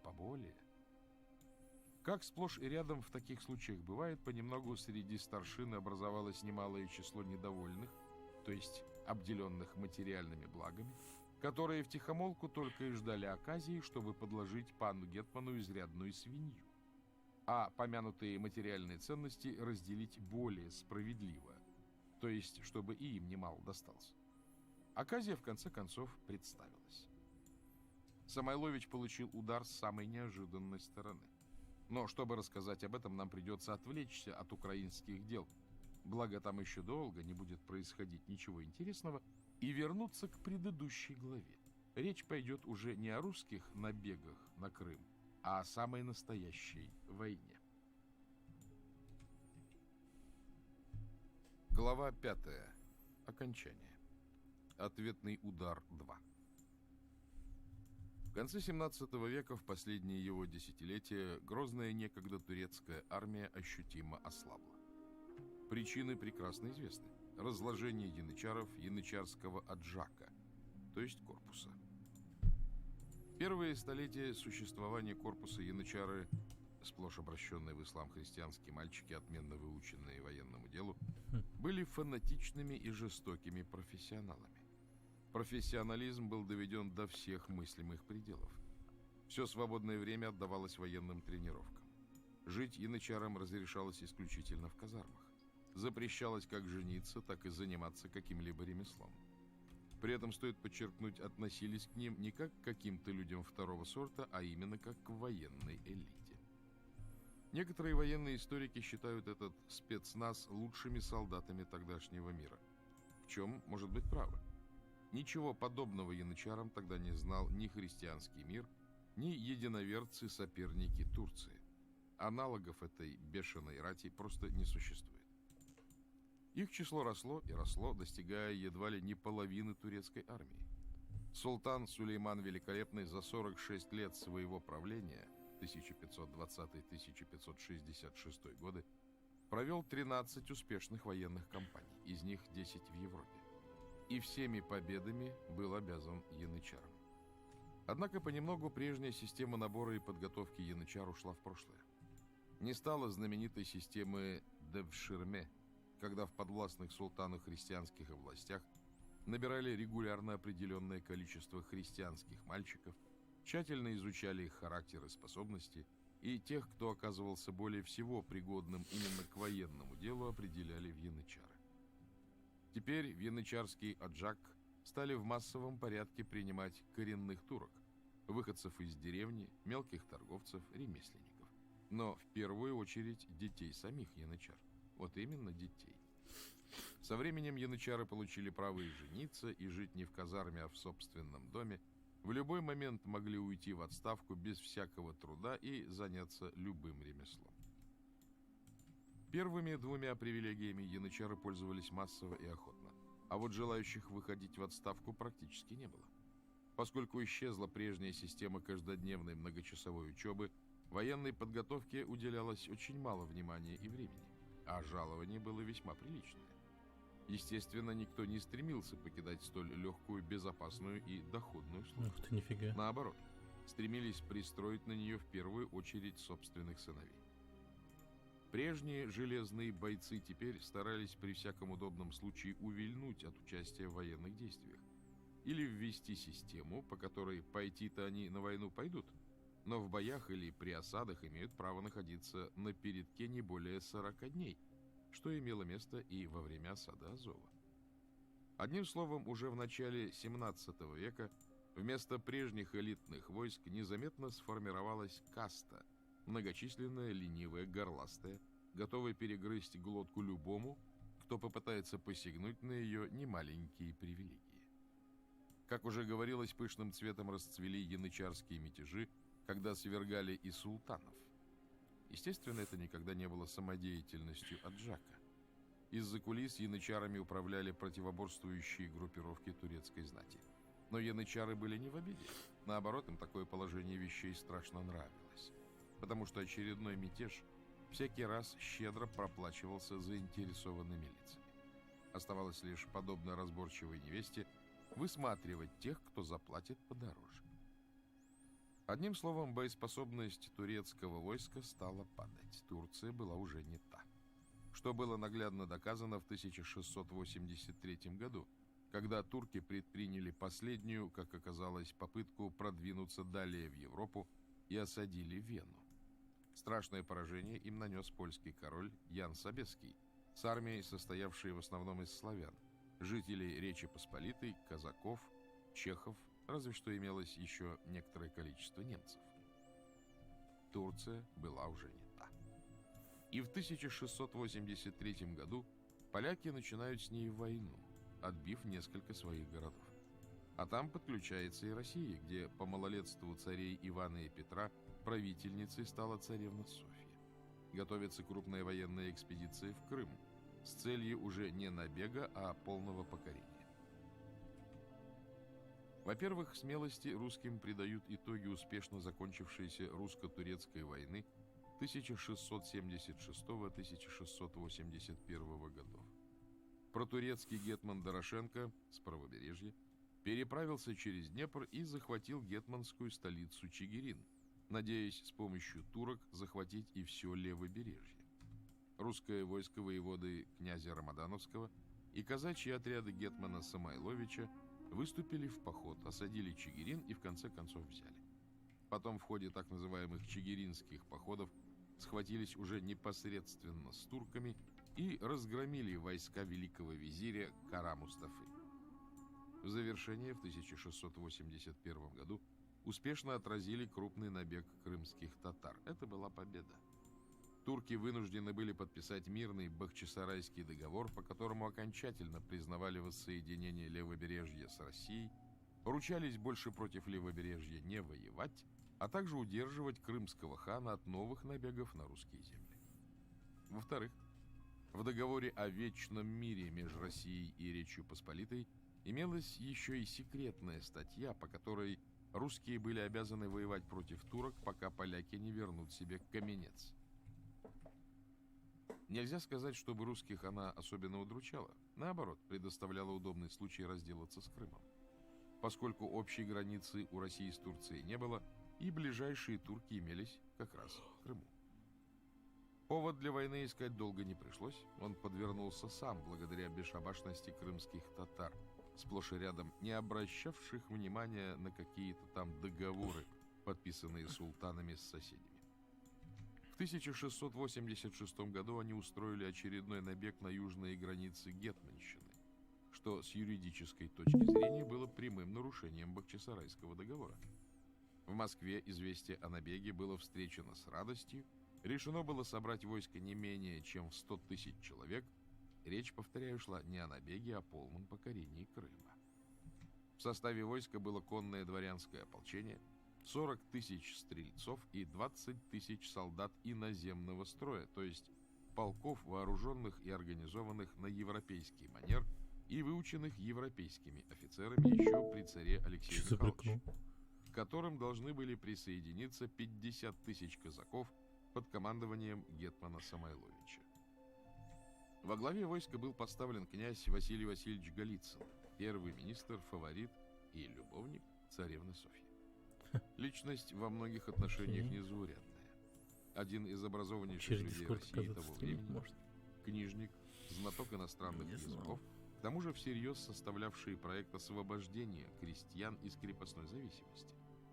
Обладавший к тому же военной подготовкой и военным опытом, служил в свое время в одном из полков иноземного строя, участвовал в чигиринских походах, потом занимал высокие государственные должности. Войско из разных мест двинулось к месту общего сбора. Увы, во всей красе себя проявило русское разгильдяйство. Многими тысячами счислялось количество нетчиков, не дезертиров, собственно говоря, а попросту раздолбаев, вовремя не явившихся на службу, тащившихся не спеша. Один пример.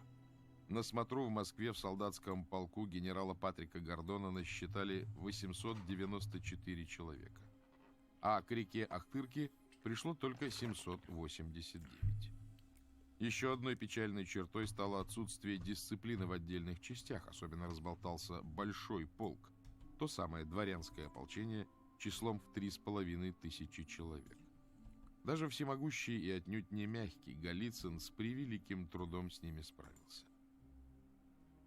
Целых 2 месяца ушло на распределение людей по полкам, ожидание нетчиков и продвижение к главному месту сбора всех сил речки Мерло, левому притоку Ворсклы. В начале мая 1687 года войско Голицына наконец двинулось в поход. Медленно, с большими предосторожностями, хотя о татарах не было пока ни слуху, ни духу. Шли огромным четырехугольником, более версты по фронту и 2 версты в длину. В середине пехота, по бокам обоз из 20 тысяч повозок и конница, занятая боевым охранением и разведкой. На реке Самаре к Голицыну присоединился гетман Самойлович. 13-го, а ведь несчастливое все же число, июня, когда войско подошло к Крымской степи, вдруг выяснилось, что степь впереди горит на огромном протяжении. Вместо травы повсюду, куда ни глянь, лежал толстый слой золы. Траву определенно подожгли. Более 100 лет назад именно так и поступили почти в тех же местах русские, чтобы остановить очередной крымский набег. И остановили. Татары, которым нечем стало кормить коней, повернули назад. Теперь та же напасть приключилась с Голицыным. Поначалу он продолжал движение, сделал еще 3 дневных перехода, но когда до Перекопа оставалось не так уж много, всего 200 верст, вынужден был остановиться. Ослабевшие лошади не могли тащить пушки и падали. То же происходило и с быками, основной обозной тягловой силой. После военного совета решено было, что придется поворачивать назад, другого выхода попросту нет. И войско поспешно двинулось назад. Правда, никто не упрекал за столь бесславный исход, наоборот.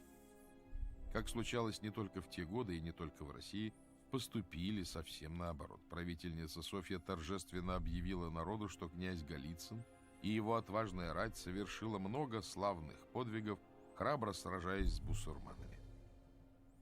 На берегу Мерло возвращавшихся встретил боярин Шереметьев, с царским милостивым словом за успешный поход и наградами для Голицына и воевод. Конечно, поражением это называть никак нельзя. Ни по дороге в Крым, ни на пути назад не было ни единого сражения. Вообще ни один татарин не показался даже на горизонте. Просто-напросто серьезнейшая неудача. Отчего не легче. Пострадавшим, вообще крайним, оказался гетман Самойлович.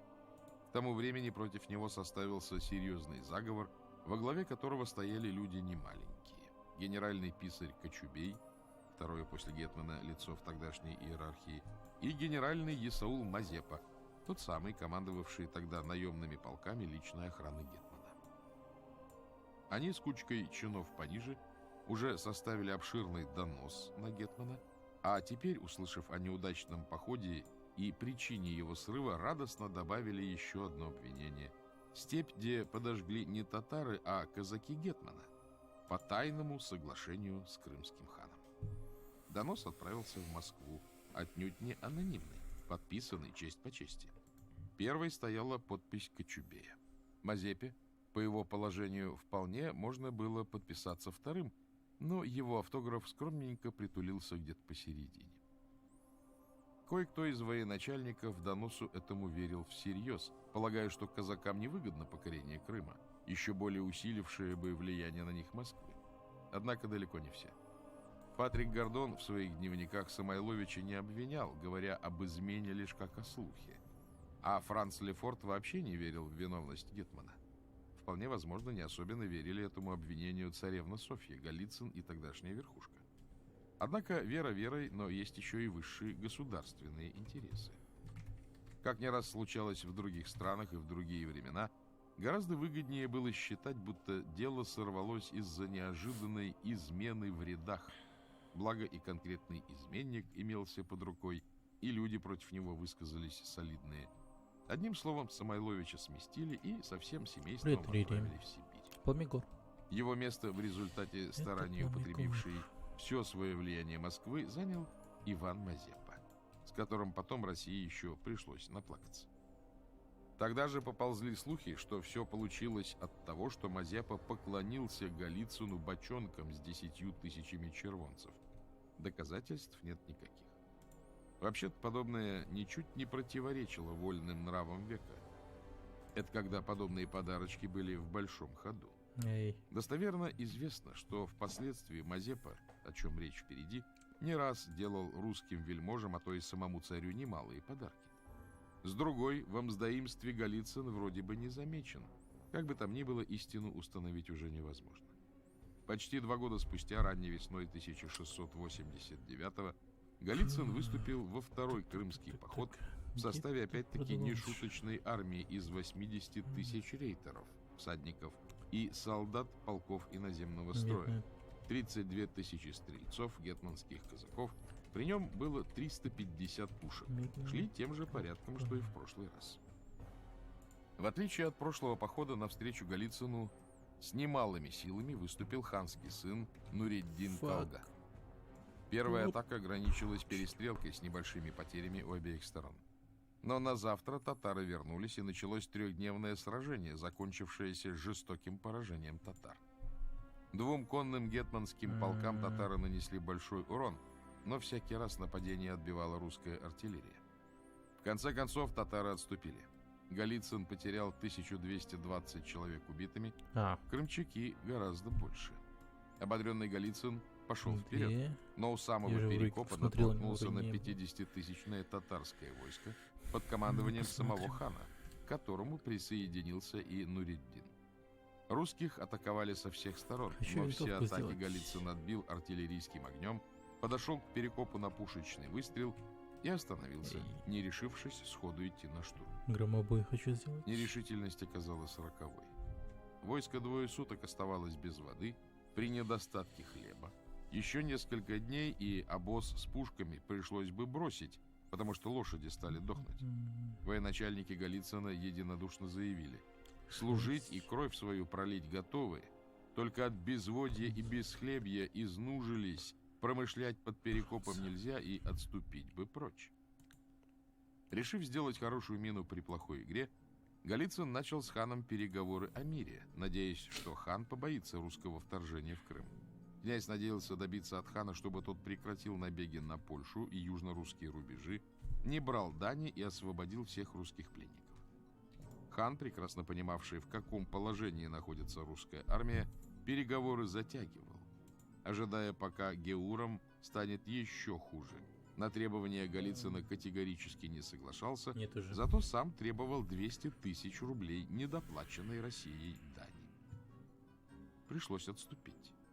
Как и в прошлый раз на реке Мерло, Голицына встретил посланец с царским милостивым словом. Софья писала Голицыну: «За столь славные во всем свете победы мы тебя жалуем милостиво и премилостиво, и паки премилостиво похваляем». Богатые подарки дождем пролились не только на Голицына и воевод, но и всех офицеров с нижними чинами. Народу вновь было объявлено об очередной славной победе. Вообще-то, в отличие от прошлого раза, когда обошлось без единого выстрела, теперь были кое-какие основания говорить о победах русского оружия. В нескольких сражениях русские войска выиграли, понеся гораздо меньшие, чем противник, потери. Но и тем триумфом, о котором кричала официальная пропаганда, поход считать не следовало. Главная цель — ворваться в Крым и разбить татар на голову — так и не была достигнута. Крымские походы прекратились почти на 50 лет. Когда Петр I взял власть, Голицына обвинили в том числе и в неудачных крымских походах, хотя главная причина царской немилости была, конечно же, в близости Голицына к ненавидимой царем Софье. В августе того же 1689 года князя отправили в ссылку, где он и умер в 1714 году. Вполне возможно, он не был так уж и виноват. «Всему свое время, и время всякой вещи под небом», — говорил экклезиаст. Время вступать в Крым еще определенно не пришло. Требовались другие люди и другая обстановка. А на левобережье прочно утвердился гетман Мазепа. Его просто невозможно обойти самым пристальным вниманием в ходе нашего повествования от того, что в ставшей независимой Украине означенную персону всячески поднимают на щит как идейного борца за независимость Украины, что исторической правде соответствует мало. В общем, не соответствует вообще. Итак, Иван, часто именовавшийся еще Яном, Мазепа, происхождением из мелкопоместной русской шляхты левобережья, получил в Европе прекрасное образование, по отзывам современников свободно владел латинским, немецким, польским. Завзятый книжник, человек, не стоит и отрицать, ни заурядный, ни плохой дипломат. Однако все эти качества еще не означают автоматически, что их обладатель непременно будет честным и благородным. Классический пример. Любимым писателем Генриха Гиммлера был Жюль Верн. Певец как раз честных и благородных героев, но эсэсовского палача любимые книги ничуть не изменили в лучшую сторону. Уже в 20 лет Мазепа некими неисповедимыми путями попал ко двору короля Яна Казимира, где получил звание покоевого. Невысокий чин, но все же придворный. Я не выяснял точно, в чем заключались при дворе обязанности покоевого, но это, скорее всего, один из множества постов, на котором особенно не перетрудишься. Таких хватало при любом дворе.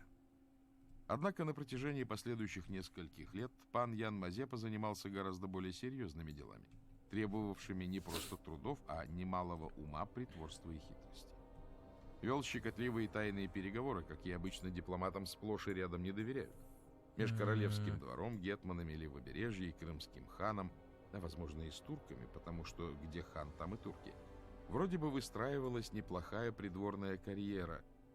Однако все вдруг резко меняется. Первый крутой поворот в жизни Мазепы, а всего их будет 3, Мазепа вдруг навсегда покидает королевский двор и уезжает в гетманщину. Вряд ли по собственному желанию, учитывая честолюбие Мазепы. Что произошло, историкам так и осталось неизвестным. Авторы, настроенные к Мазепе вовсе уж недружелюбно, охотно пересказывают имевшую в те времена большое хождение побасенку. Якобы Мазепа завел пылкий роман с супругой знатного и влиятельного пана, а тот, прихватив парочку в постели, велел привязать любовничка голым к коню, вымазать дегтем, обсыпать перьями и пустить коней в чисто поле. Естественно, после такого позора ко двору было возвращаться никак нельзя. Вообще-то достоверно известно, что Мазепа, весьма недурной собой краснобай, пользовался большим успехом у доступных придворных красоток. Однако объективности ради следует уточнить, не вдаваясь в детали, что эта история противоречит хронологии событий, а потому, скорее всего, пущена в оборот недоброжелателями Мазепы при дворе. Плохо верится и в другое объяснение столь внезапного отъезда Мазепы на родину, на сей раз возвышенно-романтическое. Якобы в сердце Мазепы вдруг вспыхнул огонь украинского патриотизма с неодолимой силой, погнавший его прочь от чертовых ляхов. Не тот персонаж, знаете ли. Вероятнее всего, случилась старая как мир история. Спесивые польские паны придворные относились к русской шляхте как к людям второго сорта. И, недовольные тем, что какой-то казак делает успешную карьеру при короле, постарались нахала выдавить. Вот это гораздо больше похоже на правду, нежели байки о незадачливом любовнике или мистическом зове Родины. Служение Отечеству заключалось для Мазепы в том, что он поступил на службу к тому самому турецко-подданному гетману Петру Дорошенко, чье войско, по словам современника, было не что иное, как великая разбойничья шайка. Несмотря на свою скверную репутацию, Дорошенко поддерживал самые тесные дипломатические отношения и с Левобережьем, и с крымскими ханами, и с Запорожской сечью. Вот тут как нельзя более к месту оказался прежний опыт Мазепы. И он в качестве личного гетманского посланца вновь занялся оставшимися тайными для историков делами. Все теми же миссиями, которые официальным дипломатам не поручали. А попутно дослужился ни много ни мало до начальника гвардии гетмана. Такой пост всегда и везде отдают человеку, которому полностью доверяют. Потом случилась еще одна загадка, которую уже никогда не удастся объяснить. Мазепа отправился послом к крымскому хану с охраной из татар и полонянками с левобережья, своеобразным живым подарком Дорошенко своему сюзерену. По дороге на эту кампанию налетела и взяла всех в плен ватага атамана Сирко, одного из многочисленных в тех местах полевых командиров, чаще всего никому не подчинявшихся. Сирко, как многие, особой моральной щепетильностью не страдал и при нужде вступал в любые союзы, за одним единственным исключением. У атамана все же имелся железный принцип, который он свято соблюдал. Сирко люто ненавидел как крымских татар, так и их украинских союзников, и никто из них живым от него не уходил. Никто. Однако Мазепа, которому полагалось бы расстаться с головой, остался цел и невредим. Не то что казнен или пытан, но даже не побит. Внятного объяснения этому историки не придумали до сих пор. Иные за неимением лучшего пишут, что Мазепа с его опытом дипломатии и тайной службы попросту очаровал неотесанного степного лыцаря, как бравый гусарский поручик юную гимназистку. Вот так вот взял и очаровал. В общем, кончилось все тем, что Сирко отправил Мазепу на левобережье к тамошнему гетману Самойловичу, а тот, в свою очередь, переправил интересного пленника в Москву, чьим врагом Дорошенко заслуженно считался. И снова все каким-то чудесным образом обошлось. Не то что Плаха или Сибирь. Даже кнутом ни разу не погладили, иначе об этом непременно сохранились бы сведения. Наоборот, долго шли вполне дружеские беседы, то ли за чайком, то ли за водочкой. Мазепа, в конце концов, удостоился даже аудиенции у царя Алексея Михайловича, получил государево жалование и был отпущен на службу к гетману Самойловичу, как человек свой и полезный, за которого Москва ручается. Лично я вижу одно единственное объяснение. Человечка примитивно перевербовали. Русская разведка уже в те времена работала неплохо и имела за плечами опыт в несколько столетий. Мазепа должен был слить интереснейшие секреты польско-гетманско-крымско-турецкой дипломатии, а знал он их предостаточно. Примеров в истории разведки масса. У Самойловича Мазепа опять-таки сделал неплохую карьеру, дослужившись до генерального есаула, то есть командира сердюков, наемных полков, личной охраны гетмана, капитан королевских мушкетеров, А попутно занялся успешной коммерцией на широкую ногу, отправлял в Москву обозами немалые партии. Один немаловажный нюанс. В те времена в московском государстве производство и торговля спиртным были личной царской монополией. Так что по реалиям того времени подобная коммерция была бы невозможна без приличных откатов покровителям на самом верху. Водка, кстати, была скверная, дешевой силы, для приличия сдобренная ароматическими травами. Едва ли не тогдашний технаврик. Люди с достатком такого в рот не брали. Но в кабаках для простого народа сивуха лилась рекой, так что коммерция процветала.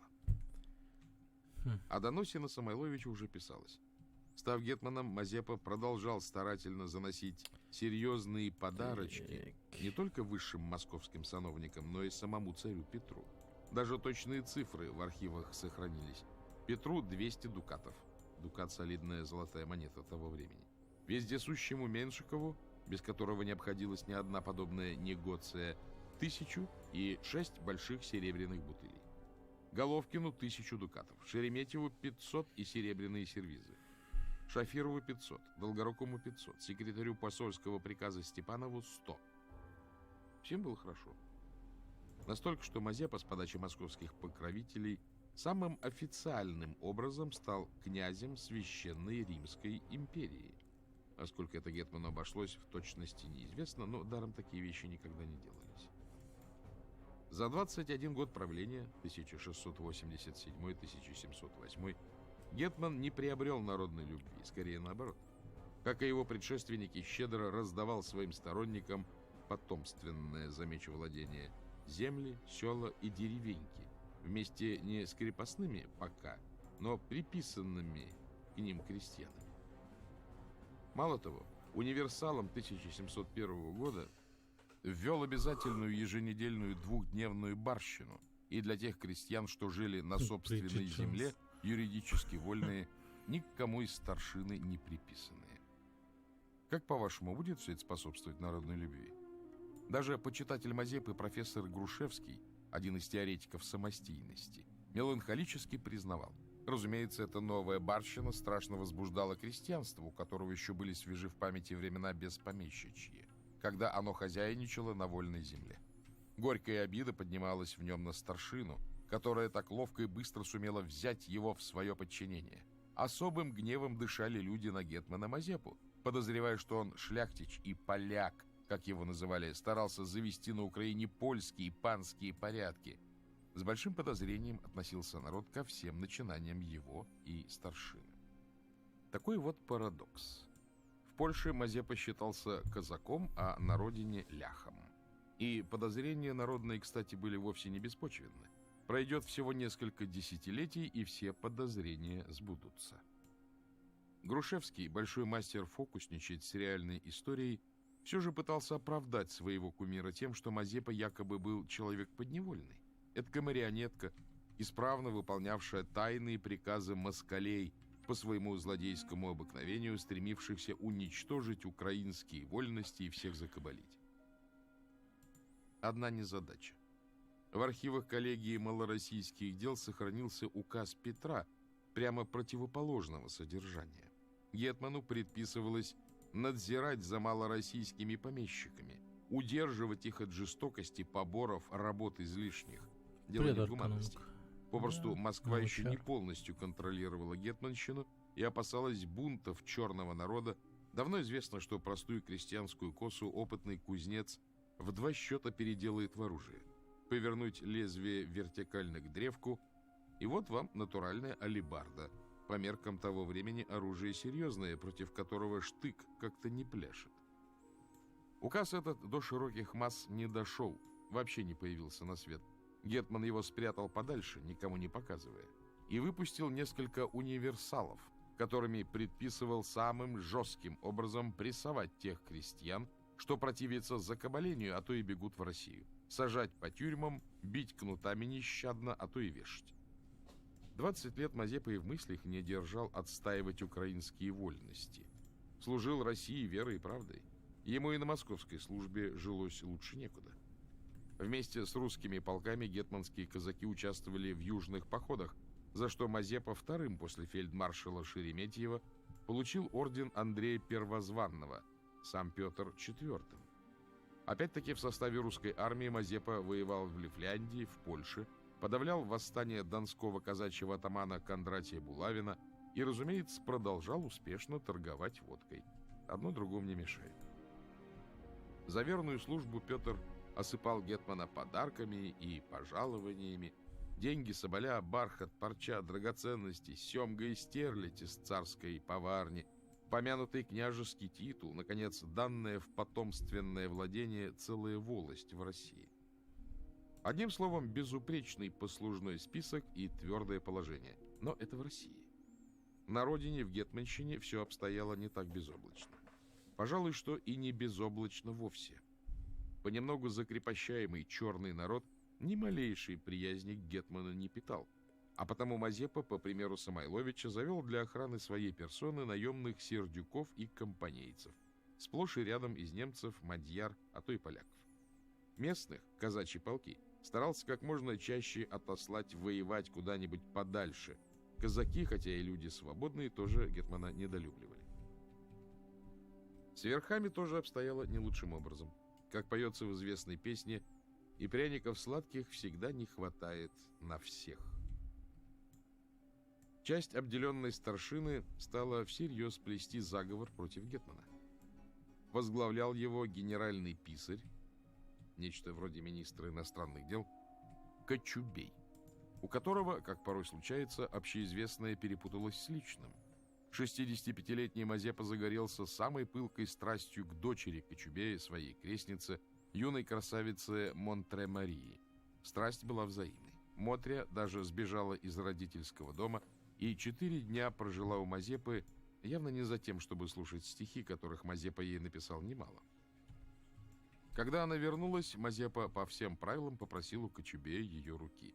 Кочубей решительно отказал. Поступок не вполне понятный. Согласитесь, генеральный писарь из обделенных наверняка бы перешел в ближний круг. С одной стороны, Мотря была крестницей Мазепы, а по тогдашним правилам спать с крестницей было все равно, что спать с родной дочерью. Но столь влиятельные персоны, как Мазепа и Кочубей, могли легко договориться с церковниками и снять вопрос. Церковные иерархии тоже люди. Тогда версия есть, но о ней чуть погодя. Настал момент, когда заговорщики усмотрели серьезную возможность свалить гетмана. В Польше весело громыхала очередная смута, там появились сразу 2 претендента на престол, и каждый был по всем правилам избран своими сторонниками королем. Саксонский курфюрст Август Сильный и польский магнат Станислав Лещинский. Оба эти персонажа ни малейшего вклада в историю не внесли. Август, правда, прозвище получил не зря. Обладал нешуточной силой, гнул в трубку серебряные тарелки, кочергу завязывал узлом. Да вдобавок прославился прям-таки запредельным даже по меркам легкомысленного XVIII века, как бы поделикатнее, кобеляжем. Историки насчитали у него 300 внебрачных детей. Возможно, некоторых и пропустили, так что их могло быть и больше. А количество любовниц, более-менее постоянных и одноразовых, учету не поддается вообще. Август настолько вошел во вкус, что сделал любовницей родную дочь из внебрачных. Лещинский же был личностью совершенно бесцветной. В полном соответствии с поговоркой, которую сами же и сочинили, «Польша раздорами крепка», благородные паны, разделившись на 2 лагеря, начали натуральную войну. Правда, ни одной из партий не удавалось нанести другой полное и окончательное поражение, а потому и те, и другие решили обратиться к сильным покровителям. Август поставил на Москву, его соперник — на Стокгольм. В Польшу с разных сторон вступили русские полки и казаки Мазепы и шведский король Карл XII. Вот тут уже заполыхало до самого неба. И в этот самый момент Мазепа вступил в тайную переписку со Станиславом Лещинским. Мазепа обещал привести под знамена короля Стаса самое малое 20 000 казаков, а король обещал сделать Мазепу потомственным князем русским и отдать ему всю Украину, хотя и в составе Польши, но с широкой автономией. Поляки даже сочинили Мазепе герб и прислали рисунок. Мотря к тому времени, кстати, успела выйти замуж за генерального судью гетманства, но это ничего не меняло. Кочубей и полковник Искра что-то все же проведали о переговорах с поляками и срочно отправили в Москву сигнал. Именно об этом писал потом Пушкин в поэме «Полтава». Днем и ночью на лихом коне несется в Москву лихой казак, Зачем он шапкой дорожит? Затем, что в ней донос зашит. Донос на гетмана-злодея царю Петру от Кочубея. В реальности все обстояло далеко не так романтично. Не было никакого лихого всадника. Сигнал в Москву доставил некий монах Никанор пешим ходом, этакой серой мышкой, огородами добравшийся до места. Неприметный, неинтересный странник, человек божий, каких на дорогах полно. Так гораздо надежнее. Лихой казак — фигура заметная. Заговорщикам не повезло самым роковым образом. Судя по всему, они проведали только о самом факте тайной переписки гетмана с поляками, но никакой конкретикой не располагали. Донос сохранился, и он, по словам современных историков, производил впечатление не обоснованного обвинения, а бездоказательного навета. К тому же и польские письма, и рисунок герба отослал Петру. На этом основании некоторые историки считают, что Мазепа всего-навсего вел с ведома Москвы эдакую радиоигру. Однако вполне допустимы и другие объяснения. Гетман так поступил не из душевного благородства, от того, что узнал о происках врагов и решил упредить события, представ белым и пушистым. Версия не столь фантастическая, учитывая тогдашние реалии. Как-никак поляки предлагали потомственное владение, а гетман — персона пусть и важная, но все же выборная. Как избрали, так могли и переизбрать. Случалось не раз. Причем в этом случае переизбранному гетману приходилось срочно уносить ноги, если только удавалось. Что при таком раскладе оставалось у Мазепы? Разве что та самая волость в России. По некоторым данным, к тому времени между гетманом и всемогущим Меншиковым пробежала черная кошка. Якобы даже Меншиков собирался Мазепу сместить и заменить своим человеком. Если это правда, если Меншиков, не исключено, как раз и ставил на Кочубея сотоварищи, тайные сношения с поляками вполне логичны и объяснимы. Как бы там ни было, Мазепа оправдался, сообщив вдобавок в Москву немало интересного о военных приготовлениях Турции и сношениях Лещинского с крымским ханом. Царь послал Мазепе очередную соболью шубу, а Кочубея с Искрой выдал ему на расправу. Гетман тут же велел отрубить обоим головы, а все их движимое и недвижимое имущество забрал себе. Иные историки пишут, что не себе взял, а отписал в воинскую казну, но это мало что меняет. Уж на финансах-то у Мазепы сидели особо доверенные люди. А буквально через год, когда в гетманщину вступил шведский корпус короля Карла, Мазепа к нему присоединился во главе казачьего отряда. Некоторые историки опять-таки пишут, что сам гетман был белым и пушистым, а на этот шаг его буквально под дулом пистолета вынудила старшина. Лично мне эта версия представляется сомнительной. Во-первых, у гетмана была достаточно сильная семья, чтобы справиться со шведской партией, да вдобавок можно было заручиться поддержкой Москвы. Во-вторых, имеет право на существование и другая версия, что гетман, которому надоело быть выбранным, увидел для себя в наступившей неразберихе неплохой шанс устроиться в жизни еще лучше и спокойнее. Вполне возможно, свою роль сыграло и то, что шли шведы. Шведская армия, в 17 веке одержавшая немало побед, по инерции считалась чуть ли не сильнейшей в Европе, и Мазепа вполне мог решиться, что отныне с русским влиянием в гетманщине будет покончено. Увы, оба новоявленных союзника очень быстро поняли, что дали маху. Серьезного пополнения, обещанного гетманом, Карл не получил. С Мазепой прибыла лишь куча казаков, пессимисты оценивают их число в 1500, оптимисты в 5. Даже если верна вторая цифра, получается, что за гетманом к шведам последовал лишь каждый 10-й казак. Когда казаки ходили воевать вместе с русскими, выставляли не менее 50 000 сабель. Так что гетманщина в большинстве своем Мазепу явно не поддержала. Полковники и старшины из тех, кто второпях последовал за Мазепой, очень быстро почти все до единого перебежали в русский лагерь, где их по тайному указанию Петра принимали со всем радушием. Там, в русском лагере, старшина быстренько и избрала нового гетмана, полковника Ивана Скоропадского. Полки наемников куда-то подевались. Высшие церковные иерархи, посоветовавшись, решили публично по всем церквам провозгласить Мазепе анафему, сирич проклятие, оно же отлучение от церкви. За неимением оригинала На виселице при большом стечении народа подвесили чучело Мазепы. Вдобавок Петр со свойственным ему черным юмором распорядился изготовить 4-килограммовую чугунную медаль с изображением повесившегося Иуды и валявшихся тут же иудиных серебряников. Эту увесистую регалию предполагалось повесить Мазепе на шею, как только удастся его поймать. Задумка, в общем, не лишена изящества. Сведомые украинские историки-мифологи на полном серьезе пишут, что тогда же Карл и Мазепа заключили этакий союзный договор двух равноправных держав. Бред, конечно. Какое такое равноправие? С какого перепугу?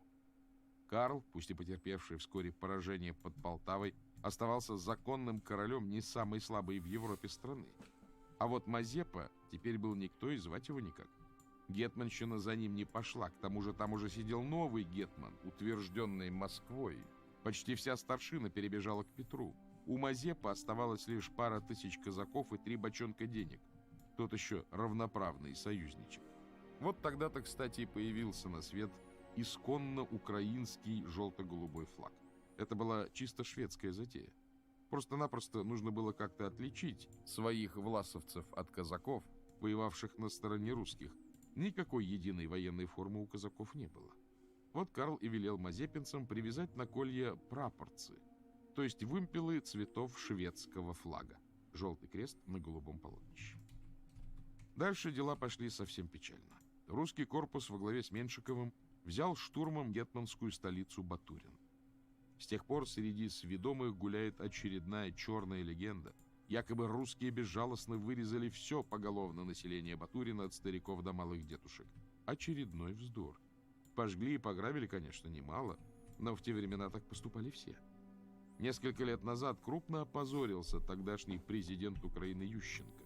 Велел провести в Батурине масштабные археологические раскопки, рассчитывая обнаружить огромные братские могилы, набитые сотнями скелетов жертв меньшиковской резни. Как ни копали, отыскали всего 10-3 черепов, среди которых ни одного женского или детского. Да к тому же сохранились распоряжения Петра выделить некоторое пособие батуринским погорельцам. Значит, мирное население осталось живехонько. На стороне Мазепы выступили запорожцы, вовсе уж с дуру, поскольку их было человек 300 с лишним, а в гетманщину уже вступила многотысячная русская армия. Сечь очень быстро взяли штурмом, разорили и сожгли дотла. Те запорожцы, которым удалось бежать, осели в Крыму, как-то позабыв о своей высокой миссии ревнителей православной веры. Крымский хан, как человек практичный, тоже не заморачивался разницей в вере, а быстро принял запорожцев на службу. Профессиональные вояки — вещь в хозяйстве не лишняя. С горя Мазепа начал посылать тайных гонцов к Петру. Каялся, просил прощения и даже предлагал захватить короля Карла и живьем доставить в русский лагерь. Не исключено, что в сложившейся ситуации Мазепа ради царского прощения и восстановления в правах и в самом деле попытался бы это проделать, вот только возможности не было. Очень уж неравны были силы Мазепы и шведов. Дальнейшее проистекало просто и незамысловато. Под Полтавой русские полки вместе с отрядами присягнувшего царю на верность нового гетмана расчехвостили шведов в хвост и в гриву. Остатки шведской армии, окруженные кавалерией князя Меншикова и казаками, сдались. Карл с Мазепой в сопровождении буквально горсточки солдат и казаков все же вырвались и бежали в Бендеры, столицу тамошнего турецкого паши. Но и там покой Мазепе, согласно известному стихотворению, только снился. Карл самым бесцеремонным образом взял в долг те самые 3 бочонка денег и раздал своим шведам, оставив Мазепу без копейки. Петр, горя желанием повесить на шею гетману помянутую медаль, предложил паше за выдачу Мазепы 300 000 червонцев. Паша поначалу отказался, но кто знает, как могли развернуться события дальше. Уж Мазепа-то прекрасно знал о продажности султанской знати и имел все основания подозревать, что в конце концов могут и выдать. И вскоре издерганный, впавший в совершеннейшее ничтожество, отдал Богу душу. Кое-кто из нынешних самостийных историографов облагородил эту историю до полной неузнаваемости. На полном серьезе утверждается, что Мазепа заключил с Карлом равноправный союз 2 независимых держав. Вот только никаких письменных свидетельств тому не сохранилось, да и современники событий о Союзе дружно помалкивают. Тем не менее, громогласно провозглашается, что Мазепа-де из самых благородных побуждений намеревался создать независимую украинскую государственность. Вообще-то собирался, кто бы спорил. Однако, учитывая все, что о Мазепе известно, позволим себе с уверенностью говорить, персонаж этот нисколько не заморачивался никакими такими благородными идеалами, а думал исключительно о собственной выгоде. Доведись ему и в самом деле стать властителем независимой Украины, это было бы стопроцентное феодальное владение, где кучка знати безраздельно господствовала бы над закрепощенным черным народом, а над всем этим возвышался бы Мазепа, используя любую возможность набивать закрома золотишком. То, что президент Ющенко учредил орден под названием «Крест Мазепы», как раз нисколько не удивляет. Гораздо удивительнее то, что в России в старой и престижной серии «Жизнь замечательных людей» вышла биография Мазепы, принадлежащая перу российской авторессы, но написанная прям-таки с позиции ярых самостийников. Ну что ж, может быть, ее еще и наградят крестом Мазепы по труду и чести. Несмотря на то, что Мазепа, пользуясь словами Аркадия Гайдара, персонаж гнусно прославленный, никак нельзя отрицать, что он был личностью яркой, чего никак нельзя сказать обо всех его преемниках. Гетманство помаленьку херело. Скоропадский, судя по тому, что о нем известно, а известно многое, был фигурой серенькой, лишенной всякой решительности. В крайнем случае его хватало только на то, чтобы всепокорственно со слезами просить вернуть кое-какие вольности, на что Петербург никак не соглашался, и гетман покорно затихал. Территория гетманства в то время ограничивалась, как в былые времена, нынешней Полтавской и Черниговской областями, да Киевом с окрестностями. Да уж хоромы не царские. Петербург принялся неторопливо, но методично урезать прежние казачьи вольности. Никакого специфического москальского злодейства в этом не было. Шел обычный процесс создания централизованного государства. Точно так же в Англии методично урезали былые вольности Шотландии и Уэльса, некогда независимых государств. А во Франции, еще со времен кардинала Ришелье, старательно приводили к одному знаменателю своих самостийников наподобие Бургундии, Лотарингии и Лангедока, превращая их в обычные провинции королевства. Цинично выражаясь, хвост собаки рубили как раз по частям. В 1709 году гетману представили для надзора русского резидента, а год спустя еще одного. Официально им поручалось совместно с гетманом поддерживать порядок и благоустройство, а тайной инструкцией предписывалось следить за гетманом и старшиной и в случае чего подавить любой возможный мятеж русскими войсками. К тому времени, по распоряжению Петра, гетманская столица была перенесена в Глухов, на границу с Великороссией, и там поставили гарнизоном 2 русских полка. Чуть позже Петербург стал сам назначать и смещать полковников и генеральных старшин, часто ставя на их место русских чиновников. В 1722 году очередная реформа, по сути, отобрала власть у гетмана и старшины. При гетмане учредили малороссийскую коллегию, состоявшую из 6 штаб-офицеров тех 2 полков под председательством бригадира, тогдашний военный чин, промежуточный между полковником и генералом Вельяминова. Ей предписывалось принимать жалобы на все судебные и административные учреждения гетманщины, собирать и расходовать налоги и пошлины, следить, чтобы от старшины не было никакого утеснения казакам и посполитым, и контролировать все дело производства войсковой канцелярии. Профессор Грушевский писал потом, что такое положение превращало украинскую автономию в лишенный содержания призрак, в чем ничуть не ошибался. Вполне возможно, что Грушевский был также прав, когда писал, что скорая смерть Скоропадского последовала от огорчения. После чего гетманство несколько лет существовало вообще без гетмана. Петр в 1723 году издал указ, где говорилось, что правительство озабочено приисканием на гетманский пост надежного человека, ввиду того, что практически все гетманцы, кроме первого Хмельницкого и последнего Скоропадского, оказывались изменниками присяги. А поскольку текущее дело производства в общем обеспечено, не следует докучать царю просьбами о выборах гетмана. Придет время, Петербург займется. Так продолжалось 4 года, пока, наконец, в 1727 году позволили выбрать нового гетмана, миргородского полковника Даниила Апостола, оказавшегося, сразу скажем, тоже довольно бесцветной личностью, ничем особенным себя не проявившей. Вольности не прибавилось. Малороссийскую коллегию, правда, упразднили, обнаружив за ней немало злоупотреблений, но вместо нее учредили Генеральный суд. 6 человек поровну от гетманства и от Петербурга. Должность резидента сохранялась, и гетман обязан был с ним совещаться во всех управленческих делах, а в военных был подчинен фельдмаршалу российских войск. Запорожская сечь гетманщине больше не подчинялась. Со временем запорожцам в Крыму, видимо, наскучило, и они запросились назад в Россию. В начале 1734 года им разрешили основать новую сечь уже на новом месте, но подчинили командующему русскими войсками на Украине. В 1734 году умер Апостол. К тому времени гетманщина стала терять прежнее военное значение. Один характерный пример. Во время русско-турецкой войны 1735-1739 годов она должна была выставить 16-тысячный казачий корпус. Больше 3000 призванных дезертировали, так и не добравшись до театра военных действий, а половина оставшихся заявилась без лошадей пешком.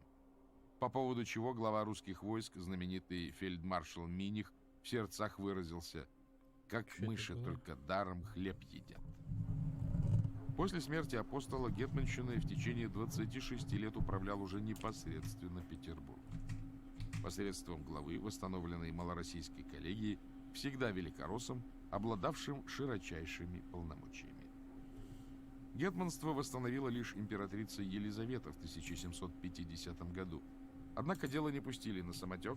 Гетманом, называя вещи своими именами, попросту назначили человека стопроцентно своего, Кирилла Разумовского, младшего брата мужа императрицы Елизаветы Алексея Разумовского, тайно, но по всем правилам с ней обвенчанного. Вот это уже была чисто декоративная фигура. С Украины будущий гетман уехал еще в ранней молодости учиться в одном из европейских университетов. До своего назначения вел жизнь петербургского аристократа, женился на родственнице императрицы Екатерине Нарышкиной, да и после, став гетманом, на Украине практически не жил. Ему там было попросту скучно. Он предпочитал блистать в Петербурге, параллельно с гетманством, ставший командиром гвардейского Измайловского полка, что с точки зрения тогдашнего высшего света выглядело, пожалуй, даже более престижно, чем полуопереточное гетманство. Единственным вкладом Разумовского в государственные дела гетманщины, пожалуй, стало то, что он одел казаков в единую форму. Синие кафтаны с красными воротниками. Никаких более значительных реформ не проводили.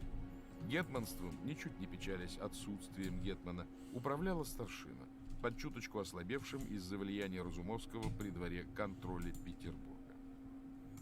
В 1762 году Разумовский в качестве командира Измайловского полка принял самое деятельное участие в низвержении Петра III и возведении на престол Екатерины, что, конечно, позволило ему сохранить положение при дворе, но исключительно в качестве гвардейского полковника. С гетманством Екатерина, едва взойдя на престол, решила покончить, и не только с ним.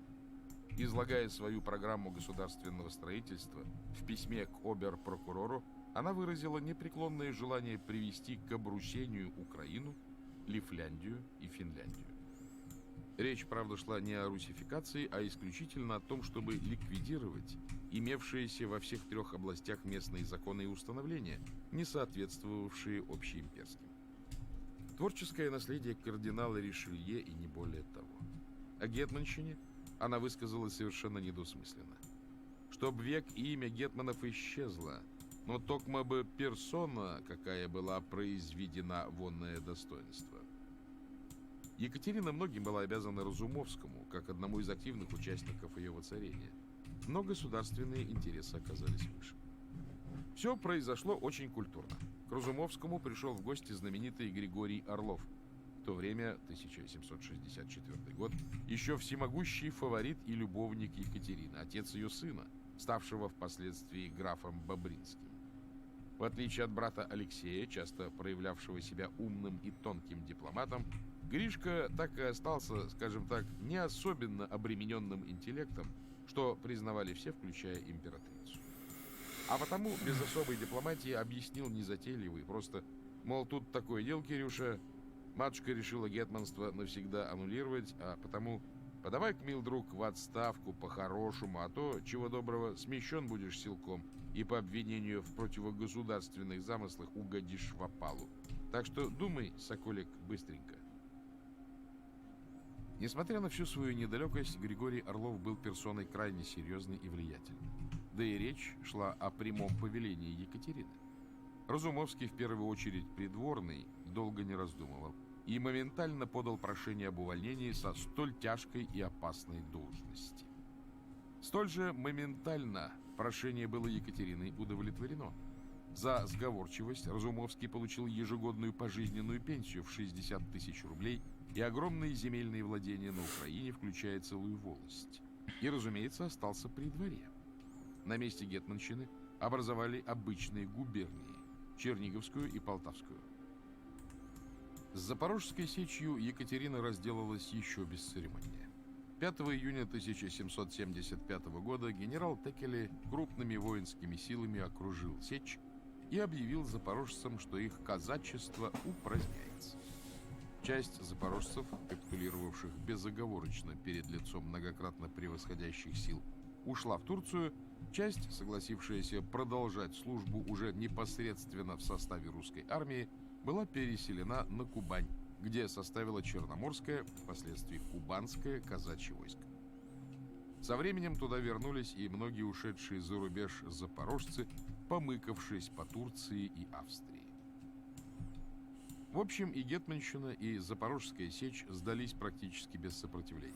Правда, в 1791 году в Берлине, тогдашней столице Пруссии, объявился малороссийский шляхтич Василий Капнист, получил аудиенцию у министра Герцберга и стал открытым текстом вопрошать, не окажет ли поддержку Пруссия, если недовольные потерей вольности и привилегий казаки поднимутся на бунт против петербургской тирании. Пруссия не собиралась участвовать в таких играх. Герцберг прямо дал понять, что никаких дальнейших переговоров вести не намерен. Капнист ни с чем вернулся в Россию, плюнул на все бунтарские идеи и стал впоследствии знаменитым писателем.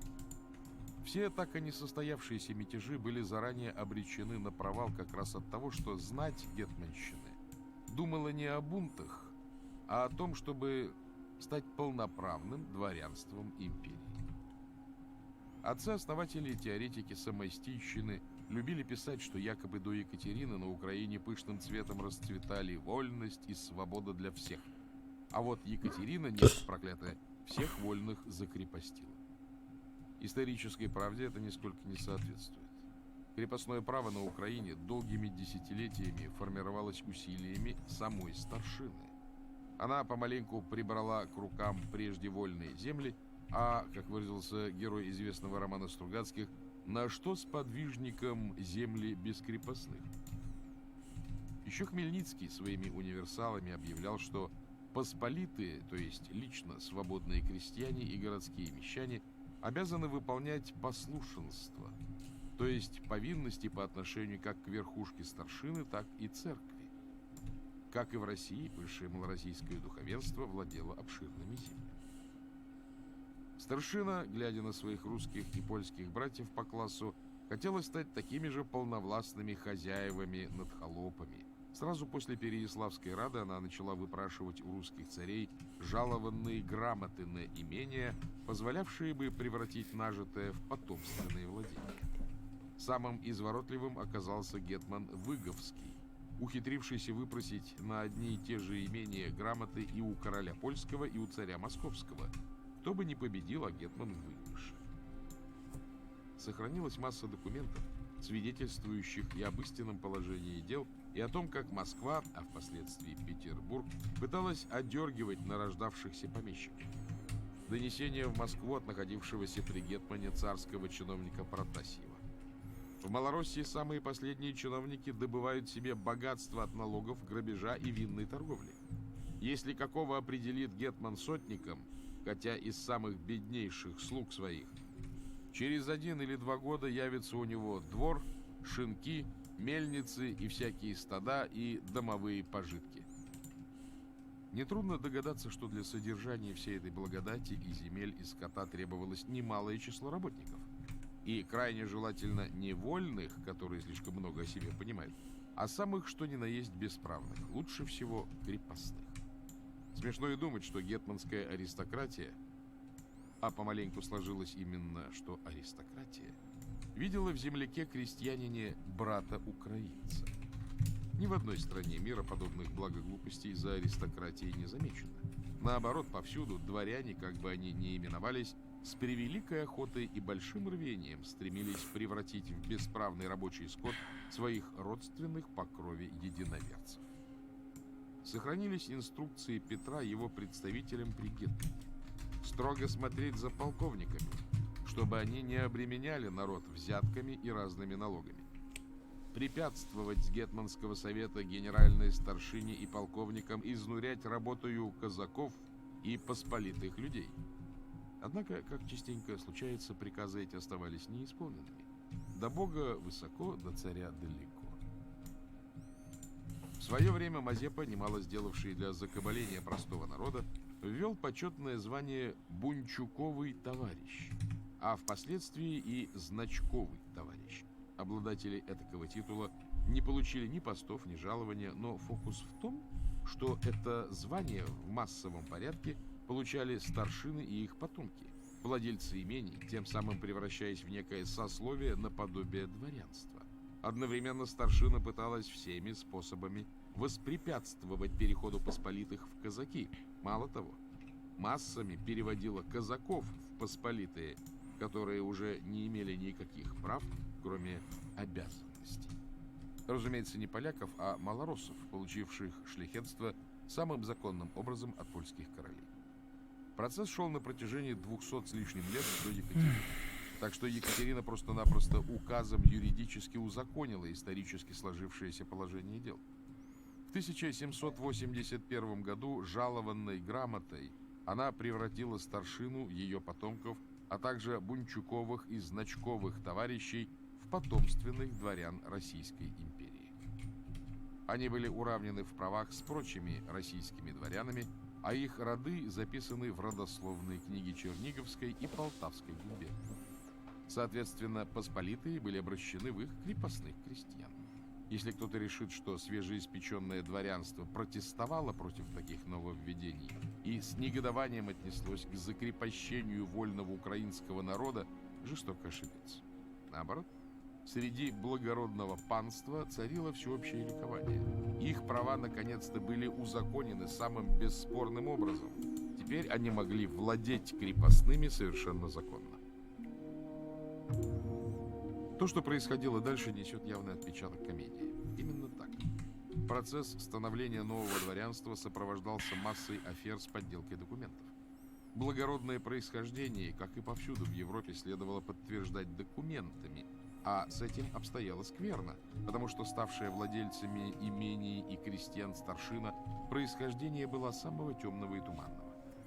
В 1654 году в Переяславле московскому царю присягнули всего 300 настоящих шляхтичей, способных при необходимости представить безупречные документы.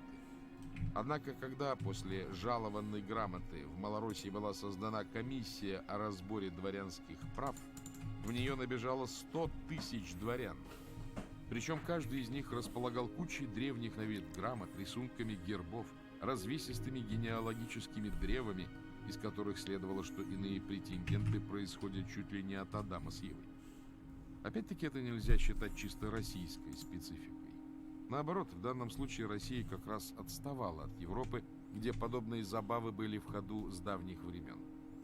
Пожалуй, самый яркий пример — знаменитый капитан королевских мушкетеров де Тревиль, которого многие должны помнить по романам Дюма. В свое время в городке Труавиль в Гасконе жил-поживал юноша по фамилии Труавиль, происходивший из солидной, богатой, добропорядочной, уважаемой в тех местах семьи, но вот беда, не имевшей дворянского достоинства. Но гасконцы — народ сообразительный. юноша, как многие, решил отправиться в столицу и сделать карьеру. Из Труавиля выехал молодой человек по имени Труавиль, а вот в Париж приехал уже де Тревиль с ворохом крайне убедительных документов, подтверждавших его дворянство, восходящее едва ли не к крестоносцам. Так и теперь. Ларчик открывался просто. На правобережье располагался известный городок Бердичев, где обитала масса специалистов по конвейерному производству всевозможных древних документов. В зависимости от пожеланий и щедрости очередного клиента, ему в 2 счета мастерили охапку самых старинных на вид документов с подписями и печатями, выводивших родословную заказчика едва ли не с допотопных времен. Все зависело от фантазии самого заказчика. Известные впоследствии капнисты, подсуетившись вовремя, оказались потомками неизвестного европейской истории венецианского графа Капниссы с острова Занта. И ничего, проехало. Те, у кого выдумки оказалось меньше, не особенно и напрягая мозги, приписывались к какому-нибудь старинному польскому роду, настоящие представители которого, надо полагать, вертелись в гробах. В большом почете были благородные татарские мурзы. Одного из таких и глазом не моргнув присвоили себе в качестве пращура Кочубеи. Благо, сам Мурза уже несколько столетий покоился незнамо где и протестовать не мог. Естественно, предусмотрительности ради выбирали польских магнатов и татарских мурз, чьи роды давно пресеклись, не оставив потомства, чтобы некому было уличить. Некий прыткий деятель претендовал на то, чтобы считаться потомком давным-давно вымершего рода польских князей Остромских. Причем бумаг не предъявлял, а простодушно заявлял, мол, его предки тоже происходили из Острога. Но таких было мало. Приличные люди как раз обзаводились бумагами. Над подобной публикой едко иронизировал в свое время автор знаменитого романа «Пан Халявский», классик украинской литературы Квитка Основьяненко, писавший, как Гоголь, в основном по-русски. «Я теперь, как выражаются у нас, целую губою пан. Роду знатного, предок мой при каком-то польском короле, бывший истопником, мышь, беспокоившую ясновельможного пана Круля, ударил халявою, то есть голенищем, и убил ее до смерти, за что тут же пожалован шляхтичем, наименован паном Халявским, и в гербовник внесен его герб, представляющий разбитую мышь и сверх нее халяву, голенище, оружие, погубившее ее по неустрашимости моего предка». Так. Иные родословные и семейные легенды немногим отличались от той, которую излагал пан Халявский. Самое смешное, большая часть подобных персонажей сравнительно легко просквозила в родословные книги губерний. Слишком много было соискателей и слишком мало специалистов по древним бумагам. Некоторый процент, самый фантазийный, испытания не прошел, но он был не особенно и велик.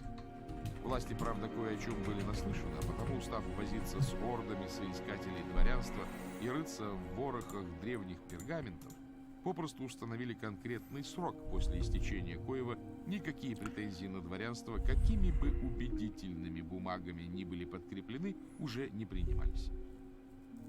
Правда, тогда же в некой истории русов, сочиненной якобы в добрые старые времена, а на деле поддельной, в качестве автора серьезно подозревает малороссийского шляхтича Политику, упоминается мифическая грамота царя Алексея Михайловича от 16 сентября 1665 года, где якобы писалось: «Жалуем отныне на будущие времена оного воинства малороссийского народа от высшей до низшей старшины с их потомством, которые были всем с нами по ходе под Смоленском, честью и достоинством наших российских дворян. И по сей жалованной грамоте никто не должен из наших российских дворян во всяких случаях против себя их понижать». В такой грамоте просто-напросто положено было существовать во многих экземплярах. Но поскольку в русских архивах и малороссийских тоже не нашлось не то чтобы следа, но и вообще упоминания об этой грамоте, все в истории русов не отнеслись. Великорусское дворянство, наслышанное о бердических художествах, долго еще относилось к своим малороссийским братьям по классу с некоторой насмешкой. Важное уточнение. В описываемые времена никаких следов украинского языка отыскать не удается. Как уже упоминалось, с царскими боярами в гетманщину никогда не ездили переводчики. Обе стороны прекрасно друг друга понимали без толмачей, ну разве что иные местные словечки были непонятны той или иной стороне, но это, как говорится, ладно. язык был один, и тот же русский. Блестящей иллюстрацией к этому утверждению служит упоминавшийся роман Квитки Основьяненко. Пан Халявский был прям-таки украинским аналогом фанвизинского Митрофанушки, неуч и невежда выдающийся. С превеликим трудом еще выучился кое-как читать и писать, но никаких других языков, кроме родного, он отродясь не знал и учить не хотел. Однако, отправившись во времена Екатерины Великой в Санкт-Петербург, ни сам пан, ни его слуга, вовсе уж неграмотный мужик Кузьма, что примечательно, не ощущают никакого такого языкового барьера. Общаются с москалями на том языке, на котором говорят с детства, и их прекрасно понимают, как и они, петербуржцев. Лишь однажды случилось мелкое лингвистическое недоразумение. В Петербурге днем с огнем нельзя было отыскать любимого кушанья, вареников с сыром, и пан Халявский отправил слугу в лавку, чтобы настряпать вареников в гостинице собственноручно. В лавке, едва услышав про сыр, с готовностью предложили твердый кусок чего-то странного, по мнению Кузьмы, более всего похожего на мыло. После того уж узнали, что в Петербурге, где все идет деликатно и манерно, наш настоящий сыр называется творог. Вот и все языковые недоразумения. Чуть позже какие-то петербургские шутники написали у Кузьмы мелом на спине: «Это Кузьма, хохол». Пан Халявский эту надпись прочитал моментально, ничуть не напрягаясь. Именно на этом языке, на русском, его в детстве и учили писать. Вплоть до краха монархии в 1917 году во всех частях империи, где обитало невеликорусское население, при административных органах и в судах по штату полагались переводчики. Везде, кроме украинских губерний. Переводчики там были попросту не нужны. Но мы забежали вперед. Вернемся на 50 лет назад и посмотрим, как обстояли дела с новыми походами русских в Крым. Ответный удар. Железный дровосек и другие. При Петре I все силы и ресурсы государства отнимала многолетняя шведская война. При преемниках Петра, Екатерине II и Петре II, просидевших на престоле недолго, вопрос о военных экспедициях в Крым не поднимался. Только на середине царствования Анны Иоанновны, вовсе не тупой бабищи, какой ее и сегодня многие считают, он встал вплотную. И Турция была уже не та, и русские войска набрались должного военного опыта, а главное, был как нельзя лучше подходивший командующий, генерал-фельдмаршал Миних, один из лучших русских полководцев XVIII века. В советские времена, даже тогда, когда покончили с большевистским наследием и произошла реабилитация как Суворова, так и многих других военачальников, Миних, тем не менее, остался в тени. Скорее всего от того, что его как бы заслонили удачливые и отнюдь не бездарные русские генералы последующих времен, победители в Семилетней войне, бравшие Берлин, бившие не раз турок при Екатерине Великой и, в первую очередь, Суворов. Меж тем военная энциклопедия, не склонная хвалить зря и пустословить, отводит Миниху 2 страницы большого формата. Там имеются примечательные слова. Личность фельдмаршала Миниха – одна из замечательных в ряду деятелей русской истории. А потому не удержусь, прежде чем рассказать о новых крымских походах, от краткого жизнеописания этого выдающегося полководца, инженера и государственного деятеля. Я уже писал о нем в книге о Екатерине Великой, но с удовольствием повторюсь для тех, кто этой книги не читал. Итак, граф и генерал-фельдмаршал Бурхард Христофор фон Миних. Не только русский графский титул, но и немецкое дворянство свежее. Первым в роду дворянства, то есть и право на приставку «фон», получил лишь отец Миниха Антон Гюнтер, происхождение самого простонародного. Правда, Минихи, жители Ольденбургского графства, были отнюдь не землепашцами от Сахи. В течение нескольких поколений род Минихов занимался постройкой каналов и надзором за ними. Инженеры без кавычек. Миних-старший вместе с дворянством получил от датского короля звание надзирателя над плотинами и водяными работами графств Ольденбургского и Дельментгорского. Юный Бурхард поначалу пошел по стопам отца. уже в 16 лет ставший неплохим математиком, был принят инженером на французскую службу. В 19 стал главным инженером Остфрисландского княжества. Но ненадолго. Случилась пылкая любовь с фрейлиной Госсен-Дармштадтского двора, на которой Миних и женился. А потом отправился на войну. Воевал под началом знаменитых полководцев герцога Мальборо и принца Евгения Савойского. Тяжело ранен, за храбрость произведен в подполковнике, потом в полковнике. Занялся постройкой канала, соединявшего реки Фульда и Везер. Но тяга к военной службе оказалась сильнее фамильных традиций. Миних поступает на службу к королю польскому и курфюрсту саксонскому, и вскоре за труды по реорганизации коронной гвардии в 33 года становится генералом. Августа в Речи Посполитой крепко недолюбливали, как и его иноземных для поляков офицеров. В Варшаве Миних то и дело звенел шпагой на дуэлях, не хуже мушкетеров Дюма, то сам бывал ранен, то удачно протыкал противника, иногда до смерти, как произошло с полковником Ганфом. Как Людовик и Ришелье прощали подобные забавы своим мушкетерам, так и расположенный к Миниху Август всякий раз молодому генералу все прощал. Беда подкралась с неожиданной стороны. Завидовавший Миниху королевский фаворит граф Флеминг возненавидел молодого выскочку и принялся интриговать против него на всю катушку. Август к Миниху благоволил, но не более того. Граф стоял к нему гораздо ближе и имел на короля большое влияние. Очень уж разные весовые категории. Тут как нельзя более кстати появился русский посланник Долгоруков и предложил Миниху должность генерал-инженера русской службы. Миних согласился, не колеблясь. В Варшаве ему становилось очень уж неуютно. В 1721 году Миних прибыл в Санкт-Петербург и с тех пор в течение 46 лет до самой смерти трудился для России.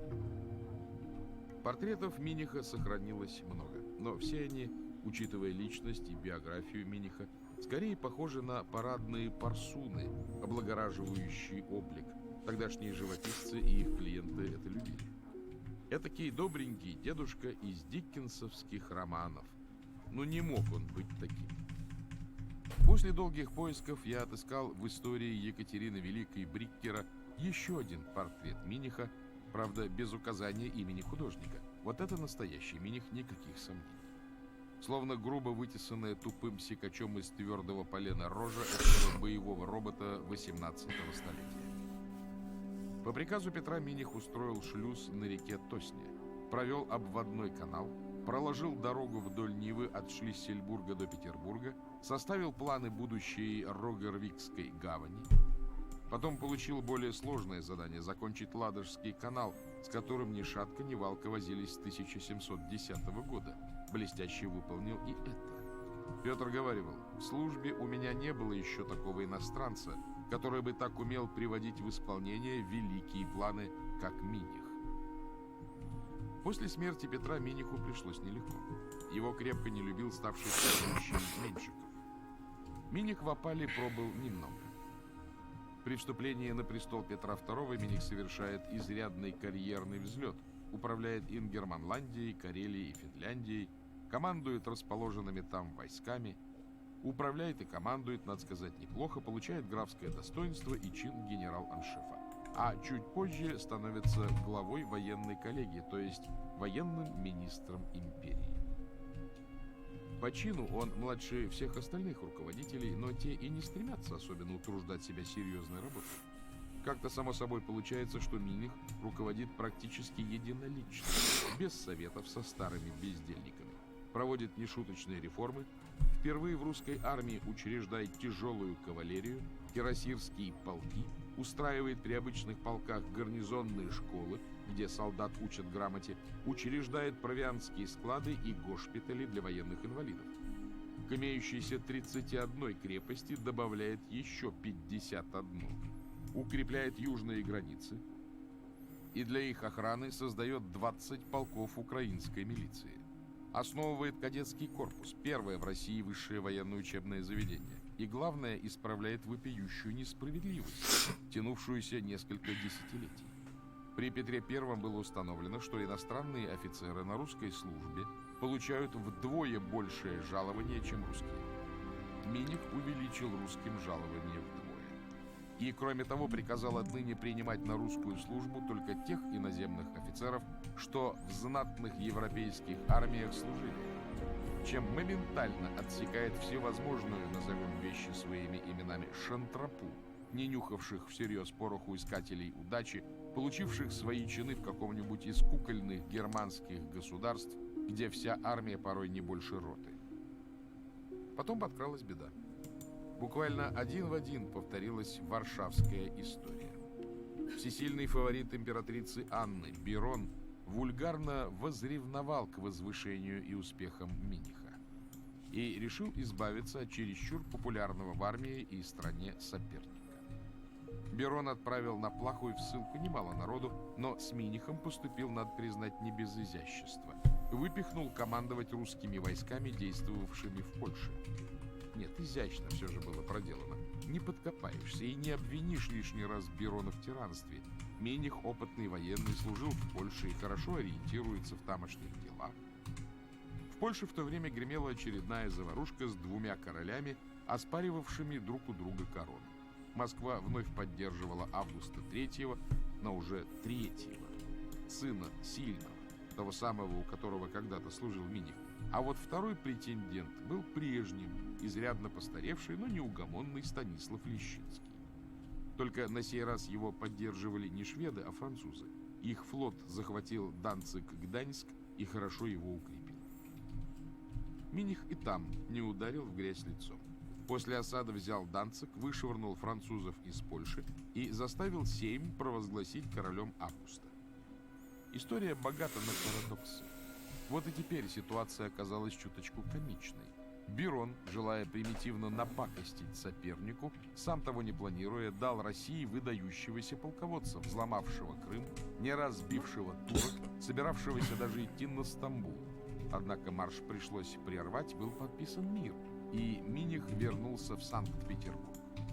Новые награды, золотая шпага с алмазами, орден Андрея Первозванного, чин подполковника Преображенского полка, поместье, ежегодный пенсион в 5000 рублей и все по заслугам.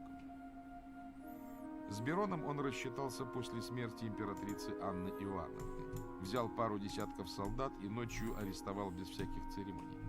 Однако с воцарением Елизаветы пришла настоящая беда. Как часто случалось не только в России, с восшествием на престол нового монарха, в данном случае монархини, принялись зачищать бывшую правящую верхушку. Взяли и Миниха, но он под следствием не дрогнул нисколечко. Когда нудные и долгие допросы следователей ему надоели, Миних бросил презрительно: «Да пишите вы там сами, что хотите». И гнилая фантазия судейских крючков заработала вовсю. Оказывается, Миних в сговоре с Бероном собирался арестовать Елизавету. Непонятно только, почему он перед этим арестовал самого Берона.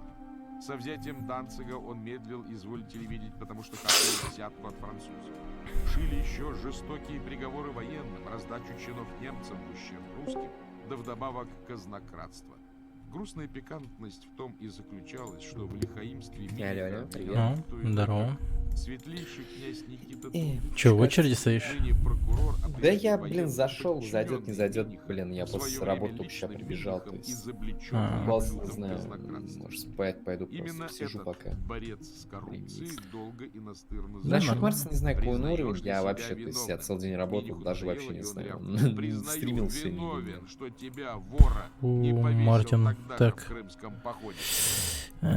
Серега что-то писал про него. Тогда еще почти никто не знал, что Елизавета при восшествии на престол дала обет никого не казнить смертью. И свято его я знаю то, что он типа дворф создал, как и хотел. Все знали другое. Он, кажется, 5-го или 4-го или около того. Настал день казни. Хуй знает. Я вчера хотел качаться, но я накидался. Заросли дикими бородищами, одеты Нормально. Бывший канцлер А у меня вчера интернет не работал. грохнулся в обморок. А следом стройным шагом идет умирать красиво потомок двужильных Ольденбургских. Я, блядь, думал, где Суджикс, нахуй, ёбаный рот, блядь, уже стартанули, Суджикса, нахуй, нет. Замечает конвоиром. Слишком часто ходил под смертью, чтобы ее... Блин. Чё-то только 12-й стал, да? С самоцветами бросает в толпу драгоценные табакерки. Чё, Стельдрасил вылез?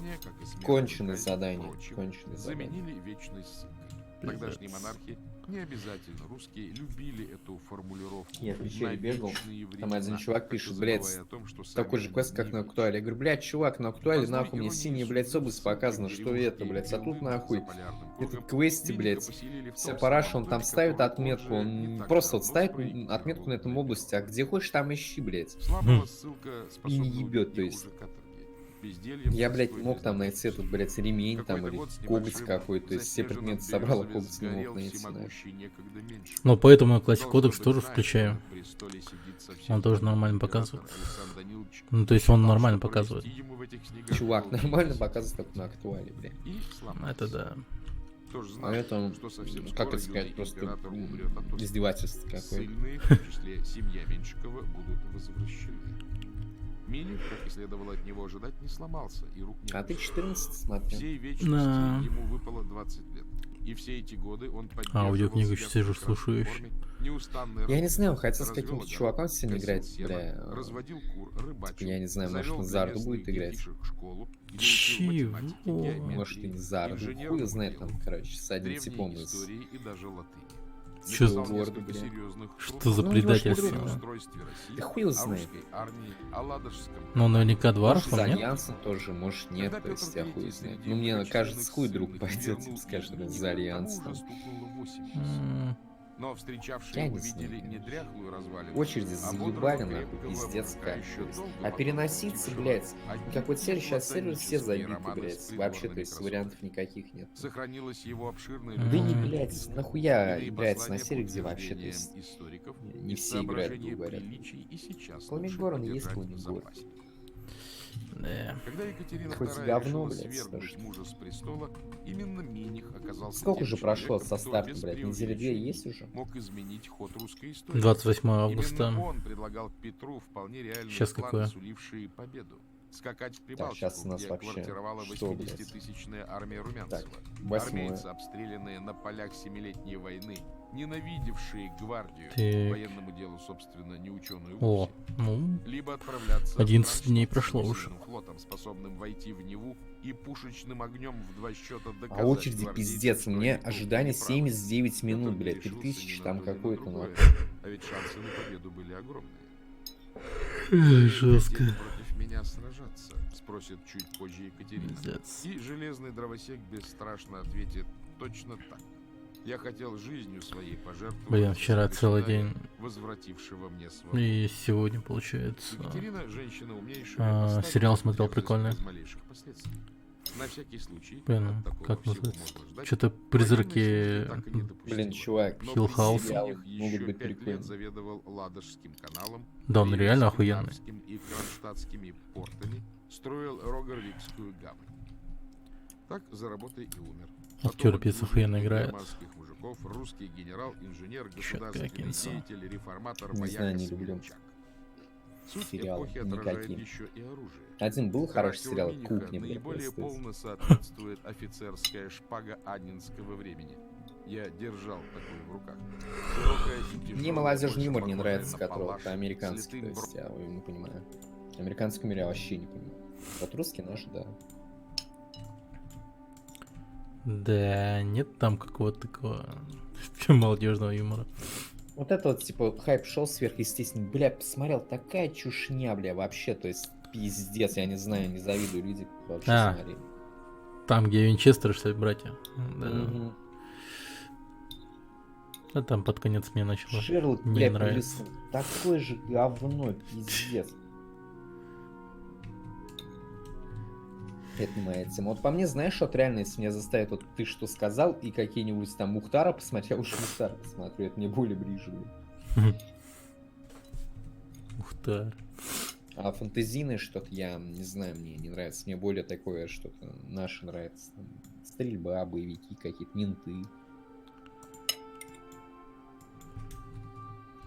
Как-то это ближе, и с одной стороны оно жизненно, а драконы летают, блядь, что-нибудь это не жизненная тема. Эх. Пиздец, я уставать стал в последнее время. Уставать с дома, что ли? Не, ну так засиживаться допоздна имеется в виду. Вообще. Сейчас более-менее там этот режим Вов выматывает. нормализовал. Ну это да.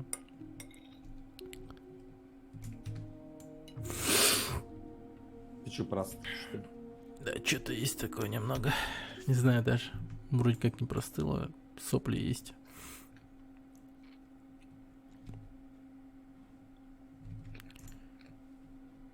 Блин, какой ник у Мартина? Да, блядь, не поймешь, что там что-то какой-то коллежанин, блядь, смолежанин там. Коллежанин? Не Романий? Я даже не знаю, чувак, у него запись сохранилась, ты можешь чекнуть. А ты не смотрел, да? Я не смотрел, я, блядь, вообще только сейчас пришел и на работе я в интернете не лазил. Я от старого человека время, то есть я в телефоне вообще не лазил в интернете никогда. Какой ответственный рабочий. Да мне просто неинтересно. То есть у меня интернет это компьютер, а телефон это вообще, то есть звонил. Понятно.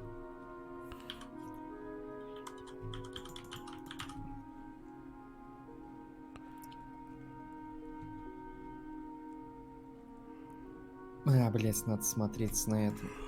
Да и тебе, блядь, схоронилось.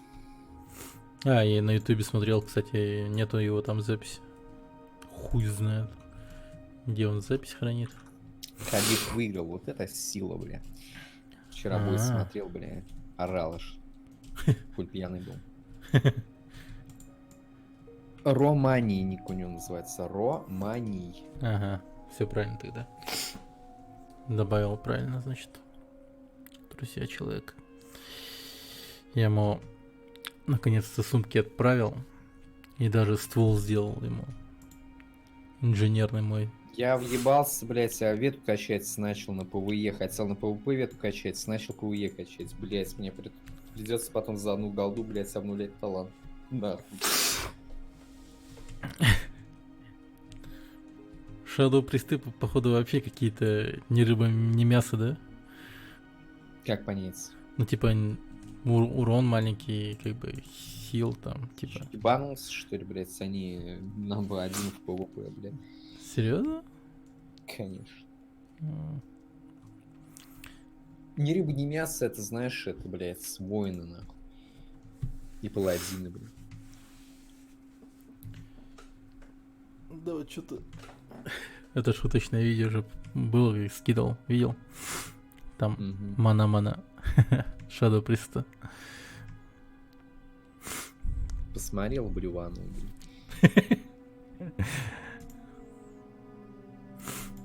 Вот сразу подумал об этом. Бля, типа. Вот Дэн, походу, не повезло взять Shadow Priest. Ты хоть хуйту говоришь, блядь, человек. Мне очень пиздец как повезло, потому что класса больше нет, блядь. Это же, блядь, классика, нахуй, что тут может быть? Да я в том-то и дело не разбираюсь, не знаю. Я разбираюсь, мне не нравится классика графон, все, нахуй. Мне не нравятся персонажи. Эльф крови, блядь, нету, нахуй. Гринеек нет, блядь. Говно.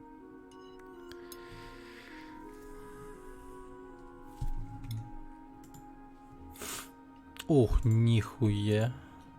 Жить логикой, которой, типа, ты несешь портфель и реально подбегает такой, бля, братан, что-то изи, давай еще 3 портфеля тебе накину, бля, вот это классика, нахуй. О. Классика. Раньше так только и таскали со временем кирпичи вместо учебников, вот это классика. Классика.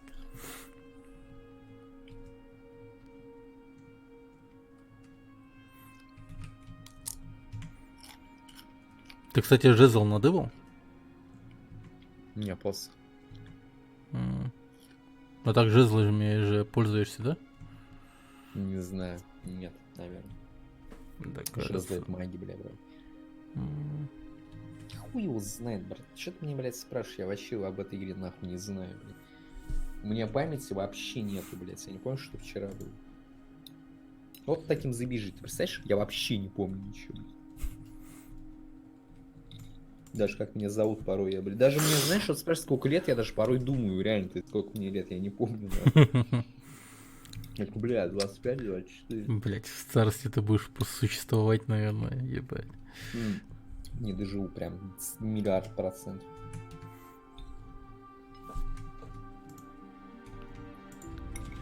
Так.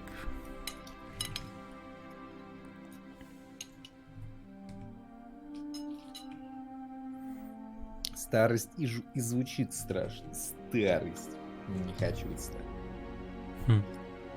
Хочу быть шопеном. А чё мы в женском туалете, а не в курилке? Или у нас уже вообще создан это альянс отдать? Да хуй за. Нахуй женский туалет, блин. Ебать, чуть не умер. Ща, подожди. Надо в альянс переходить к пацанам. Давай. О! Бля, сразу чувствуется, как дома, нахуй. Какая-то функция еще появилась, в курсе, да? Как его? Стрима в Дискорде. Не знаю. Что-то попробовал, хуй знает. Как будто просто выводишь на экран то, что происходит у тебя на компе, и все. Или в игре. Что-то в этом ничего прикольного не видел. Мне кажется, это будущее, бля. Прорывная технология.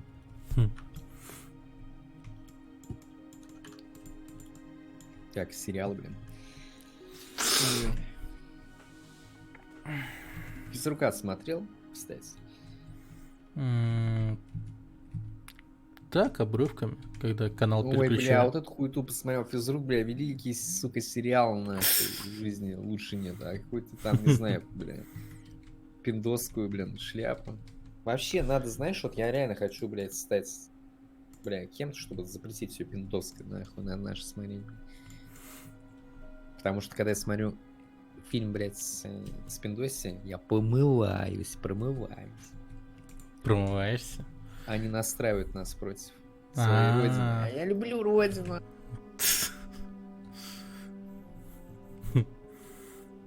Вот это вот идет тоже, типа, надо знать язык. Ничего не надо, я русский не знаю. Какой нахуй, бля. Америка, бля. Америка. Я в жизни в Америке никогда не буду. Даже вот мне скажут, блин, Дэн, знаете, $1 миллиард, я скажу, никогда в Америку не буду. Нахуй мне эти ваши деньги. Я буду кого жрать, но останусь в России. Да хуй знает, я думаю, ты скажешь. Yes, of course, my English is very well, блядь. $1 миллиард. Дую, блядь. Да, да.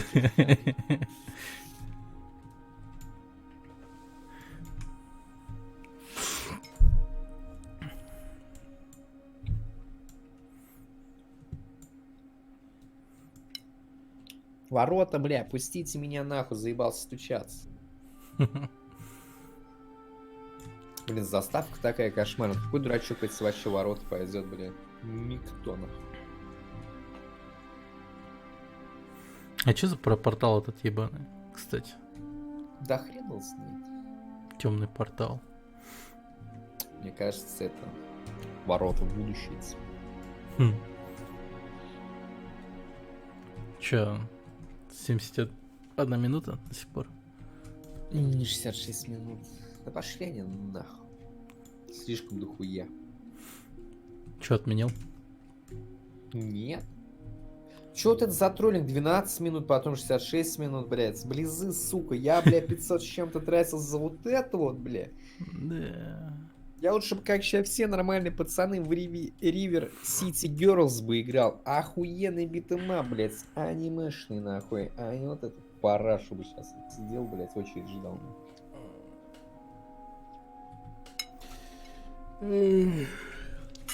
Блин, подумал я тоже. Что-нибудь постримить, что ли, другое.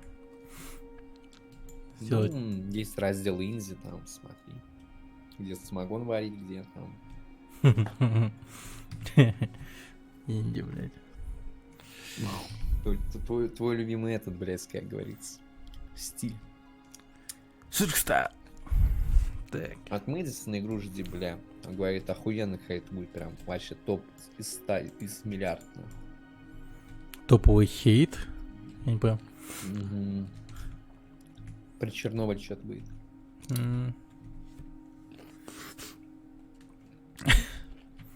С крыши, наверное, надо будет убирать камни, нах.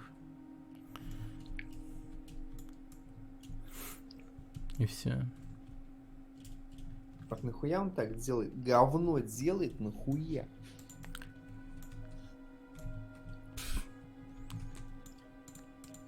Ну, типа, проще сделать говно, Нет, чем я могу нормальную объяснить, игру. Я могу объяснить, почему. Потому что, бля, реально сейчас какая, блядь, общество, нахуй, он все жрет, бля, просто.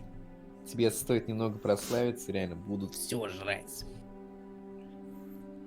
Ну, это тоже, но... Как вот это, как вот доказала, знаешь кто? Есть одна тянка, которая реально там воду продавала после ванны, блядь. Вот это вот она доказала, что все нахуй. А, этот, как его, блин, это Дельфин, что ли? Как ее звали-то? Да, я, Были блин, не Дельфи. помню, как ее звали, но суть-то в том, то, что ты вот будешь, например, какой-нибудь Бузовый, например, скажешь, например, я там продам что-то, например, и все. То же Да. самое там выпустишь игру, например, я не знаю, там, или по пьяни рисунок сделаешь какой, скажешь, продам, я по пьяни рисовал, блин. Там торг миллиардных. Это да. Это пиздец. А талантливые люди сидят возле метро, рисуют, да они нахуй никому не нужны, бля. Творческие люди, которые реально что-то рисуют, они нахуй никому не нужны. Что вот лайкнут молодежь, блядь, какой-нибудь, не знаю, там, блогера нахуй, или какую-нибудь картину, блядь. Мне кажется, блогеры лайкнут, а картина нахуй. Да. Культура пропадает. А ты, кстати, чем таким занимался вообще? Рисованием, там, чем-нибудь Никогда, еще? никаким хобби. Я типа думал, то, что это больные люди, нахуй, в психушку сажать надо. Ну, то есть никуда не водили, да, тебя просто? Я бегал на улице только с пацанами по гаражам. нах. Да нахер надо, какие кружки? Я никогда не любил вообще учиться, блядь, куда-либо ходить помимо нахуй улицы, блин. Ну что это за бред? Хотели меня отдать в кружок шитья, нахуй? Я сказал, я шить не буду. Хотели бальные танцы отдать, сказал, танцевать не хочу. Хочу с пацанами по гаражам. Не знаю, нахер, талантливым быть человеком это хуёво, нахуй. Надо быть как все. Я как все, ребят, пацаны. И мы с вами одинаковые. Ты представь, вот идешь вот по улице, все люди просто тут, бля, охуенный типа, он как мы. А идешь талантливый, они фу, бля. Чё-то ты какой-то не такой.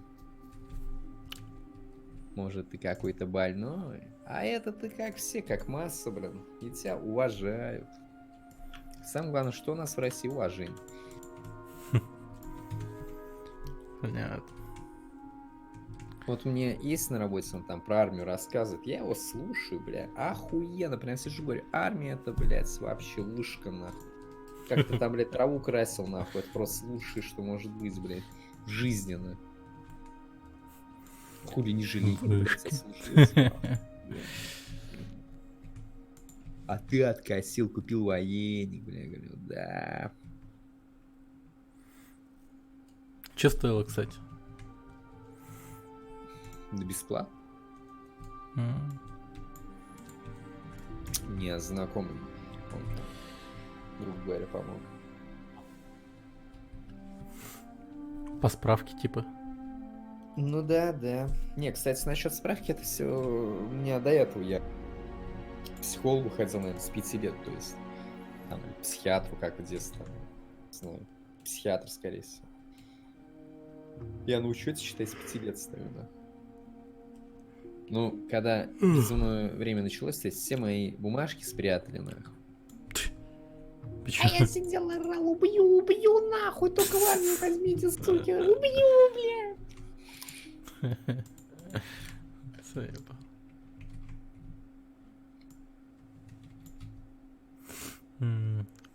Я говорю, у меня патриотизм только моя квартира, нахуй, все, я патриот своей комнаты.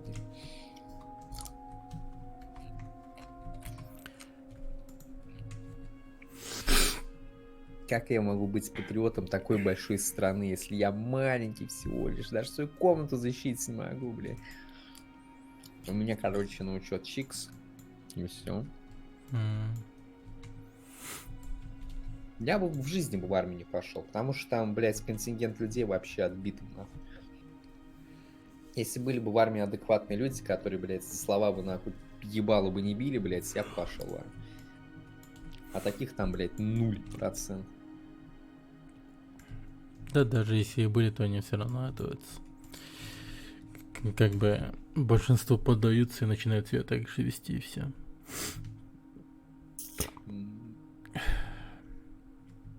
Все за слова по морде били когда-нибудь? Ну да, когда залупался, конечно. А мне никогда, сколько чего говорил, в жизни, блядь, никогда никто не бил. Потому что, блядь, я общаюсь с теми людьми, которые такой нахуй не сделают. А вот Но. такие, которые вот есть, я сразу их вижу, нахуй, что это, блядь. Ну такой хуй задолжишь в армии. А в армии ничего нахуй не сделаешь. В том-то и дело, ты вот реально, как говорится, заперти, хуй оттуда выйдешь, блядь. Хм. Придется терпеть вот таких нахуй целый год, блядь. Ну хотя был один парень. Бля, на воле, бля, меня Маринка, бля, ждет, бля, батя-то, приор, бля, там, бля, права сейчас сдам, там буду прапор возить, бля, права бесплатные, бля, там. Такие, блядь, там пиздец, нахуй.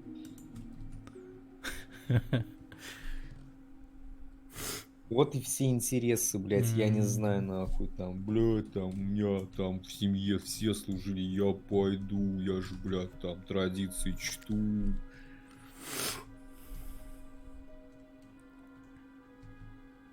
Для некоторых армий, конечно, она может и даст что-то, но когда ты реально просто понимаешь суть, то, что тупо ты держишься, там, ломают, блядь, потому что ты реально находишься не среди своих... не среди своего общества. Это, знаешь, это как вот в школу тебя отдают, блядь, если ты реально не хочешь ни с кем общаться, тебя там сламливают, потому что видишь, что ты, типа, реально там не со всеми. То есть они сразу: «О, ты какой-то не такой». Да. Ты политика, нахуй, армия, война, блядь. Пизду, нахуй, за что воевать? Я бы, блядь, смог пойти, если реально, как в Америке, там какой-то прайс-лист себе давали, там какие-то бусты, если ты реально отслушаешь. А что это срочная служба, блядь, она вообще никакие бусты, нахуй, не дает в жизни, блядь. Тупо возможность поработать в МВД, к примеру, и все. Хотя, без армии там же тоже работают. Да-да-да. Конечно. Самое главное, что у тебя 11 классов, блядь, был. Хуй знает вообще, что дает армия. Так, если прям Раньше по-серьезному какая-то подумать. была гордость, а сейчас за что, блядь? Сейчас тянки, вот одень форму, да ты нахуй в этой форме, блядь, себе не нужен. Все, пропало вот это вот, как типа там, бля, там, пацаны военные в форме, там, симпатичные мальчики. Сейчас нахуй, они же симпатичные мальчики, те, кто вот реально потлатые, блядь, с рваными джинсами, нахуй. Там, не знаю, цыпочку носят, блядь, какой-нибудь. Вот эти пацаны, блядь, а форма нахуй, она не украшает, блядь. Сейчас для баб нахуй эта форма нужна. Вот и некоторые сейчас вот это вот с армии уходят: блядь, что за хуя, бабный, вот, бля, служил год, бля, поебаться не могу, лучше трахнул Семёна по койке, бля. Сука.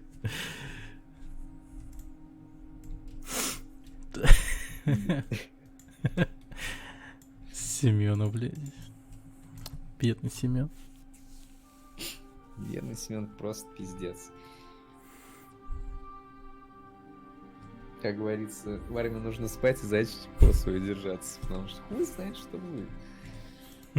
У некоторых есть там тоже какие-то приколы, блядь. Пальцы вставлять. Ты же, блядь, Саджикс в армии был. Да, был, ну... 10-11 год, там как раз таки вот это вот все менялось. Там типа дедовщину там типа упраздняли и тому прочее, короче. И зарплату жестко повышали. Даже срочненько. Ну типа раньше получали, допустим, 300 рублей, там 400. Когда я вот пришел, получается, 11 год наступил, и всем повысили зарплату до 2000 типа. Или до 4000 было. Ну, где-то 2500 или около того. А я думаю, якутская армия, знаешь, как Аватар фильм, все просто ложатся нахуй и служат, как реально там аватары, блядь. Ебан, блядь. Все как все, блядь, служим. и всё. Как все мы служим, а я не Да. ебу нахуй ваш секрет. А так, если бы была бы другая служба в Якутске. Прикинь, да все бы сюда стремились бы. Да я бы сама служил так. Какие-то... Нет, можно было. Вот, а почему говорят, надо делать профессионально, потому что да, если ты хочешь быть военным, ты должен реально быть прям профессионалом в этом деле. А не вот пошел срочную, блядь, службу, там, очки, блядь, почистил, траву покрасил, там, подметал, блядь, как дворник, нахуй. Вот идешь реально с исправительной работы, блядь, целый год, нахуй. Дадут тебе там, я не знаю, там некоторых, о, блядь, с Калашникова 2 раза стрелял, ебать. А вот тебе сейчас кто-то запрещает пойти, блядь, на стрельбище пострелять, блядь. Вон, есть видео одно, короче, один чувак, там тоже ему только допуск дали, блядь, в тире, нахуй, к оружию, ебать. Он просто пистолет взял и застрелился, нахуй, просто пиздец, блядь. Тоже такое видео непонятное, нахуй. Хуя парень, казуал. Ну да, он хотел... Типа он сначала так руку поставил, типа, к мишень целиться, потом резко, типа, бах, и себе в голову, там, блядь, хуй. Ну, блядь, может это... А ты слышал просто реально... про случай там, типа, как этот... в этом, как тамбур, сдача оружия, там, короче, полицейский застрелил другого. Ну, это мы же, блядь, уже рассказывали. Ну, да тупо, блядь, взял и там игрался, нахуй. У нас, я не помню, Застрелил. в Самаре, блядь, полицейский магазин зашел, просто всех, нахуй, просто любых прохожих начал хуярить, стрелять в магазине, блядь. Серьезно? Это Ну, в каком да, году? У него положение в жизни тяжелое, то есть там и денег нет. Но почему люди это делают? Люди из-за своей жизни вот реально тяжело, просто на других они вот так вот проявляют. То же самое тот пацан в Керчи, который, ты думаешь, из-за чего у него такой, типа, подвиг пошел, он в школу начал стрелять там. Нихуя себе. А, что там было-то в Керчи, блядь? А, все вспомнил. Ну там вообще пиздец устроил, нахуй. Блин, Керчь как картечь какая-то. Заебал. Осуждаю.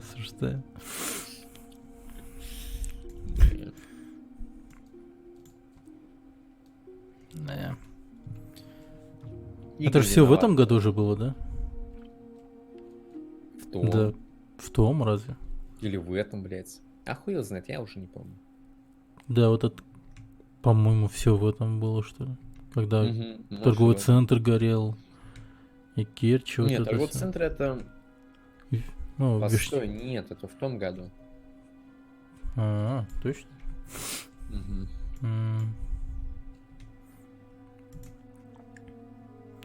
Потому что это когда-то что-то было, блядь, какого числа там, 19 20 какого-то, март.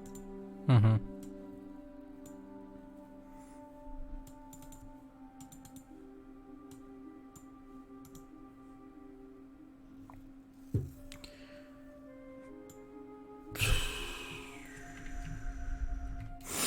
Так.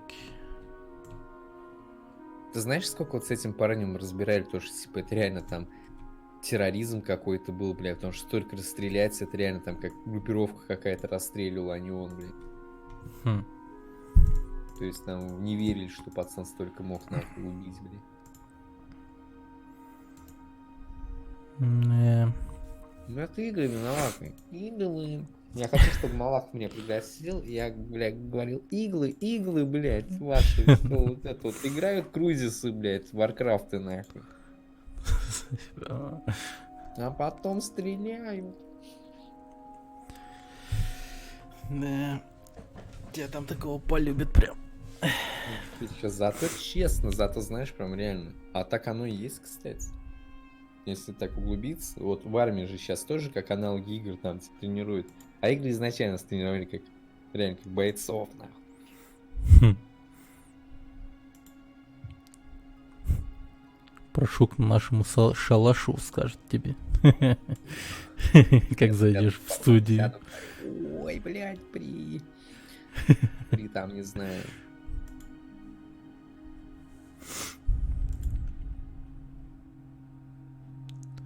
Так.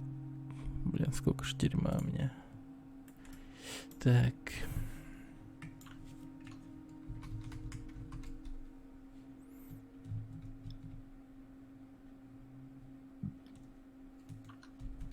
Катя Катерина.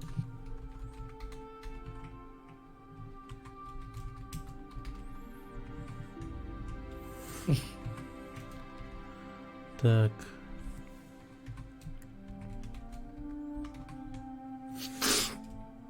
Допустите, бля, место в очереди. Вы чё, я сейчас... Ой, бля, у меня тоже что-то сейчас в голове, блядь, пошатнулось. Нахуй. Я устал в очереди сидеть, блядь. Повешусь. Интересно, такое уже случалось? Такое интересно случалось? Уже. Что ты повесить хотел? Не, ну типа вообще, чтобы челик какой-нибудь, ну, рандомный вообще со всего мира. Пока ждет, типа, очередь, он там выпилился или что-то там. Да, конечно. Что ты думаешь, все оно есть, блядь. Потому что реально посмотришь некоторые вещи, ты думаешь, бля, ну они реально есть. Летит полно, чувак. Каких больных, здоровых, блядь. Нездоровых, нахуй. Кто здоровый, хочет, наоборот, себя больным сделать.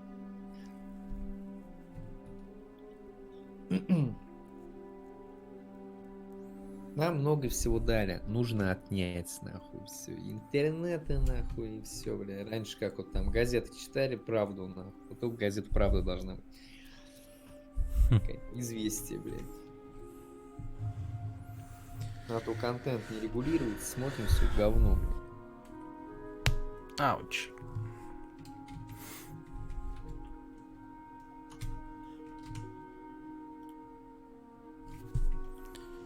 Так. Блин, портал, оказывается, так-то дешевые. Ну, типа, в плане обучения. Или там как-то иначе. Хуя себе арбузник стримит, блядь, Mad Max. Че за арбузник? Да там есть один с арбузной вебкой, чувак. С арбузной вебкой.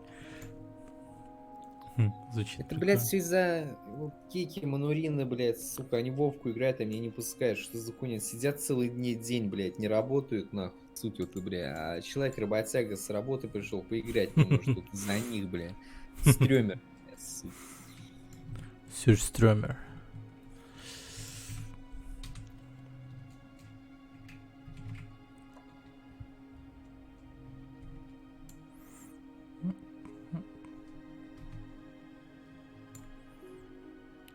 Так. Тыри-тыри-тыри-тыри-ты.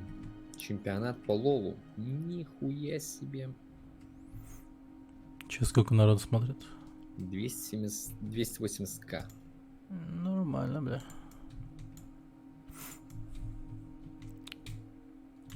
Так. Да нахуй киберспорт. Блядь, на Хабиба надо было вчера ставить. Он один сегодня друг поставил. Сразу заблокировали. 100 с чем-то рублей, блядь, 3000 поднял, блядь. А, да? Со 180 рублей 3000 поднял, ты представляешь? А, ты имеешь в виду ставки? А, понял. Ну, да. А чё, как он он поставил? Прям угадал, он поставил то, что типа третий бой Хабиб, точнее в третьем матче Хабиб выиграет, то есть он реально выиграл в третьем матче. Нифига. Не, ну Хабиб красавчик, молодец, блин. Я прям вчера орал, давай, блядь, все нахуй ломай. Что там опять заборол, да и жестко?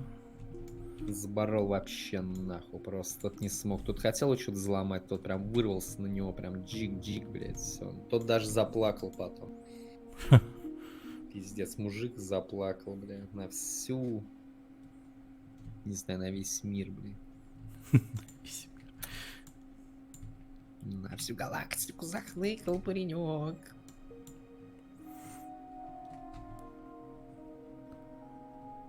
Так, так.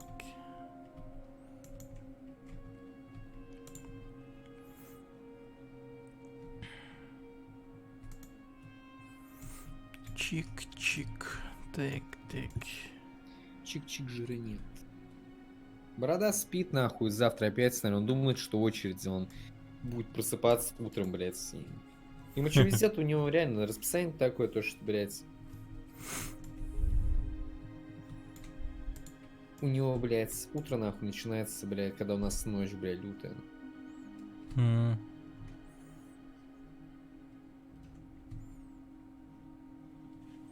Да нет, нам скорее повезло.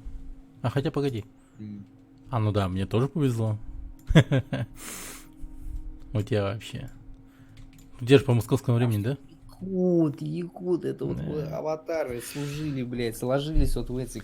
Я когда тебя поздравлю с Новым годом, у тебя будет только сколько? 6 часов вечера, блядь. Ну не будем.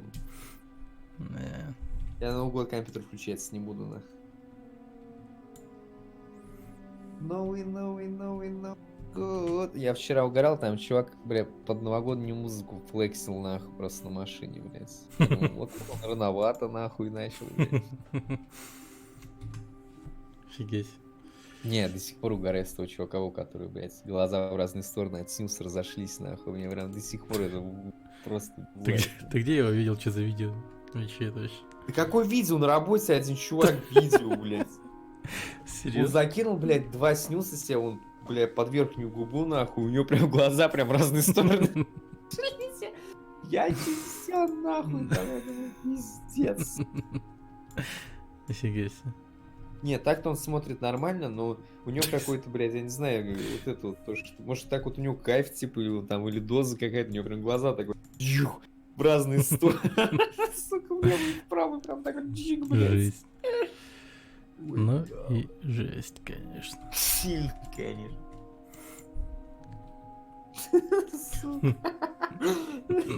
Теперь там с одним чуваком, блядь, как мы видим, просто усываемся.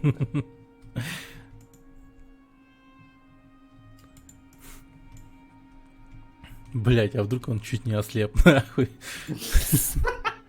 Он, блядь, не курит, нахуй, а на этой хуете на этом нюсе, блядь. Он решил 2 заебенить, блядь, у него нахуй вот такой дозняк пошел, блядь, что аж прям так жоу. Кошмар. Снюс не пробовал, блядь. Не, вообще никогда. Нахуй знаю, сейчас я вот все слушаю больше и больше, но нахуй надо. Не, ну так вот, знаешь, вот как вот если на себя посмотреть, ты вот прям человек, который вот кидал на свое время, блядь. Чего? На свай?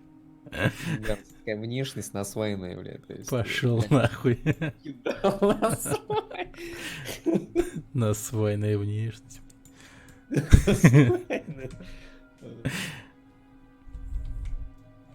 Худеть надо. Такой заходил там, губу такую вдвигал. А ну-ка, ребят, насыпьте мне.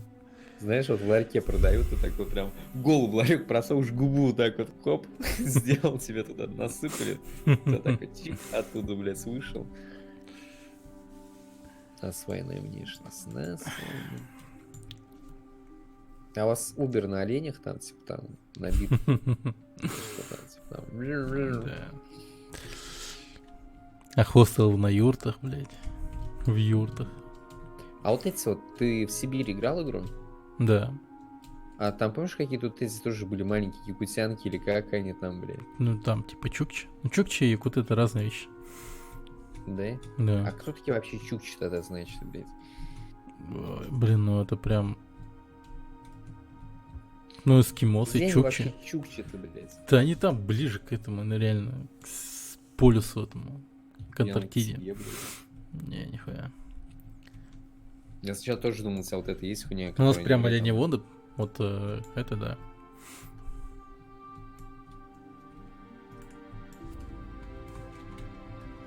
А якуты, значит, то есть не из них, блядь.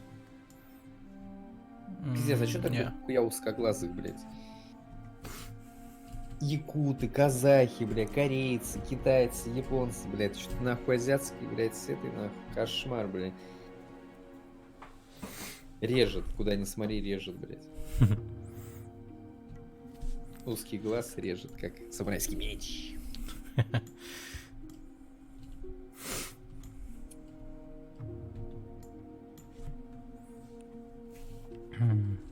Да, на самом деле национальности вообще дофига. Там Вена, якуты, там еще капец малочисленные народы есть. Хуй знает. Уже исчезли, мне кажется. Кошмар. Ну, просто исчезли, потому что они как бы... А вот алфавит есть на якутском, типа, там тоже алфавит? Да, есть. А какие вот просто буквы у вас называются? То, что там А, Б, Э, М, Ну, по стандарту, да, такие идут. Там еще есть другие, там типа буква Х. Там еще буква какая-то такая была. Похожа на пятерку. Блин, как это называлось-то? Буква... Г. Г. Да. Грекец. Глеки. Глеки. Грекец, когда там вот такой. Ну, типа. Не, ну когда ты говоришь, блядь, там реально, как, не знаю, там, как в мультике какой-то там. Так вот слышно, блядь. У сладкой Как вот девушки, есть да? эти игры, там, Бонжи Казуи, там что-то так вот говорят. Хует, сказал. Жалко субтитры, блядь, снизу не показаны, что говорит, блядь.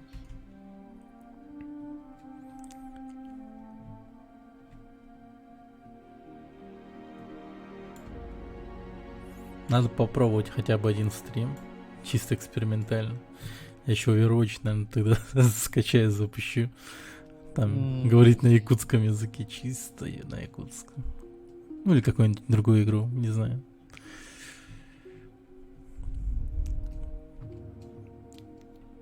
Блин, я, наверное... На русском и переводи на якутский.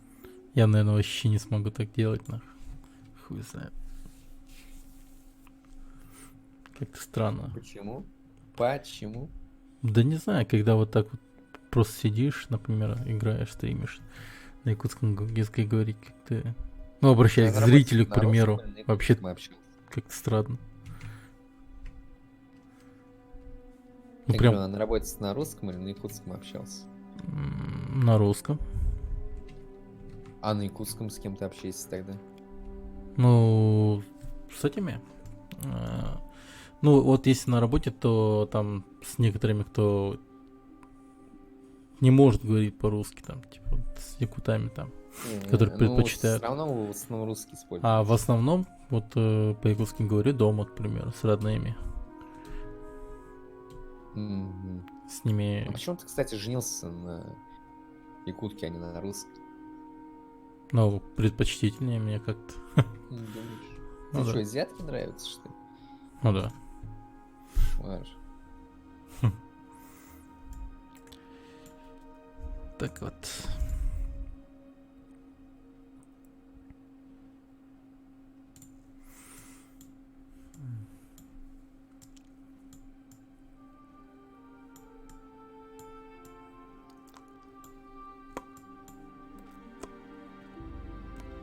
А мне нравится эльф крови, но их нету в Real, блядь, ты представляешь? Руки зато есть. Ну ты можешь найти более-менее похожую внешне девушку, а Нет, потом сказать вот ей если- косплеить ее. Вот я хочу девушку найти с хатой, с баблом, и чтобы жил на шее, ёшки.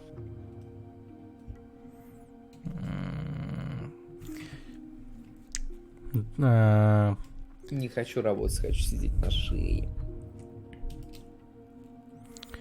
Старая богатая женщина Да, или ну, даже старуху, бабло. или эльф крови. Бабло. Старые богатые женщины. Бабки нужны, бабки, бабки.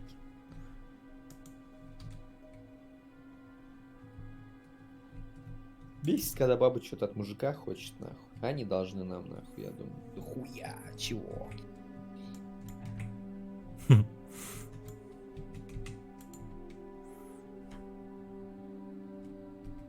Вот друзья есть, будут тыкать вот это, типа, ой, бля, мне время уделяешь, своим пацанам уделяешь больше, чем мне. Да пошла ты кто, пацаны родни, пацаны, бля. За пацанов там, за 105-й двор стреляю в упор, нахуй. Так не хочу никогда с таким сталкиваться, нахуй. Хочу, блядь, с пацанами всю жизнь быть, нахуй.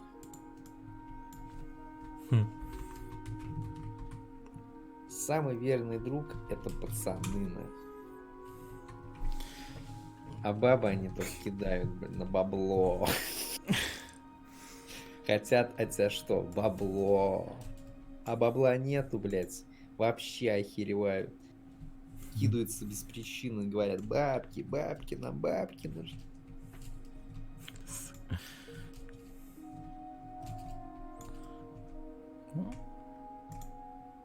Потом, я хочу ребенка, объясняешь по-пацански, что дети вообще не авторитетных детей нахуй иметь, блядь. А там не понимает, блядь, думает. Ты, блядь, не хочешь, а ты говоришь: нахер, не хочу, чтобы еще на него бабло тратить. Нахер надо, блядь. Я бабло вообще тратить не люблю на кого-либо. Люблю только тебя тратить. А я вот прям что-то давно хотел детей. Хуй знает. Не вообще в жизни. Вот как вот мне, сколько вот было, наверное, лет 5-6, я еще с того времени вообще детей ненавидел. Хоть сам был ребенком, и все равно детей ненавидел, блин. Я с детства общался всегда со взрослыми. Всю жизнь. С своими ровесниками никогда не общался. Их ненавидел. Потому что такие, блядь, тупорылые, нахуй. Не знаю. Общался с взрослыми. Я уже, блядь, 105-й двор понимал в 5 лет, нахуй, что такое, блядь, что стреляется нужно. 105-й двор. Песню включай, Херн, 105-й двор, стреляю в упор за 105-й двор.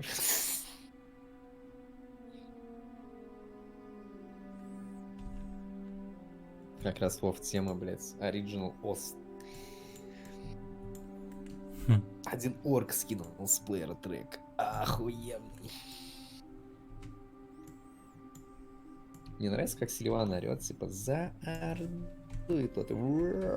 Там орк, блядь, один, я не знаю, как тот шкильник за Аляску возвратим. Как вот она зарядила Орду. За Орду, блядь. Да. Я бы не побежал бы, нахуй.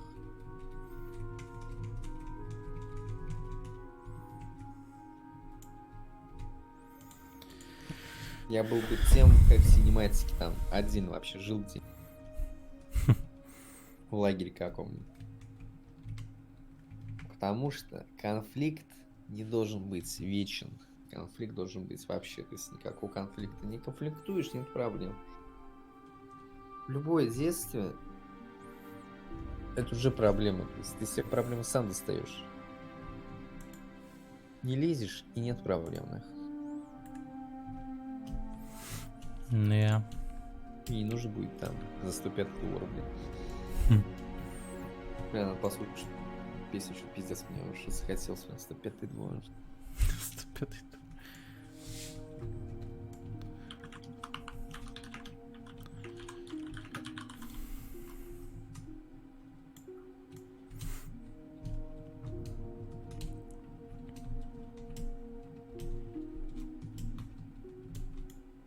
Балдеж.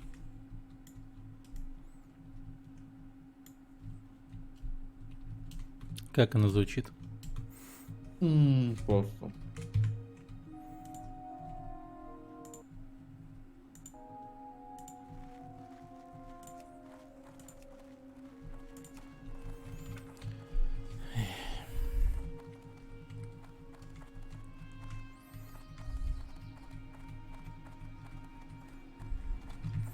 А как было ходить в этой игре? Типа... Типа как на Чё ходьбу варишь? переключаться? Как? ВСД? Не, просто ходьба, типа. Какая ходьба просто? Ну, чтоб не бегал, а ходил, понимаешь? Я хочу медленнее перемещаться, да. Не знаю, никогда не бегал.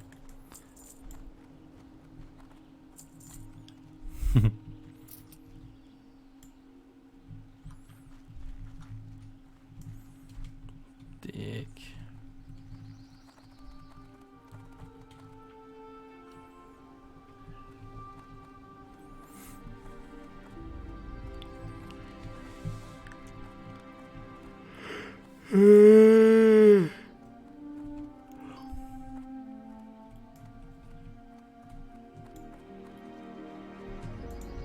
жизнь.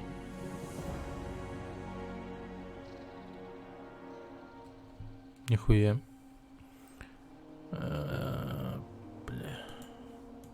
Всего хорошего.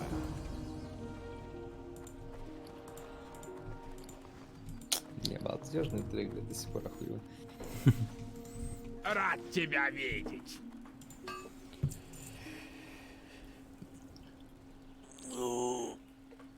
Стека. Так.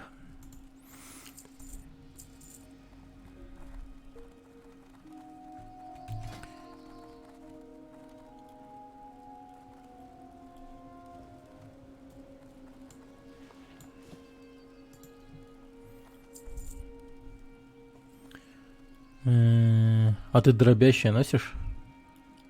Да. У меня тогда есть для тебя молот хороший. По почте отправлю. Или зеленку опять хочешь, Никитин? Да, блядь, зеленка, конечно. Когда синий предмет будет. Вообще нету пока ни одной. Пока ни одной не было. Это в данжи надо идти. За такими веществами. Так. Доброго пути!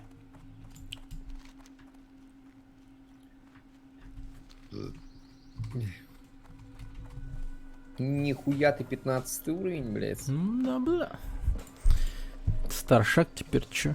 Кирюлях, Кирюшка, блядь, сник какой главный. Кирюля, куря. Кирауль, Кирауль, кричал это. Кирауль. Кирауль.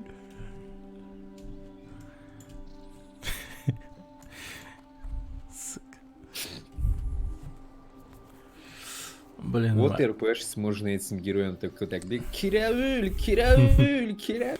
Этот, блин, я угорал, короче, в магазине. У нас торговый центр, и там, короче, русский ребенок просто бегал и орал, типа, ой, русский, русский, ой, русский, русский. Я чуть не выпал, блядь. А то этот гном бы так, Кирауль, Кирауль. Кирауль. Кирауль. Прикинь, по РПС играть, типа... На самом деле этот гном, типа, эльф, но карлик. Типа, родители тоже были карликами, но эльфами. Вот это вообще. И поэтому у него такое имя, типа, эльфийское. Кирауль.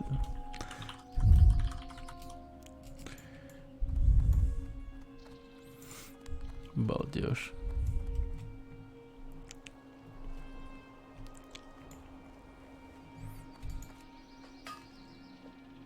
А хоть как та женщина сказать, чего, блядь? Какие нахуй ты что говоришь? Эльфы с дефектами роста. Карлики эльфы. То есть буквально они как эльфы, которые у Санта-Клаус. Кошмар, ну ты бля, вообще пиздец. Вот так вот и живем. Не достаю, слишком далеко. Не, с таким, блядь, не постреляешь за 105 двора, блядь.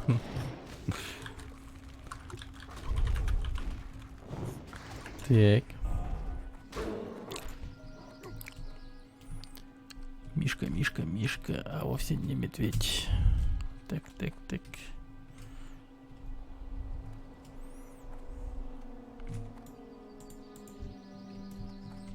Бля, какой ты огромный сукин сын.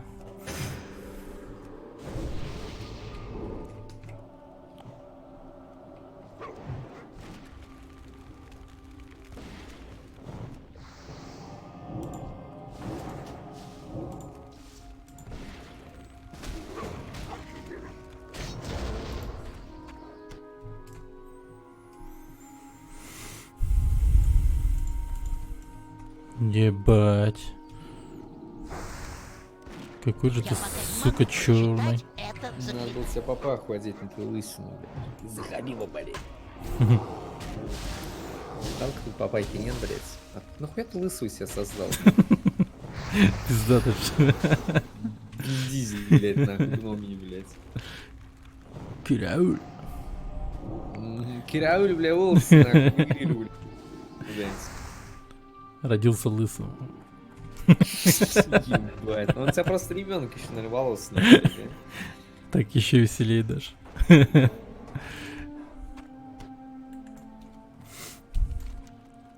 О, бля.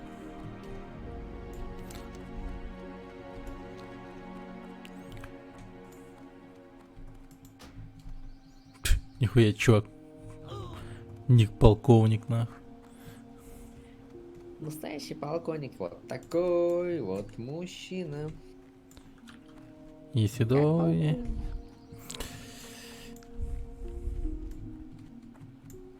Экзибит в гостях у Ивана Урганта, бля. Вот что мне ведь себе всплывает. Да. Бля. Тачка на прокачку.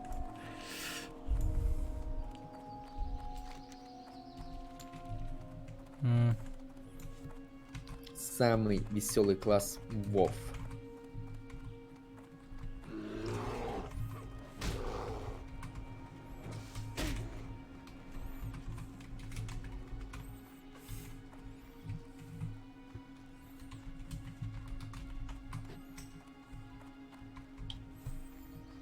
В гном Реган. Какой нахуй?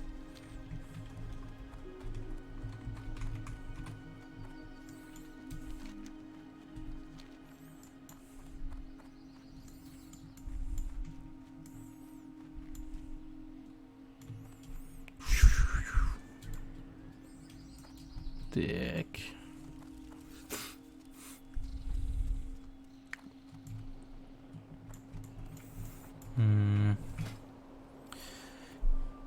Так, олово.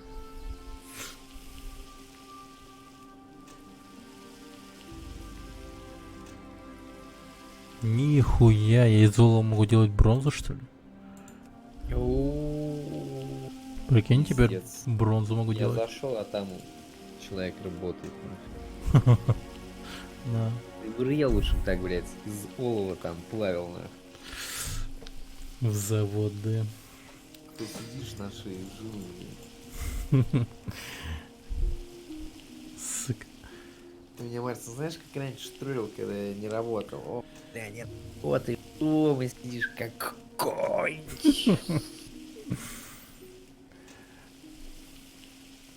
Да.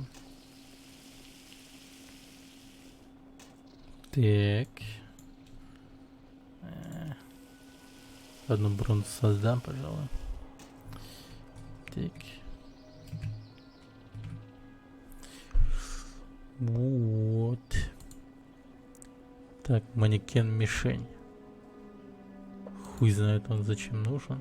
Манекен-мишень, но... Сделаю.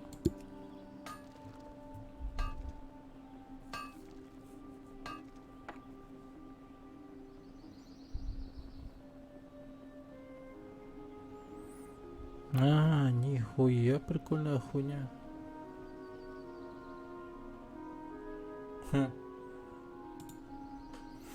Прикинь, что манекен делает. Танкует, блять. Так.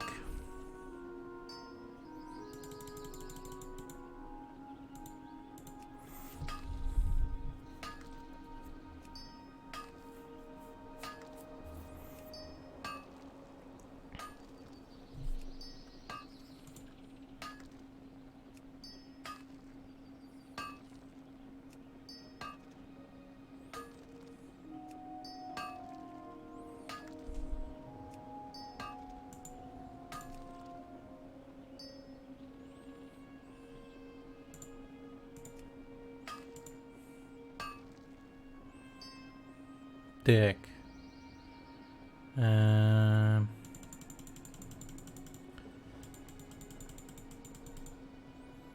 Еще два регулятора.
Все.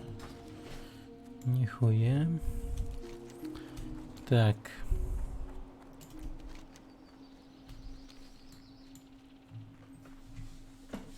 Бля, инженерное дело прокачалось. Так.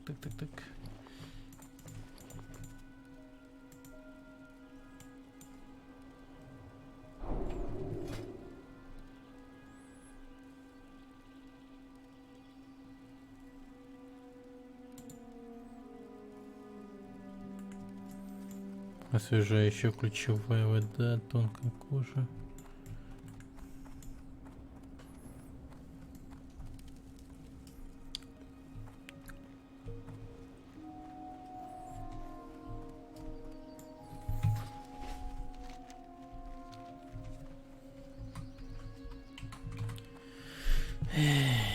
Да.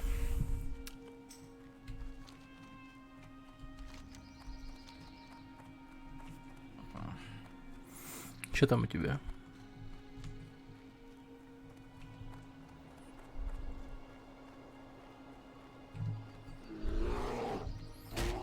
Бля, медведь, иди нахуй.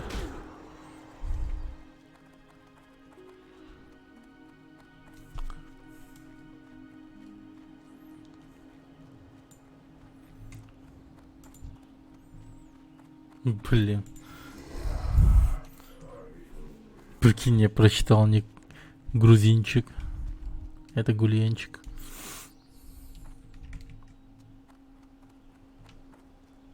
Блин. Во. За 105-й двор, стреляю в упор. Теперь слышу. Надо еще раз песню послушать.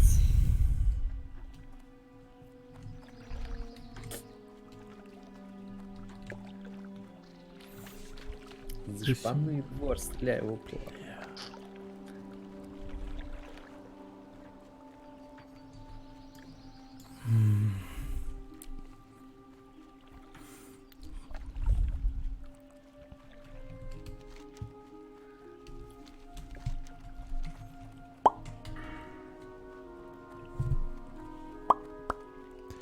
Так.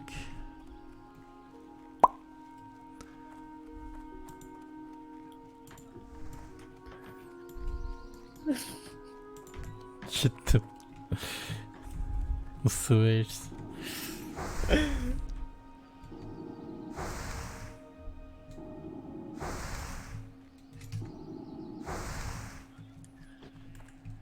Ай, блядь.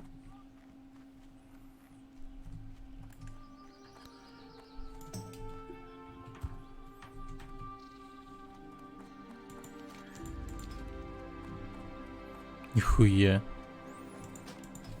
Прям без очереди так зашел, что ли? Серега залетел в игру вообще без очереди.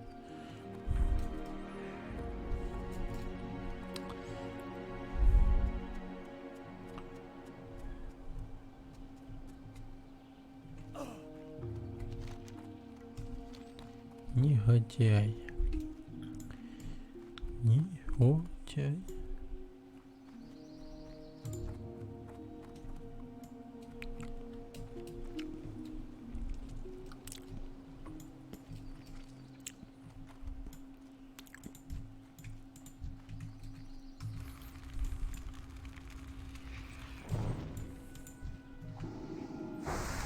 Не сейчас.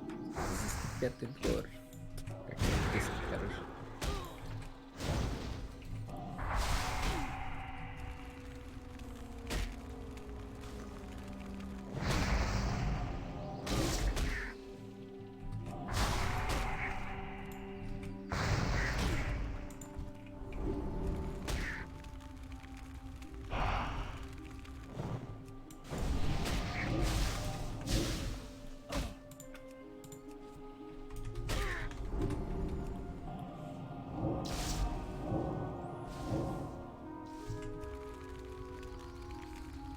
Слишком далеко. Не Сучёныш. достаю. Слишком далеко. Нужно подойти поближе.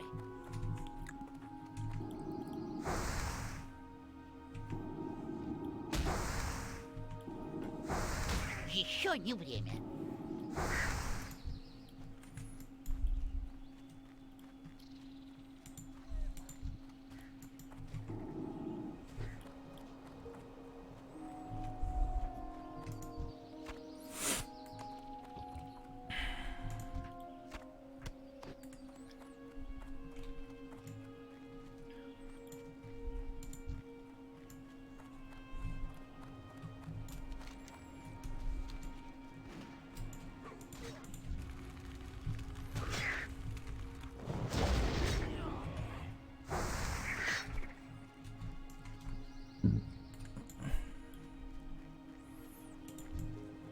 Слишком далеко.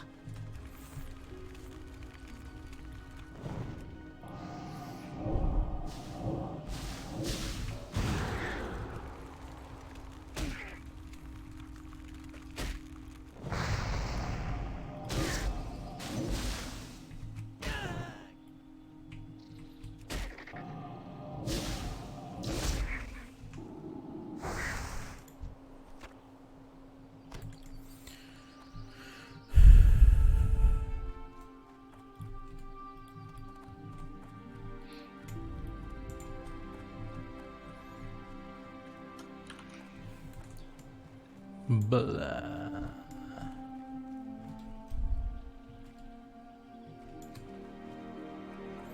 Оу.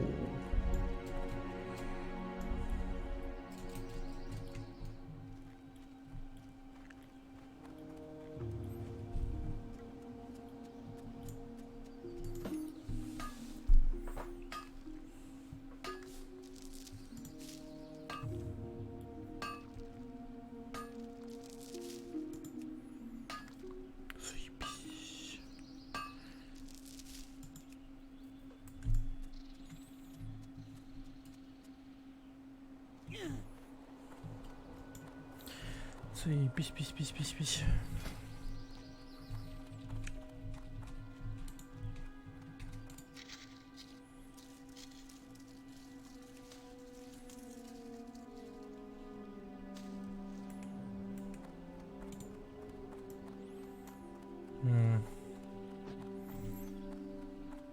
Тонкая кожа.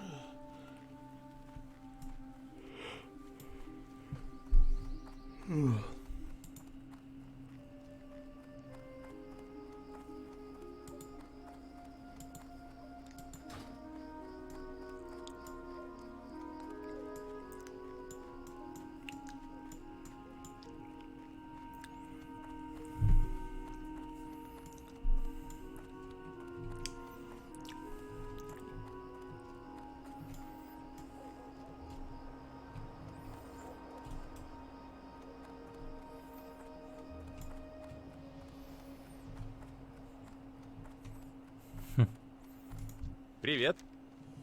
До скорой встречи.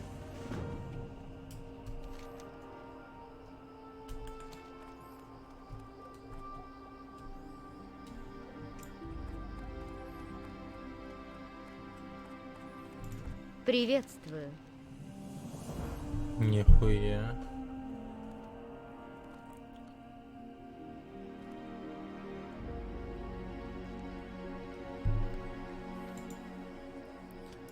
Блин. Хуёво. Ну ладно.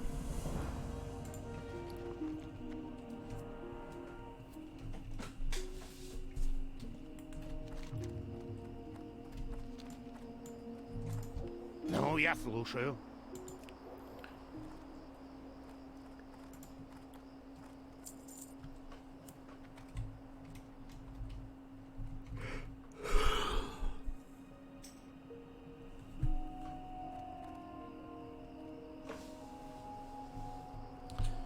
Так. Доброго пути. Как настроение? Фига ты там открыл.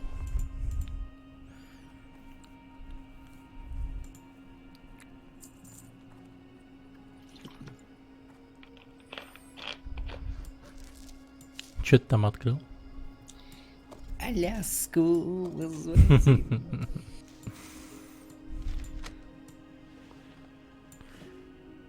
Негодяй. Так. До скорой встречи. Погоди-ка, Рад тебя видеть. Петушатина ссаная.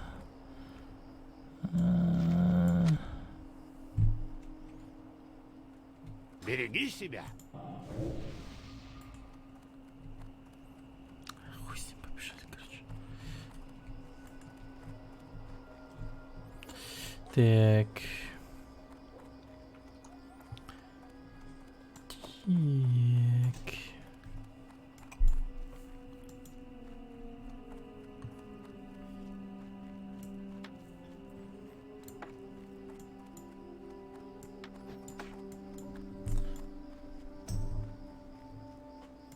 Темный флекс, нихуя, залетел. Так бывает, что ли? Ну-ка.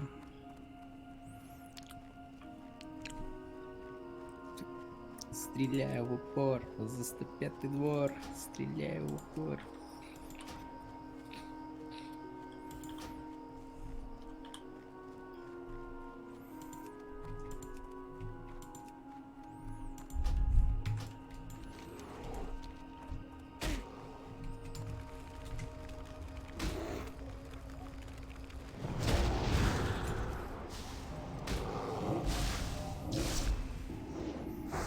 Я пока не могу использовать эту способность.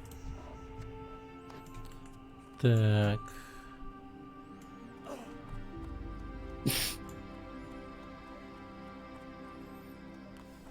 Кстати, ты сумки получил? Сука. А? Дэн.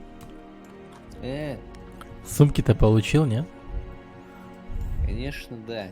Конечно, нет. Какие нахуй сумки, блядь? Драчона это из сумки, блядь. Сумки, блядь, вообще нахуй таскаю все в руках, блядь. Здравствуйте. Здорово. Здорово. Здорово. Я, сейчас уйду, я просто хочу, чтобы темный флекс обязательно проверил почту, там рофлы пришли. Рофла? Сейчас не получится. Нихуя, он комменте не даст.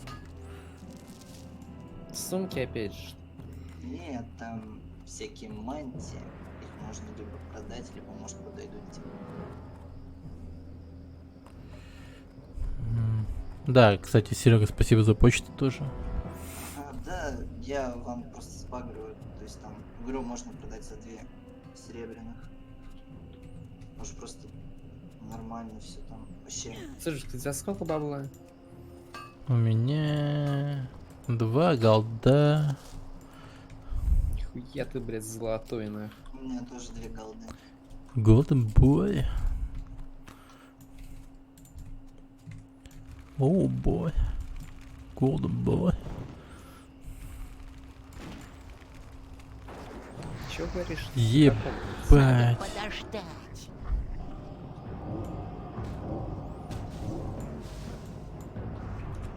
Ну чё, кстати, как там Марс Симулятор? У него, короче, Warcraft, Blizzard, я не знаю, короче, ему нельзя ничего не передать. Ему вообще там ничего нельзя, потому что ему, Warcraft говорит, что типа у него триал-версия, типа, неполная. Там потом звонил Blizzard после этого. Короче, там. Богов убивал, ничего интересного.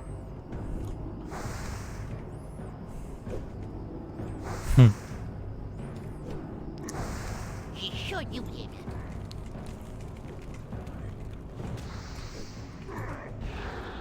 Нужно больше маны. Бородатый тупой, потому что, блядь, может сам триал-версию поставил, нахуй. Он, блядь, нажал, наверное, может, стартовую версию, блядь, скачал, нахуй. Потом там звонит Близзам. Блядь, что за проблема, нахуй? Это, блядь, не в скважину смотреть, нахуй. Я еще сегодня или вчера наблюдал, как сюда зашли люди, 2 человека в Орду. И там Мартин потом появился, сидел. В Орду. Так что, он ордынского еще создал, что ли? Подсось Да потому что, блядь, у него там какой-то друг, наверное, блядь, за Орду играет и сказал то, что нахуй за Альянс не буду играть, я так думаю. В смысле, он Дворфа удалил, что ли? Нет, он, наверное, на другом каком-то сервере. Ну, надеюсь, что так. Если не так, то будем пиздить его. Будет кончом на всю жизнь.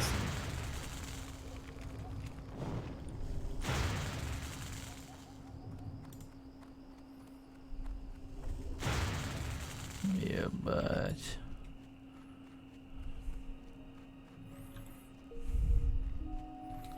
Сука, страшные угры, бля. Ебать. Чё, огры боишься, что ли? Огры не закон. Тут элитные угры, нахуй, просто все, блядь. И что, блядь, ты гном вообще, нахуй, ребенок, блядь, смысл, И ты меня их спасаешь, что ли, да, ну? Я тебе говорю, ты должен там быть с такой белые шнурки, я завяжу и поебало тебе, да. Ух ты. Или там как тяжелые ботинки и уверенный шаг. Кулаки сжатые 88 раз.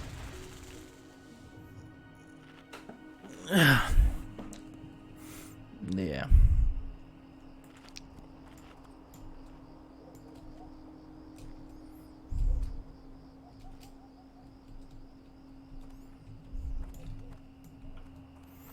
Так.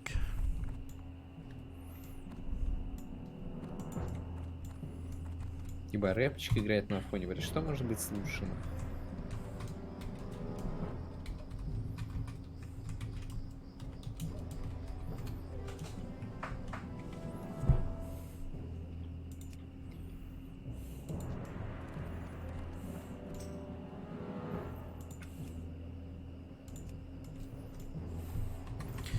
Блин, он короче... создал, блядь, Орду, нахуй, сервер, блядь, вообще голосовой, бля, Не могу охуевший. пригласить члена другой группы. Близам еще звонит, блядь, они ему должны Не обоссать. могу пригласить члена другой группы. Может, он вообще на пиратке какой-то играет, пиздит нам, что оплатил. Сука, мразь.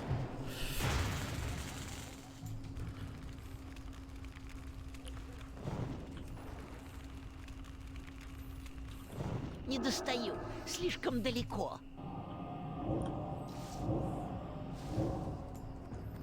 Ты забываешь, Суджикс, как должен разговаривать. Кирауль, Кирауль, Кирауль, бегать вот так вот. Блять. Это заклинание еще не готово. Нужно подождать.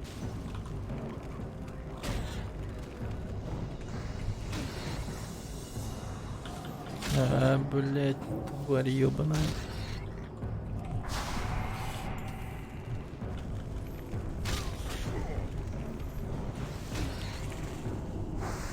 Я пока не могу использовать эту способность.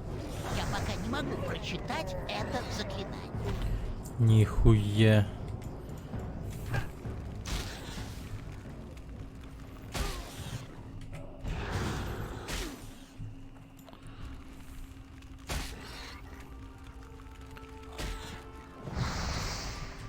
Подождите, вы что, вдвоем там... Вы вдвоем пошли на округ? Да, Как мы вы вдвоем на вдвоем, угров. блядь? Я с первой локации выйти не могу Да вдвоем. нет, я про Суджикса и какого-то там еще чувака. Да, мы тут Вы вдвоем. умрете там, мы там толпой ходили, там 4 нас или 5 было. Говорю, пополам все сделали. Ну, мы тут. Так. А тут мы письку сосем. Блять. Лысого погоняет карлик.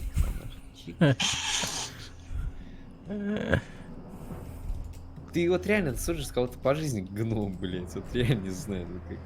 Кряхтишь, пердишь, блять. Гном. Может, ты реально гном, ебать. Может, я РПшу, нахуй. РПшник, блять. РПшники, это вот еще, да. Осуждаем такой вид, нахуй. Деятельность. Это типа реальный пацик, что ли? А, вообще. Real person. Real talk. Так, ребята, кто мне кепку-то сошьет? Кто Как? там кождел мастер? Не.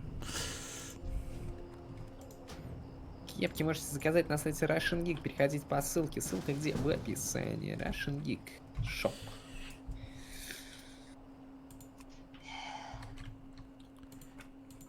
Ладно, пойду я, наверное. У меня очень поздно. Давай. Давайте, удачи вам. Давай.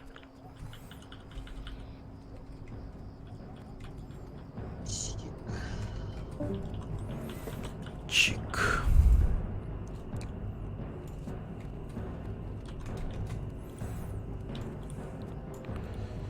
Так, заебись, нашли воина, нах. Сейчас он танковать будет жестко, нах. Анубай. Нужно подойти поближе. Бля, как заебался нахуй. Чик-чик, жира нет. Чик-чик, жира нет. Оп. Надо рэп исполнительницы переписываешь, я думаю. Мне нужна... Прибавись на биток, браток, на биток. Ок, потому что на биток влетел, браток. Мне кажется, соберет миллиард, нахуй. $1000, блядь. Авторитет, нахуй, буду в рэпе, бля. В рэп-игре, нахуй. Рил толк, блин.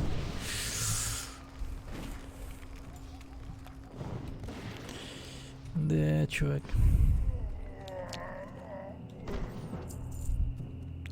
С элитных пацанов уже падают, да, Синька? С чего падают? Ну, синее снаряжение. С элитных вроде? Ну да. У которого золотой этот, да? Портрет. Дракон такой ебучий. Да нет рандом, блядь, бывает даже с парашу пусть. Знаешь, как в Диабле там, возможно, выпадет с мобана. Нормально. Ну, одно могу сказать, гном никогда ничто не узнает, потому что они гном. Мы это еще посмотрим. И... Ниже ростом только Губин, Мой гном это не гном, он карлик-эльф. Причем кровавый эльф. Ой, эльф, ты о чем, дядь? Хочешь быть таким же крутым и... Эльф особой породы. большим? Суждено быть блохой. Не будешь блохой. Лысый причем. Ладно, ты хотя волосы бы имел, а ты вообще ты лысый, блядь. Я же говорю, особой породы эльф. Лысые эльфы. Причем карлики. Эльф после химиотерапии.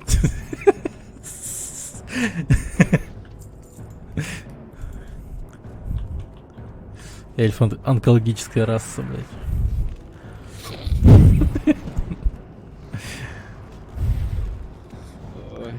Анкл эльф. Анкл эльф, это звучит. Много объясняет, блин. Не сейчас. Сука. Кошмар, что я несу вообще, пиздец. Так. Анкл эльф. Так. Ебать. Реально скажешь, такой Анкл эльф, чё? Ну, дядя эльф.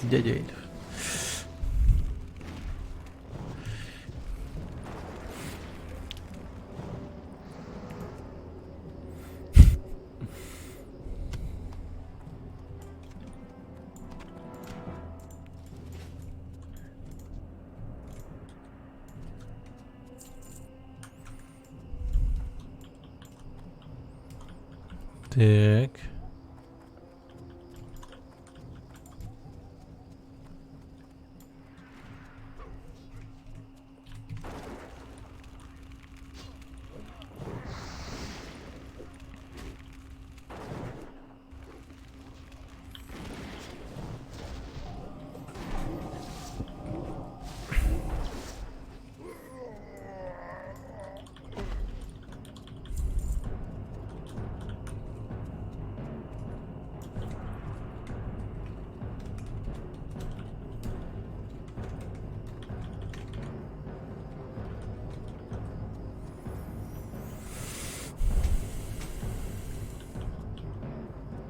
Хер сдохнешь ты. Так, 5 с 5. Серебристые паутинные железа. Железо. Делай все, что я хочу.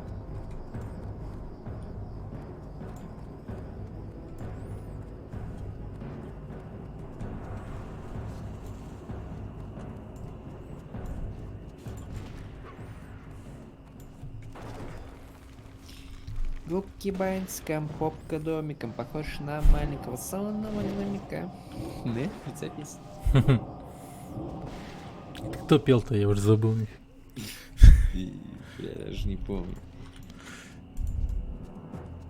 Какая-то попсовая певица, я помню точно, но хуй знает какая. Не Долина, блядь. Долин. Может, может, дочка Аллы даже- Пугачевой? Кристина Орбакайте? Возможно, да. Нихуя я вспомнил про дочку Пугачева. Орбакайте. Чучело.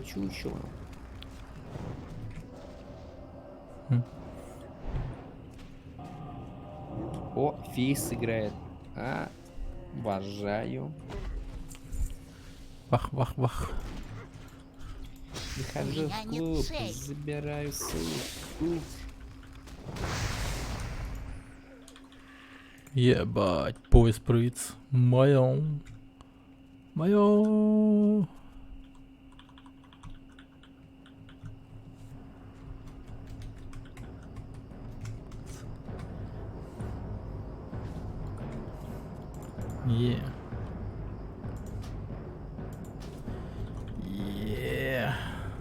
Ебать, ты силен. Азан. Для победы ты был рожден. Оп, нашел леди Сатра. Сатра. Учика. Сатра. Сасаки.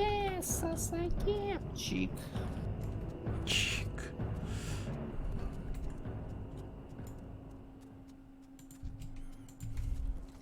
Откроем же эту ебучую кубышку. Чик.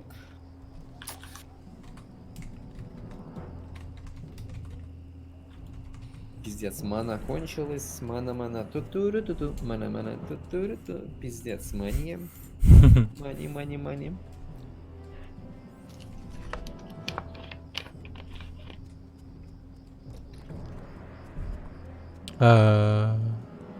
Гоуст, собак.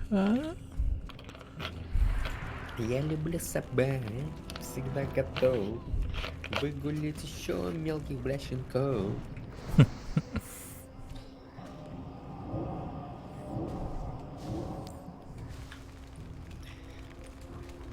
Надеюсь, выйду эту Сатру. Чик. Ебать. Ох, какая мохнатая. Фу. Люблю бритый. Тупо сет провидц собираю себе.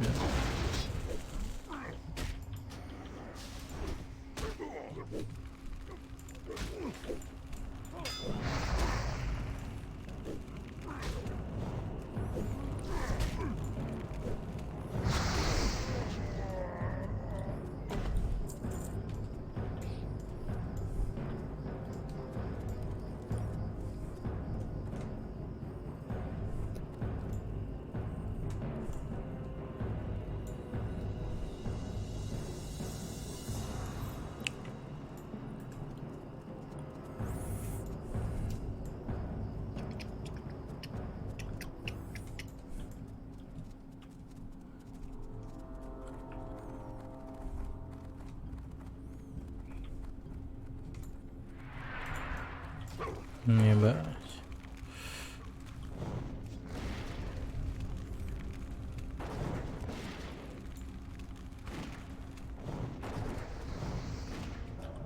Надо подождать. Серег, какой уровень? А он вышел уже. Не, ну просто он уровень вообще какой-то. 18-го. Ебать. Хули сидел, задротил походу. Нон-стоп. Один я кончу 12. Есть еще Мартин. Да, Мартин вообще.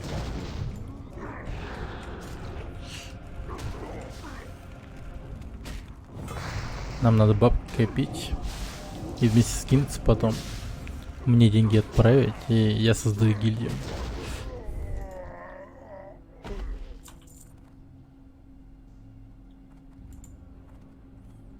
Сколько стоит гильдию создать? По-моему, 10 то ли че. Ебать, ты чё, у меня, блядь, 13 серебряных на. Ты чё такой блядь, бомж? А? Ты чё такой бомж? Ничего нету, блядь, ни копейки, нахуй. Скинемся, блядь. У меня мало маны. Потому что нихуя ничего не дают, блядь.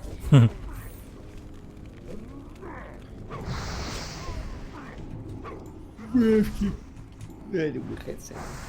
Да что дают, блядь, вообще, блядь, крышки какие-то, нахуй. Ебать, это босс же нахуй. Это заклинание еще не готово. Видишь, босс, выебью. Ебать, беги, сука, беги.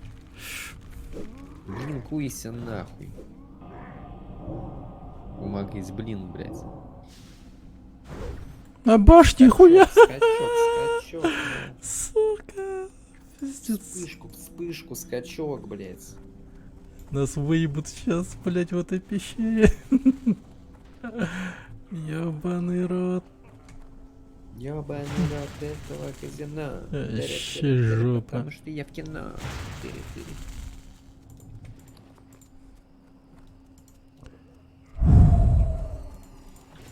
Просто можешь на него накинуться. Пизда я, блядь, нахуй. Давай. Умри.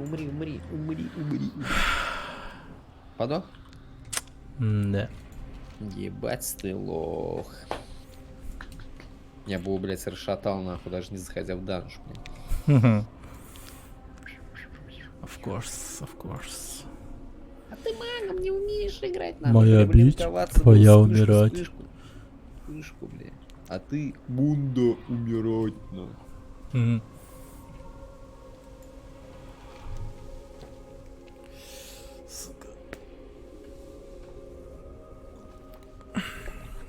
Студжик стайл. Дохнуть на каждом шагу.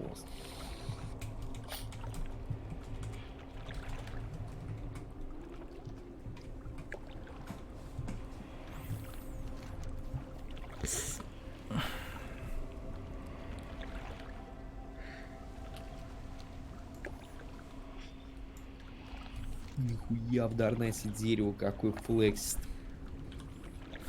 Там дерево у тебя флексит. Угу. Охуеть. 56 уровень, ебать, тут что-то делает. Михаил, нихуя себе он ник занял, блядь. Михаил, блядь. Вот это, конечно, ник самый такой, который, наверное, блядь, многими нахуй хватается. Любое имя нахуй.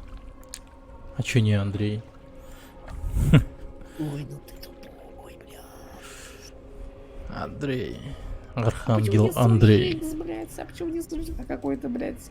Кирилл, блядь. Да. Таурен был блядь.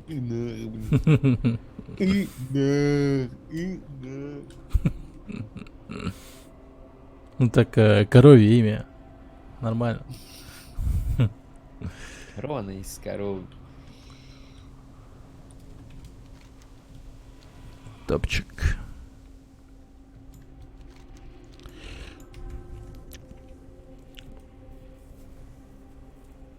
А Шатула говорят, блядь.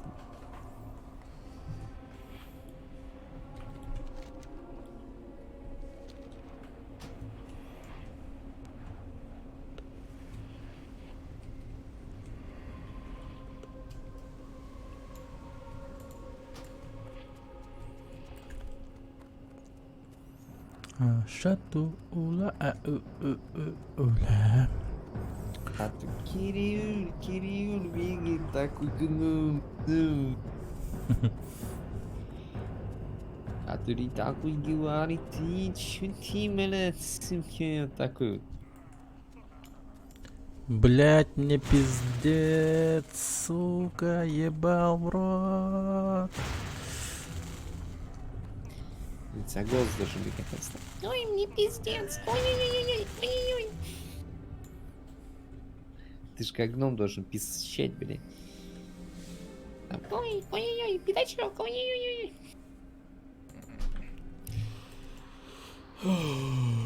Говно.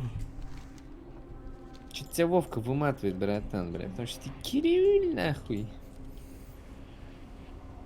Потому что время 4:30, нахуй. 4:30. А ты только проснулся, блин. Пиздащ. Пиздуй спать тогда. Ну.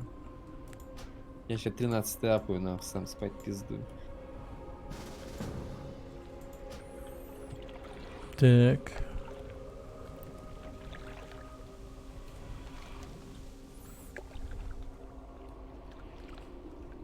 Сколько может задание давать? Пошли бы мне нахуй. Дельнадрис. Какой твой адрес? Дельнадрис. И что? Ебать. Вот это нахуй пиздовать. Вот это дали, блядь. Дельнадрис нахуй. Чуть, блядь, не охуел.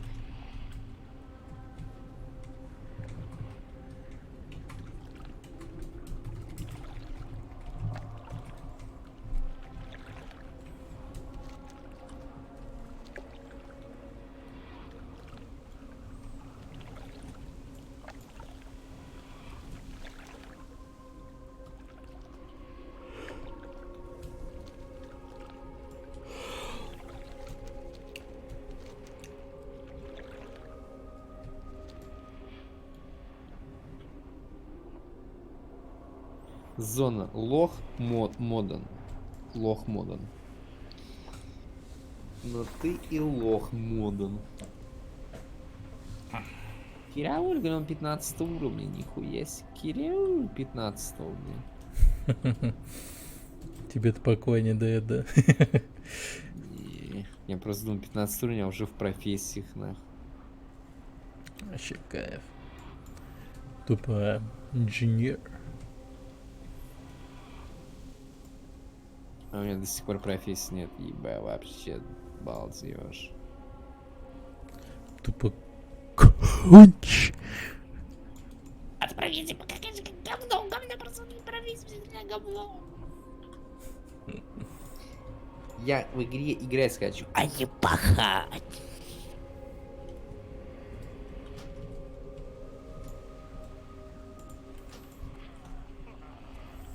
Бля, сука, в рот ебал.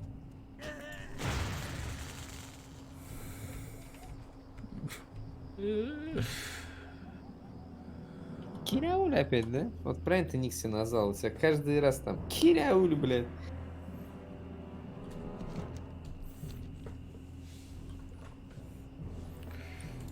Чик. Это что за хуй? Блин, урод, воскресить даже не может меня. Ладно, я побежал.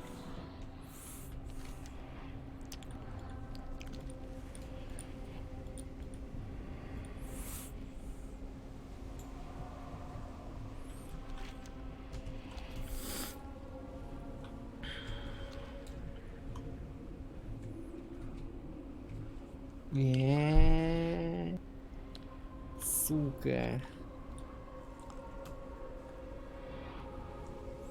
О, аж живот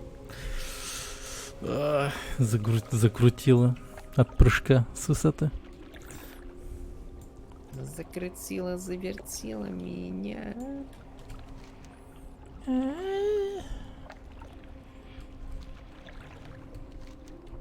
Знаешь ли ты вдоль ночных дорог бегаю босиком, потому что 40 уровень на маунт бабла нету. Бомж. На актуале уже с 20-го на коне, блядь, флексил, нахуй, а тут чё, пиздец только. Я на тебе флексил. Как конченый. За это вообще, блядь, с ним живем. Блядь. Пизды дать, нахуй. Такое поведение гнилое. Это обилка такая? Харе эльф, сука, ёбаный, блядь.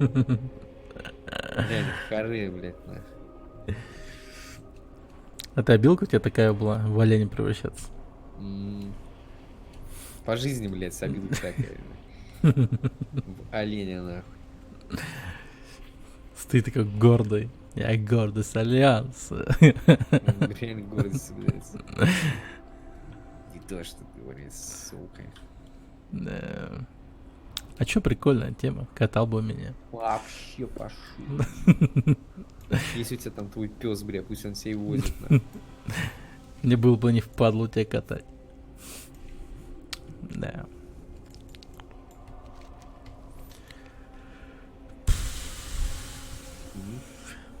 Тебе-то, блядь, чё привыкать? У тебя и так в жизни оленей дохуя. Ты, блядь, смог катать.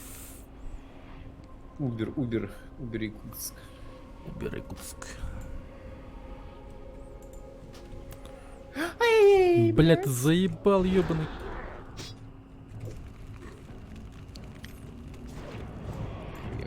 Катим для победного. Тупо деньги тратим зря.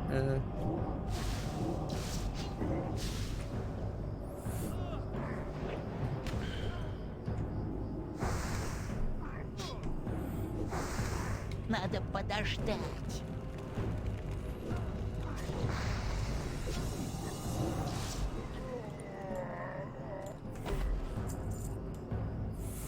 Сукин Удачи, сын. мой друг, не скучай. Я верность ты так и знай.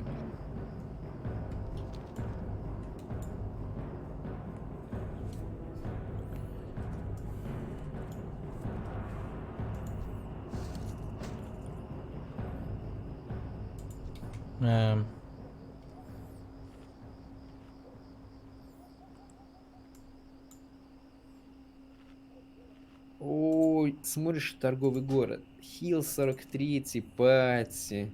Тюрьма Фул. Где поиск подземелий?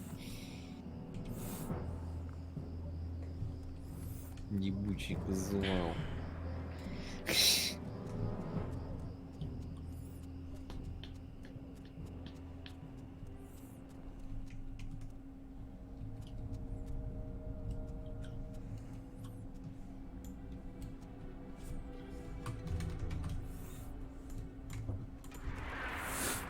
Так.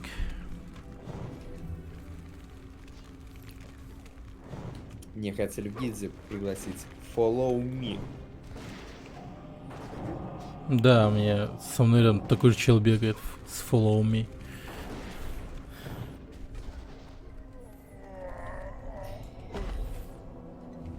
Есть еще гильдия без негатива. Без негатива это, блин, клан Ласки, да, по-моему? По-моему он. А я, ебать, урод, сука. Да вы охуели, сука, пошли на. Нужно подойти поближе.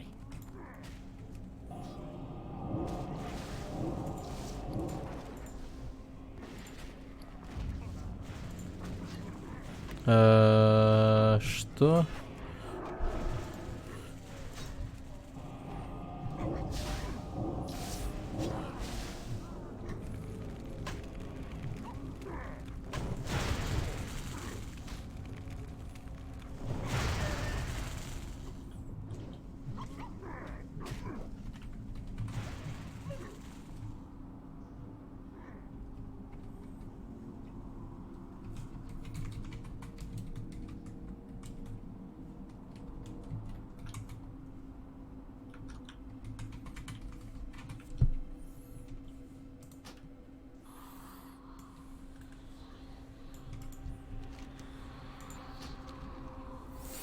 Похуй, 5 минут, блять, поебать.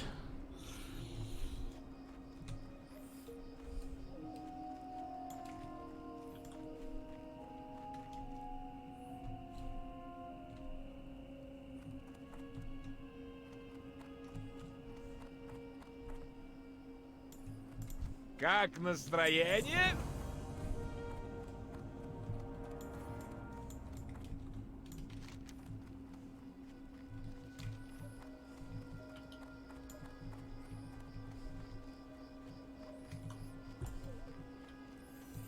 Чоксул, вот, блядь, ёбаный рот.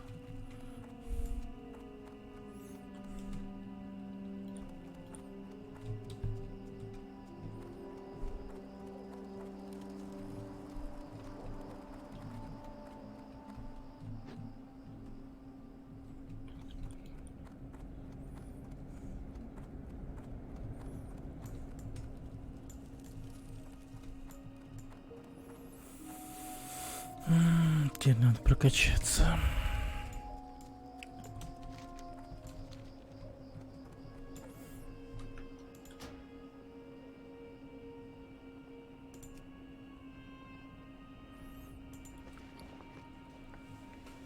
Ник Владард. Владард.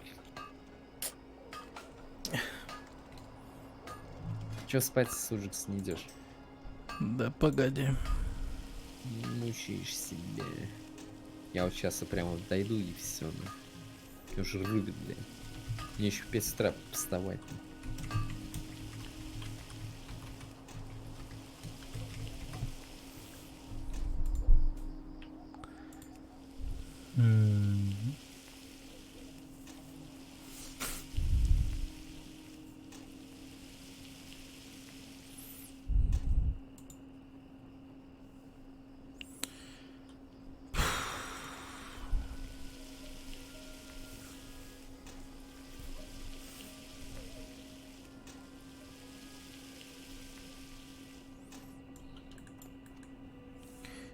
Горное дело.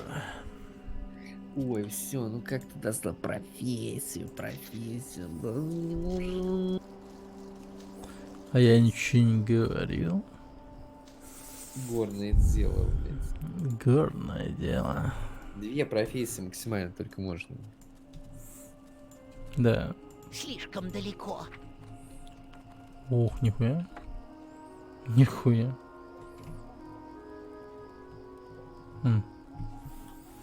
Хотя такое себе. Ну, прикольно. Зато блин. вкусненько. Точно. Тебе же я хотел что-то отправить. Так. Как это? Темный флекс. Ебать, ник легендарен, нахуй.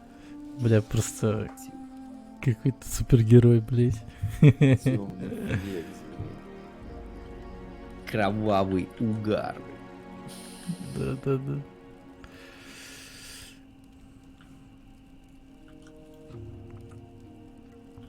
Ты посохи носишь? Конечно.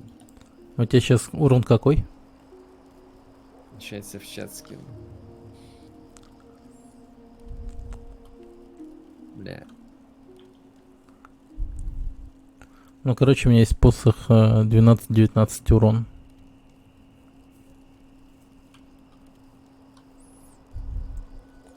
Обдирай корни. А, у тебя круче. Ну и выкидывай нахуй того. Ща.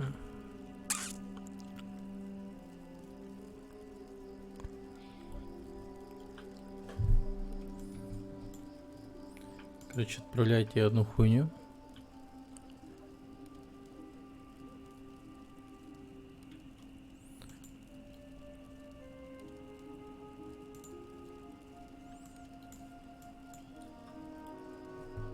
Элитное задание, гигантский опухоль. Нихуя себе. Флекс задание.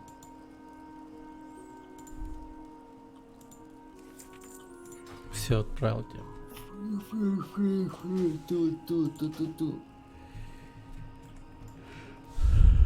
У тебя будет молот. Рад тебя видеть! Конча. Конченый.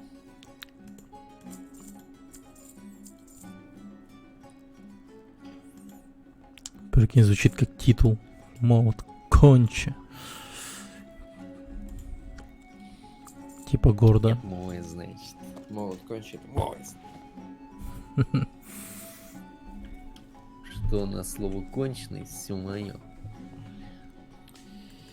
Удачи! Самарский конч.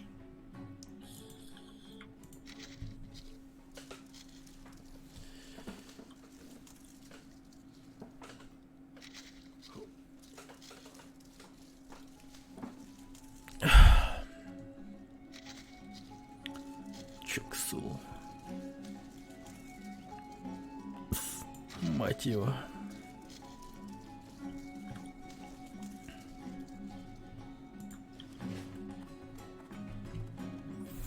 Так.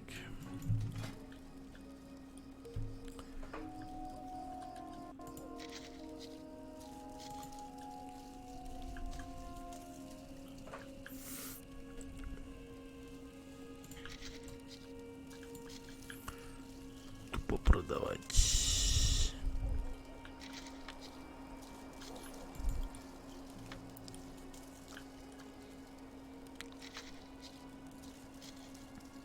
Ебать, элитно у меня хуярит, блядь.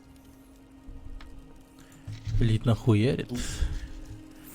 Дуба хмур, блядь. Дуба хмур. Просто дуба хмур даст мне пизды. Ой, буду плакать потом. Что я могу тебе предложить?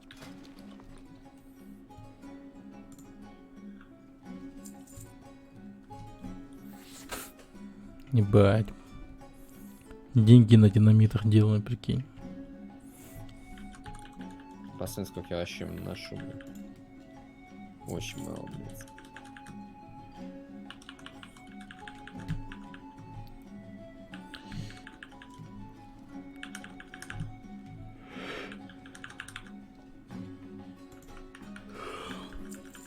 До скорой встречи! Динамитный магнат.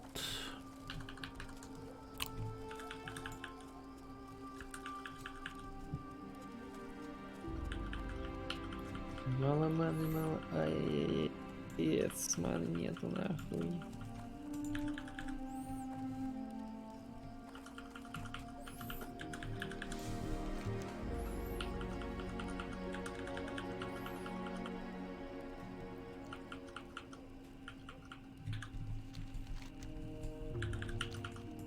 Ебать, еле он помер, нахуй.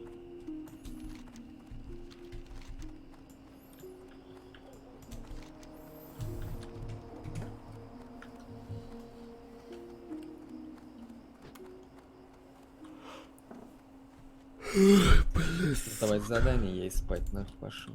Угу. Я тоже, наверное. Надеюсь, мне все в этой столице задания будут. И поеду я. Куда? Поеду я в темные берега.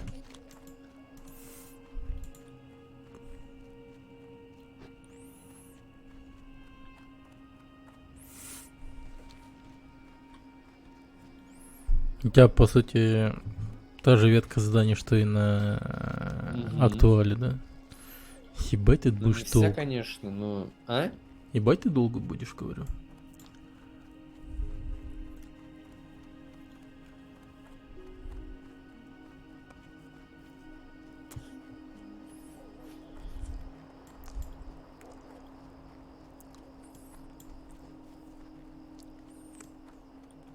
А как интересно тебе выбраться можно оттуда?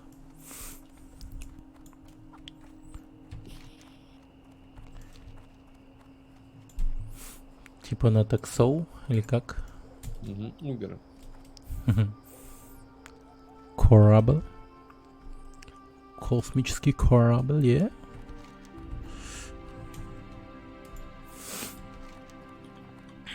Все, кончились задания, нахуй. В этом.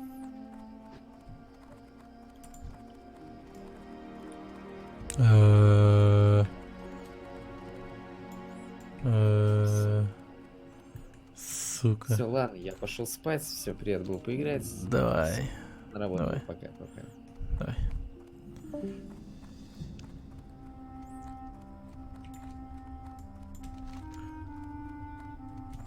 Ульдаман, блин. Хуя себе, тут что чисто... Пиздец. Что за нахуй тролль, блядь? Абас!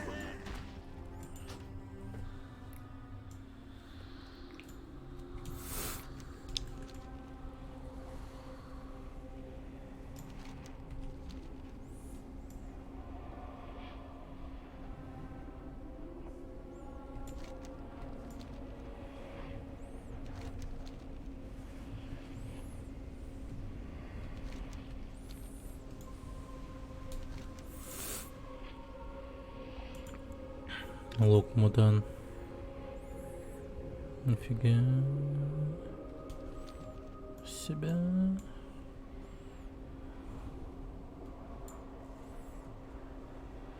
Скальный койот.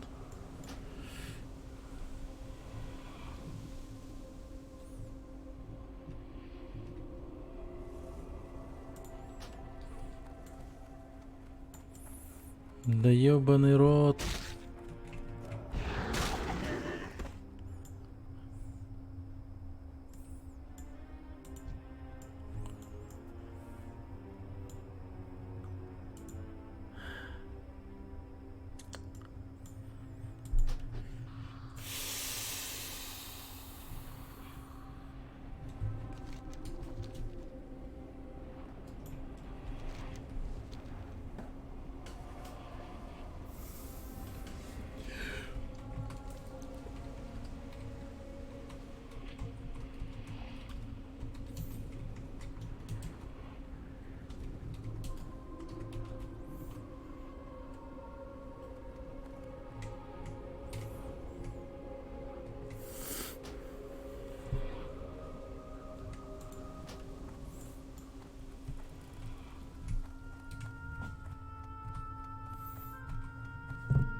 Не достаю, слишком далеко.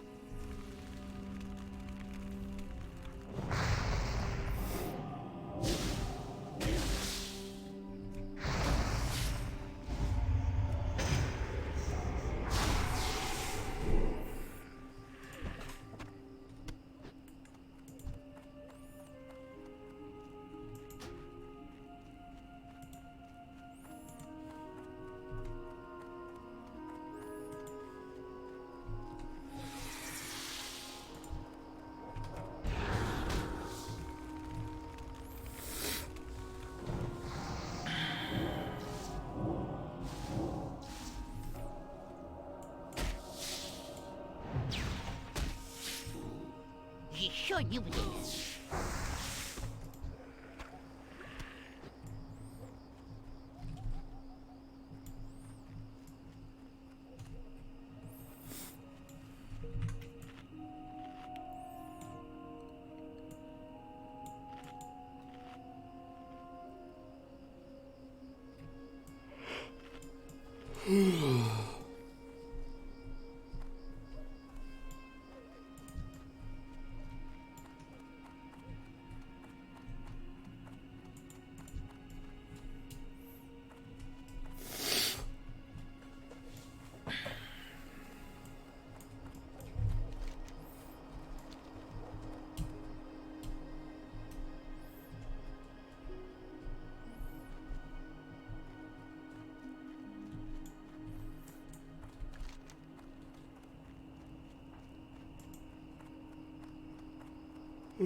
слишком далеко.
Серьезно? Как жизнь?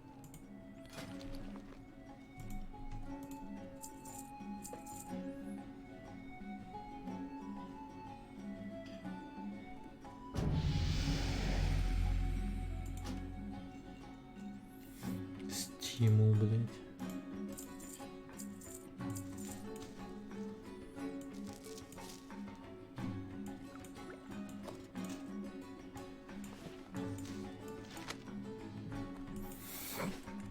Держишь.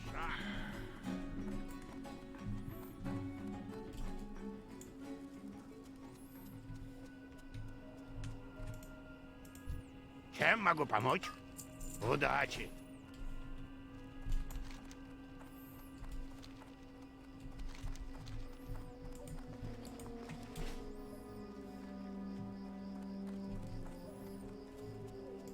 Чем могу помочь?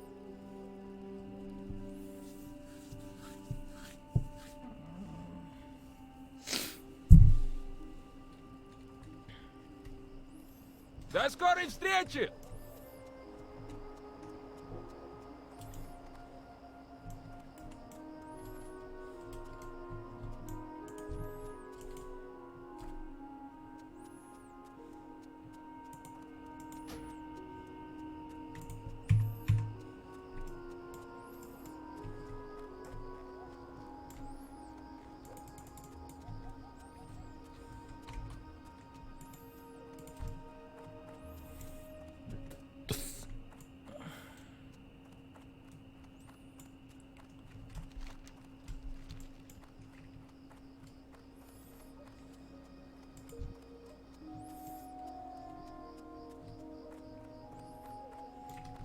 Нужно подойти поближе.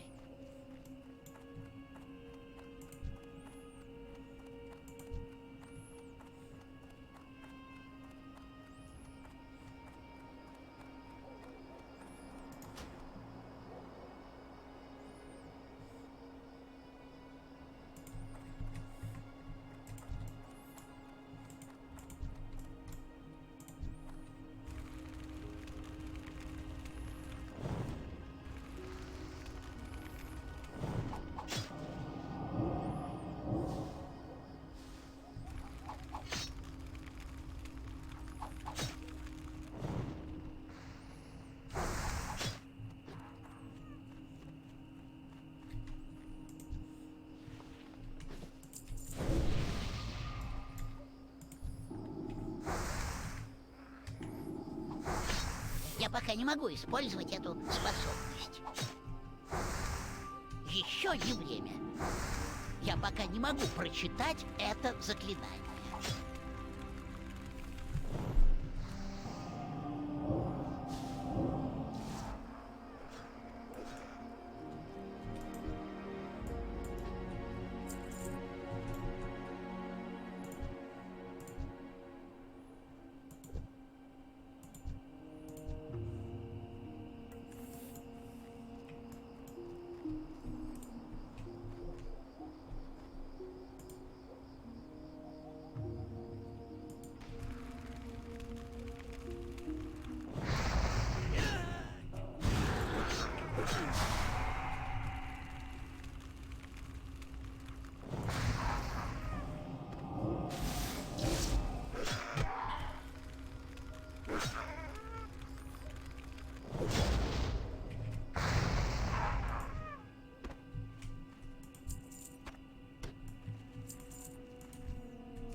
Надо подождать.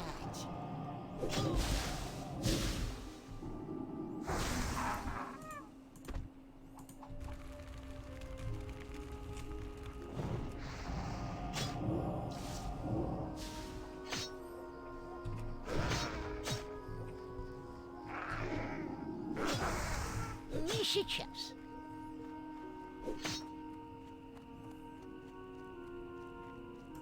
Не достаю. Слишком далеко.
Я пока не могу использовать эту способность.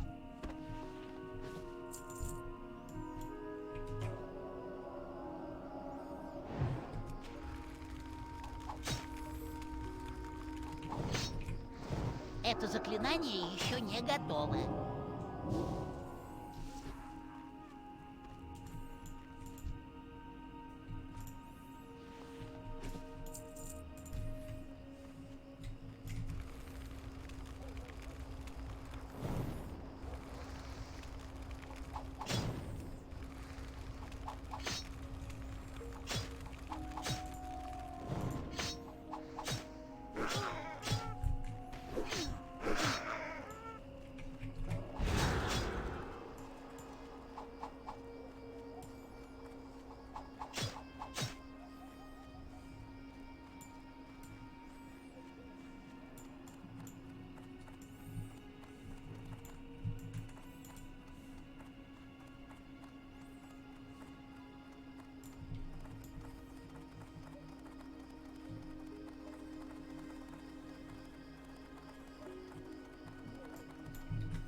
Я пока не могу прочитать это заклинание.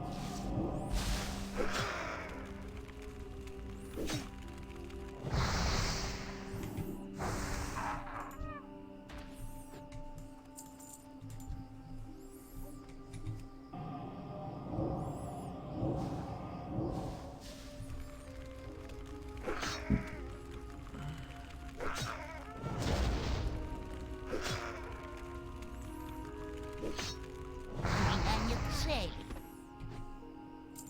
Слишком далеко.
Это заклинание еще не готово.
Нужно подойти поближе.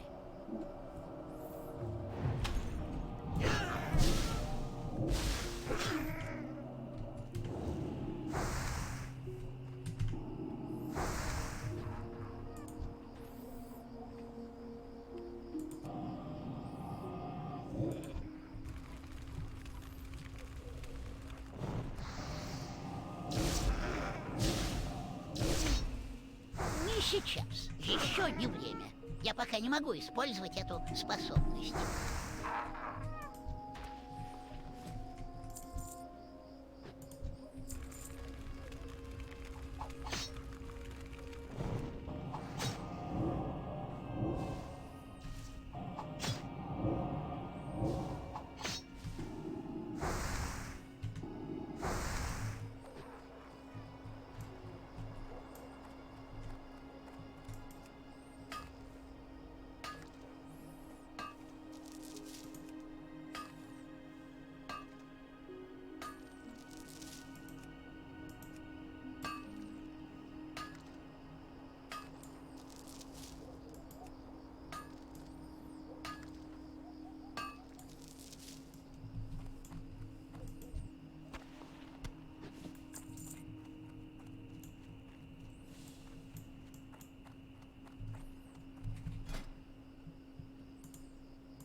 могу прочитать это заклинание.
Надо подождать.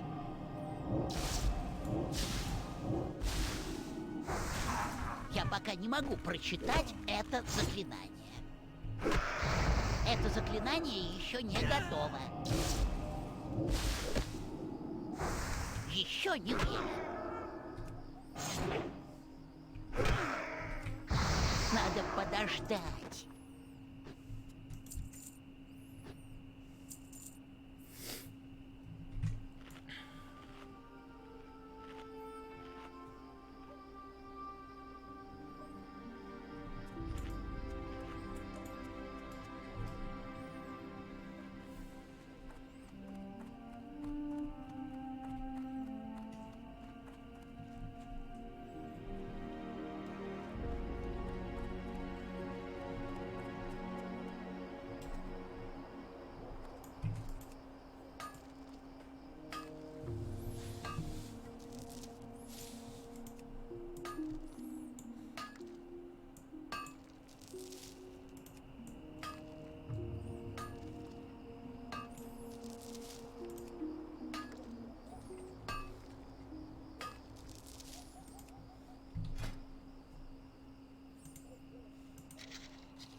Слишком далеко.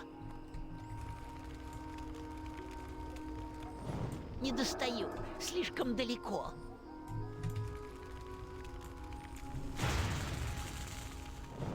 Нужно подойти поближе.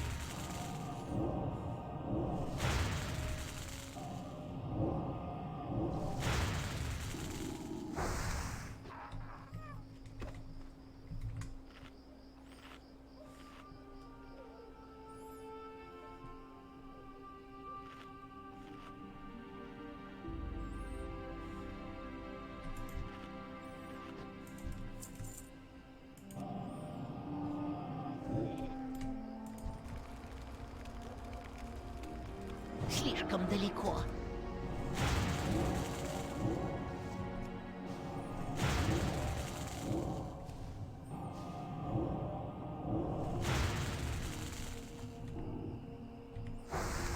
Не сейчас.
не достаю, слишком далеко.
Привет!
Тверже шаг.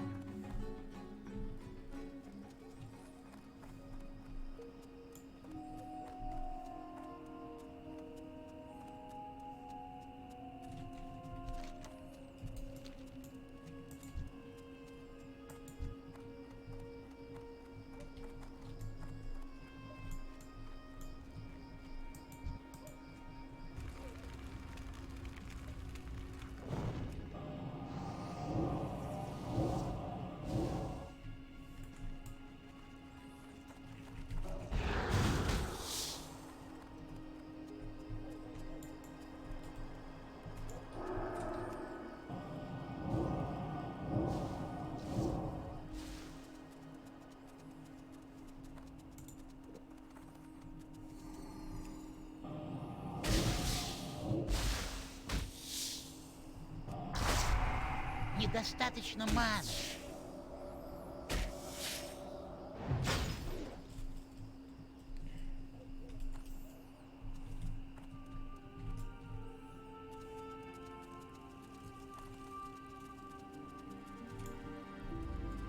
Нужно больше маны.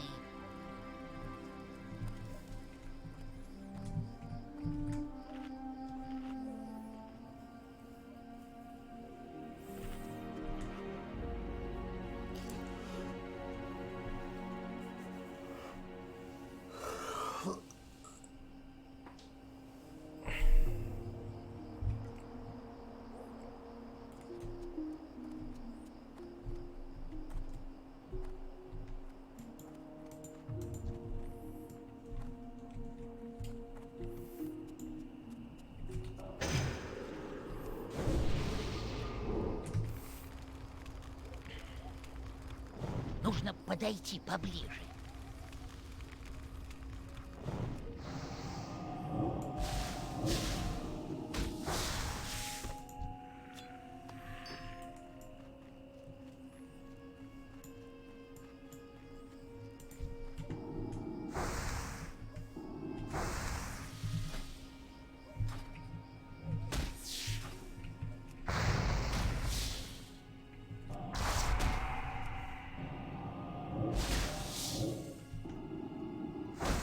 Я пока не могу использовать эту способность.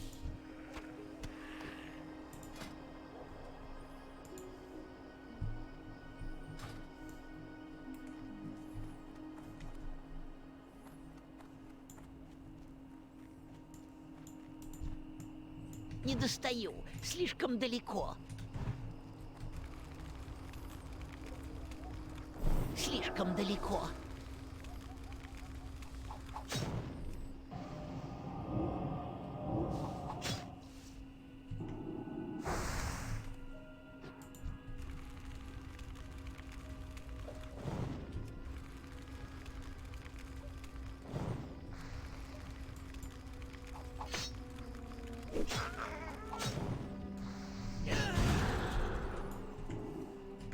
Еще не время.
Сейчас не получится.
У меня лучшие товары в этих краях.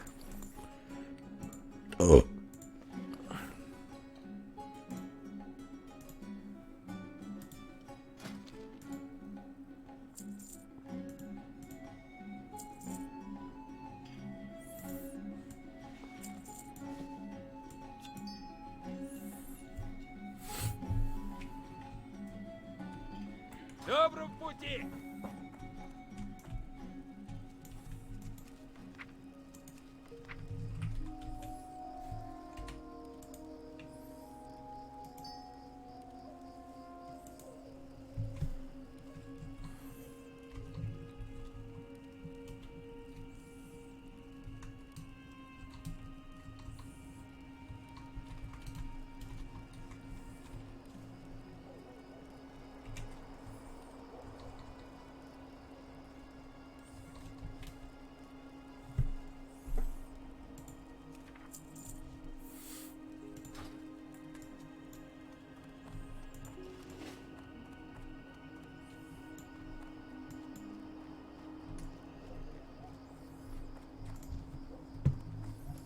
Говори. Береги себя.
Привет! Как дела? Помощь нужна?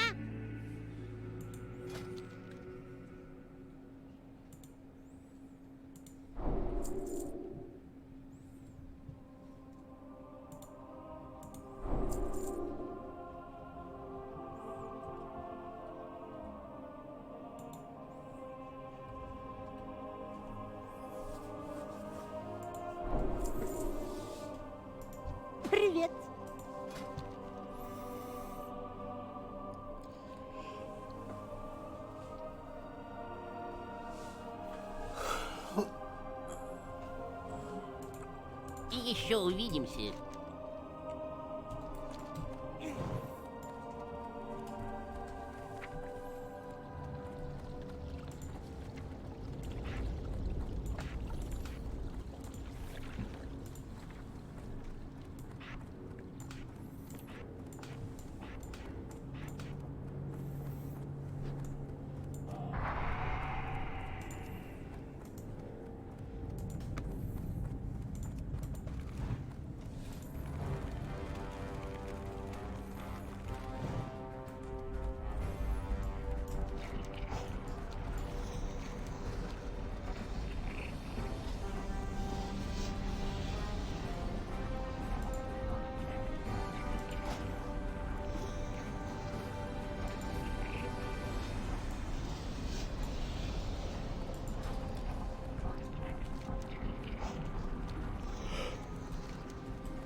Рад познакомиться.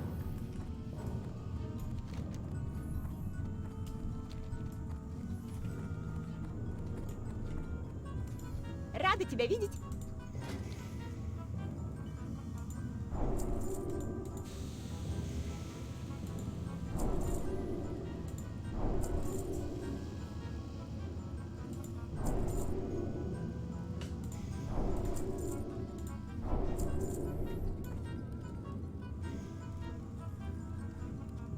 Удачного денька!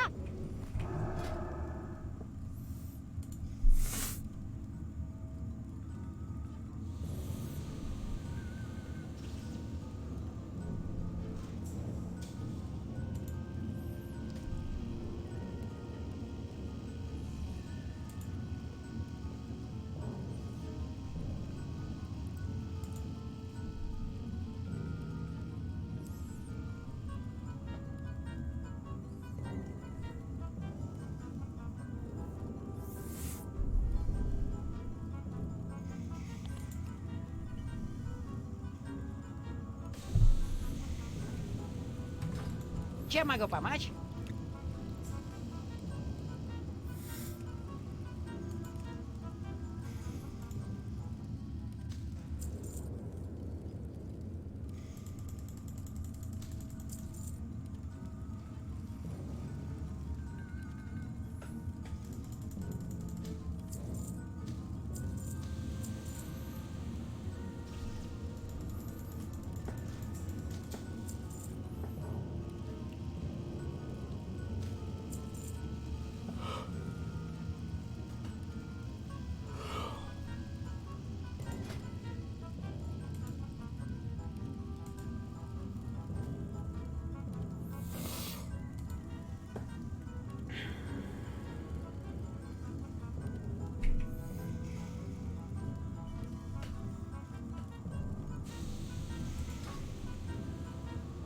Удачного тебе денька. Чем могу помочь? Вот и ладненько. Ого, вот это рост.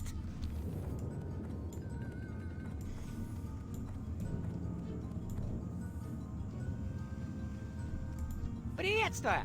Ну, пока.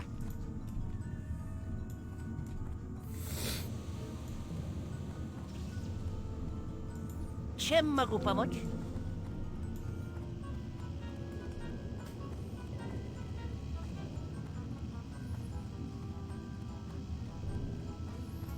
Приветствую. Договорились.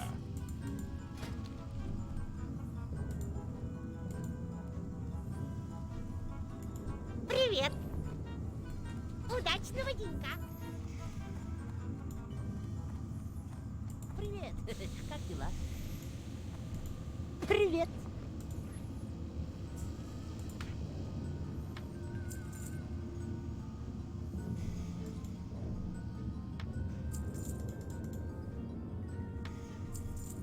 Удачного денька.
Чем могу помочь?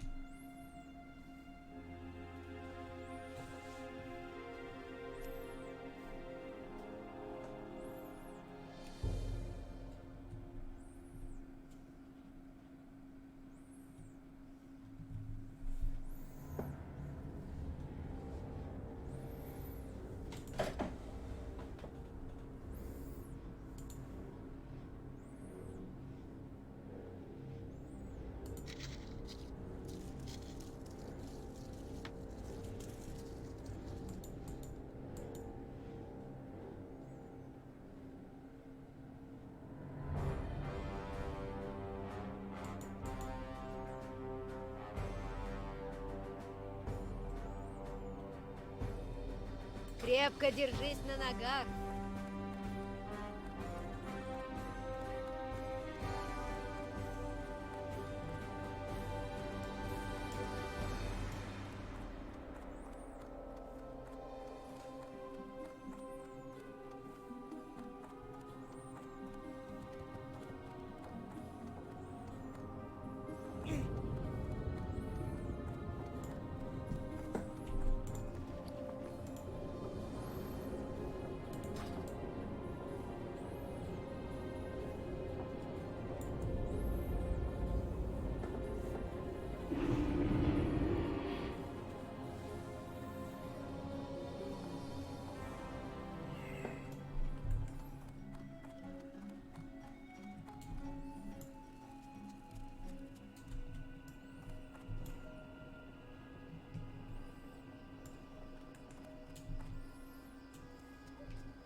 Как жизнь?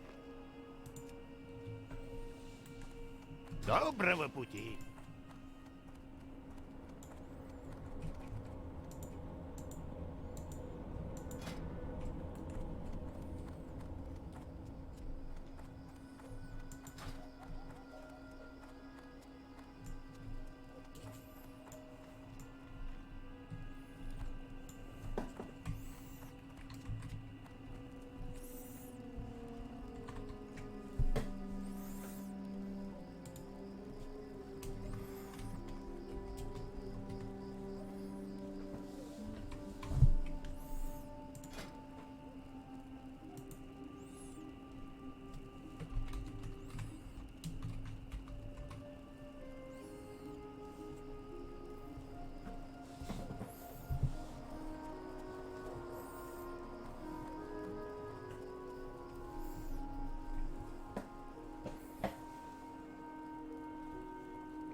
Чем могу помочь?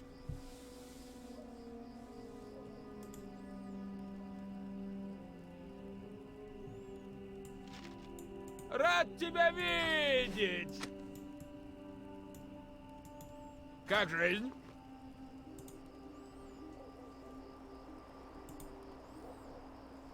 Удачи!